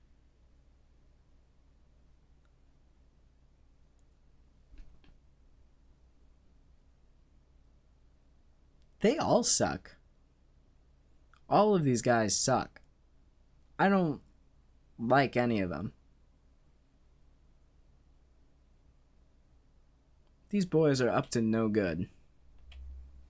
Back to the police station. So After fucking a cringe, hectic night too. of processing, Gregory, Dylan, and Brian are reunited in the back of a patrol car and transported to the Department of Why? Juvenile Justice, where it's very... Why would you put 3 teenagers in the back of a patrol car? And how did those officers on the way to the station not blow their brains out with these 3 obnoxious-ass teenagers in the back of their squad car?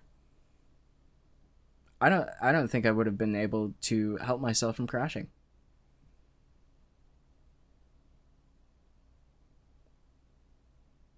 Can you imagine trying to drive 3 fucking kids to the police station because one of them murdered their own mom and they just won't shut the fuck up?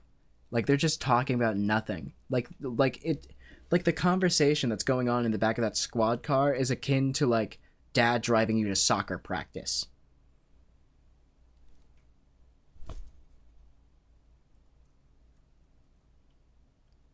It's just like jaw-dropping how awful these kids are. Very clear they have no idea they're being recorded. Because, like, I was asking for a bottle of water so much. The one that he was like, the water's in that fountain right there. And I'm just like, I'm not drinking out of that. Like, I'm just going to get AIDS straight from drinking from that water. There's still a cop in the car, guys. They know they aren't being recorded, but do they also think that the cop just has earplugs in?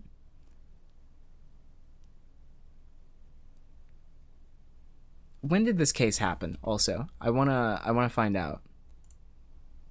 I want to find out how topical this is, cause I feel like if you're singing Alien Boy and making AIDS jokes, 2018, God, that's late to be making AIDS jokes. Are kids still making AIDS jokes? 2018 is actually longer ago than I thought it was. Thinking about it now, I was a junior in high school. So Brian was older than me at the time of this crime.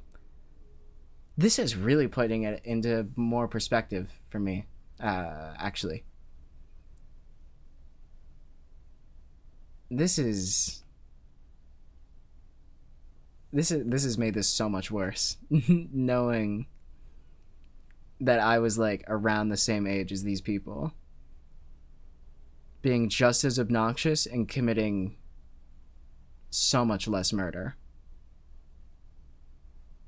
Like, at least my biggest crime was just being like like an asshole annoying teen.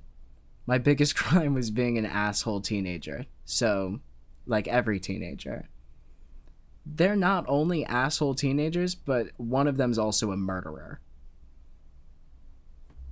It doesn't really get worse than that.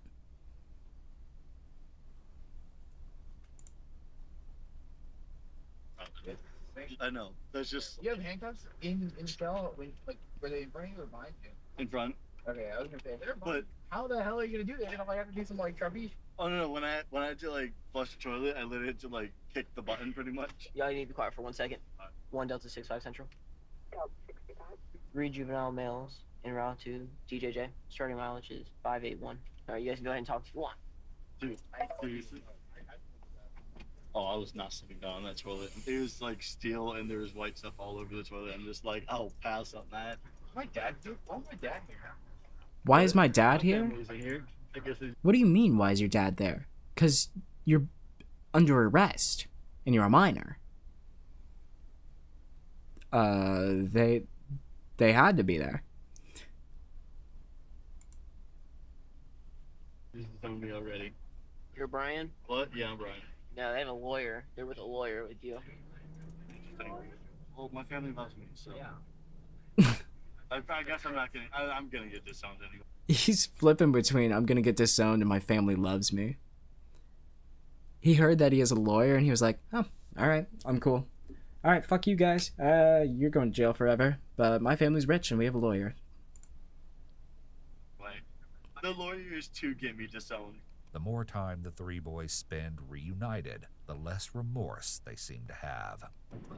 I was arrested on my grandma's birthday last night. Last night was my grandma's birthday.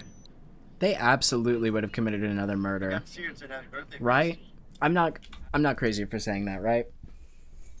I feel like these 3 teenagers together are like a dangerous bunch. And not in like a let's slash some cop tires kind of dangerous bunch way. More of like a murder spree kind of way. Like, I feel like I'm trying to fucking grab my vape. There it is.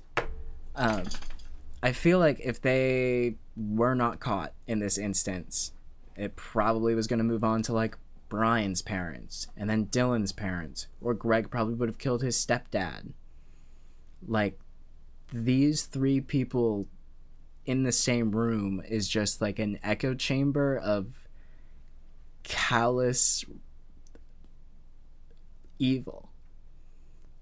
Like, they should never be in the same room together, or like it's just too powerful. It's too powerful of like an evil force.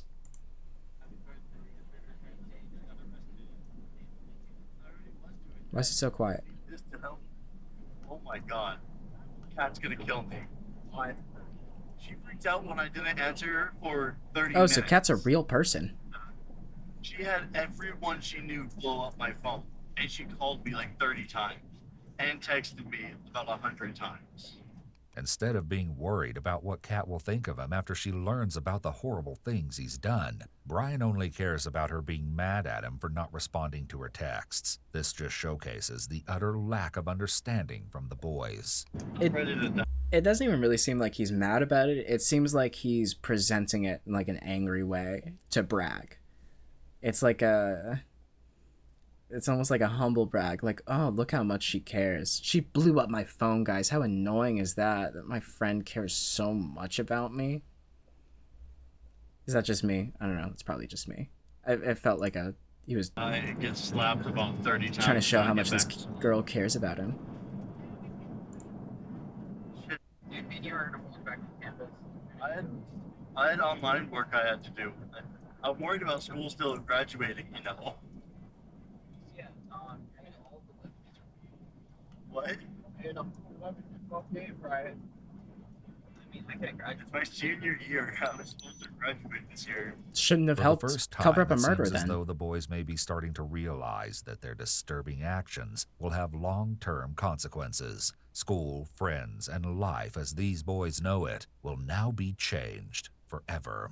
Not long after arriving at the juvenile center, Brian's family posted his $100,000 bond. In the 3.5 years prior to their court date, Brian finished high school, started college, and was employed. On the other hand, Dylan wasn't offered a bond for 309 days, as the court was concerned that his history of mental health issues may lead him to hurt himself. When he finally was given a bond, it was $200,000, meaning there was essentially no way for him to post his bail. For his part in the crime, Dylan was sentenced to 828 days in jail, followed by 10 years of probation, despite both boys having been charged with— Stop.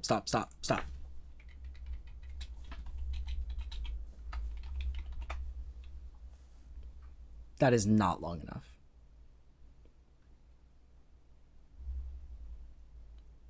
Not even 2.5 years? 2.25 of a year.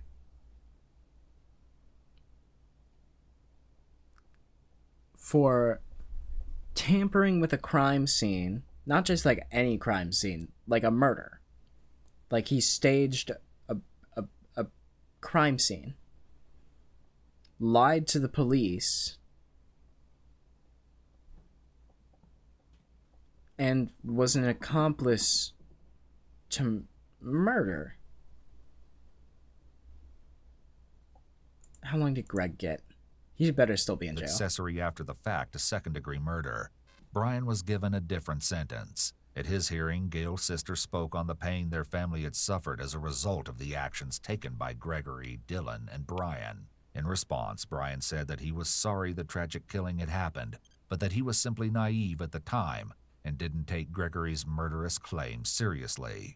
Even at his sentencing, it seemed that Brian was wholly unwilling to take full accountability for his actions. In the end, he was sentenced to 14 years of probation, with the first 364 days of that term being served in the Volusia County Jail. Dude, just add the extra day. Just throw the fucking day on.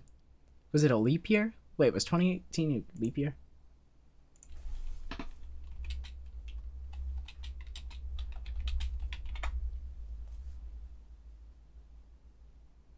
Wait, so 2018, they said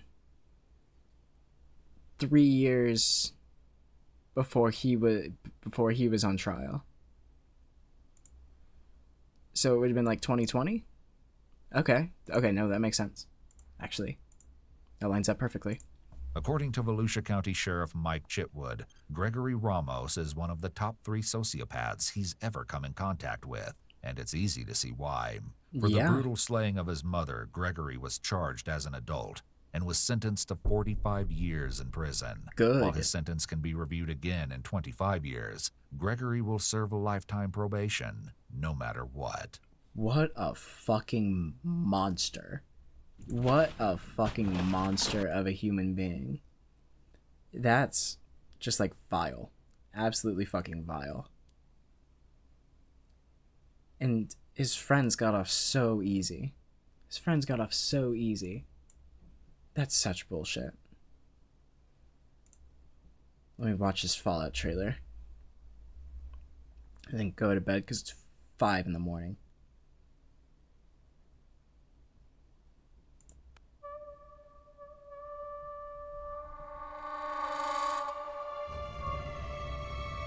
I know that I've lived a relatively comfortable life. Stop!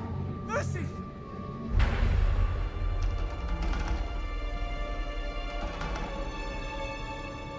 Vault suits are pretty sick. You need to go home. Is he related to Chris? Vault dwellers are an endangered species. I do not think you would be willing to do what it takes to survive up here. Todd Howard? What is he You doing? insist on staying. Wait, what is he doing for the show? Is he oh, he's probably just helping produce it. If you insist on staying, then you will have to adapt. Dog meat? Uh-huh.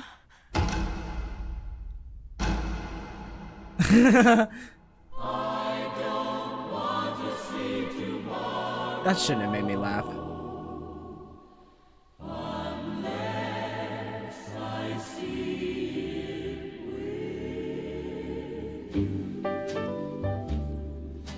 Tomorrow, so they say, will be a lovely day. Power Hour walking is A pretty bright sick new shot. sun will suddenly break through. But I don't want to see tomorrow unless I see it with you.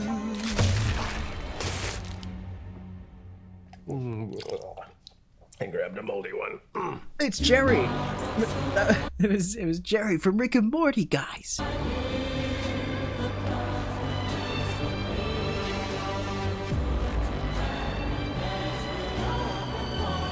This is so sick.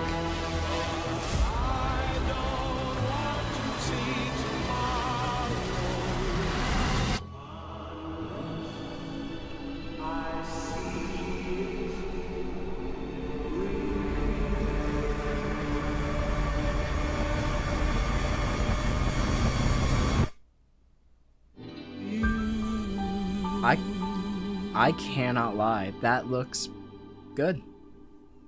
That looks pretty fucking good. I don't know if it will be good, but I really fucking hope it will be. That the power armor looks so fucking sick. And even just like the Vault Dweller suits are excellent. Yes, just please have substance. Like I like it needs to say something. Like, I don't know, Fallout is supposed to. It looks like it's going to combine a few different Fallout games, though. I saw that fucking robot butler thing from Fallout 4. I noticed that. And there were just a few other things from, like, New Vegas that it even looked like. Do we know where in the United States that the Fallout series is taking place? Like, which area? Alright. Please have information. Post-apocalyptic. Oh, wait, let me see. Is Jonathan Nolan related to Chris Nolan? Oh, he's his brother. Oh, is this one of the guys who wrote Batman? Like the Batman trilogy? He also made Westworld. Yeah, they co-wrote The Prestige, Dark Knight. Oh my god, this is gonna be fucking good. It has to be good. Everything that I've seen from Jonathan Nolan, I don't think I've seen really anything that he's directed, but everything that he's written has been really good, in my opinion. Did he write Interstellar? He wrote Interstellar. Him and Chris wrote Interstellar. Yeah, this is gonna be fucking excellent. I'm so excited. Walton Goggins? Oh my god, yes. Excellent actor. Is there anyone else that I recognize on here? Johnny Pemberton. That sounds familiar. Oh, he was in Superstore? Superstore, right? Yeah, Superstore. That was a great sitcom too. He's pretty funny in that. I don't recognize. Oh, Chris Parnell. That's Jerry.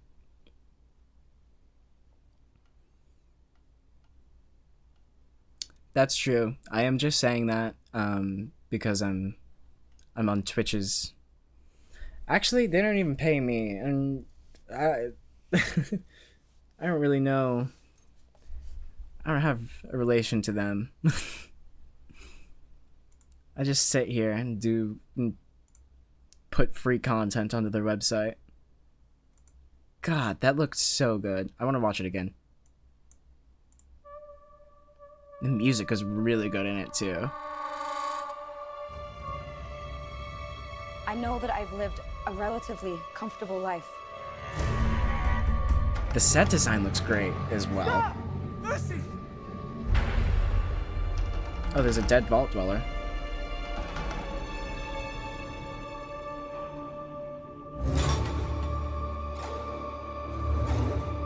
You need to go home.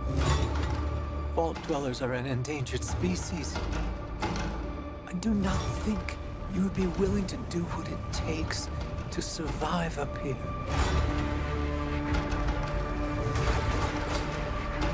If you insist on staying, such just a vast desert. It's so cool. To adapt. Love that dog meat's in it too. I'm so fucking glad that they included dog meat. I don't know how to express how happy I am that like such a minor detail as the dog in the game is included. So good.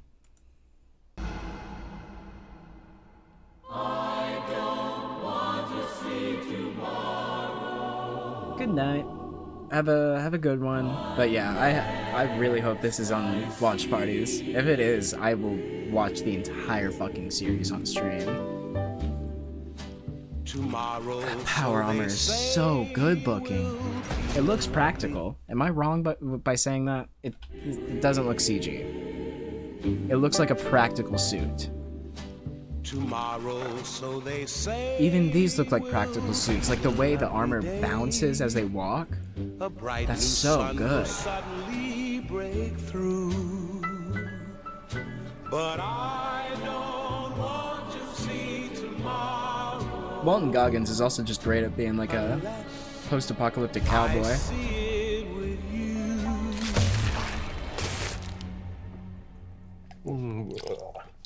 And grabbed a moldy one.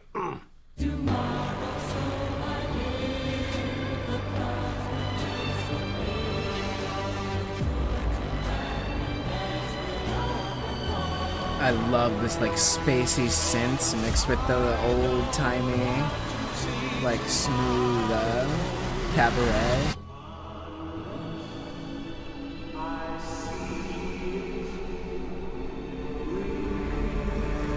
Oh my god, I'm so excited.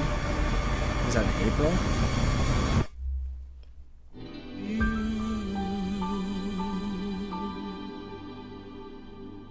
God, I can't wait. I cannot wait for that. But I do have to bid you all adieu and a good night, because it is super late here. It's 5:08 at this point. I gotta get going to bed. But been a super fun stream. Glad I was able to watch that entire thing. It took me 5 hours though. Jesus. Anyways, see ya.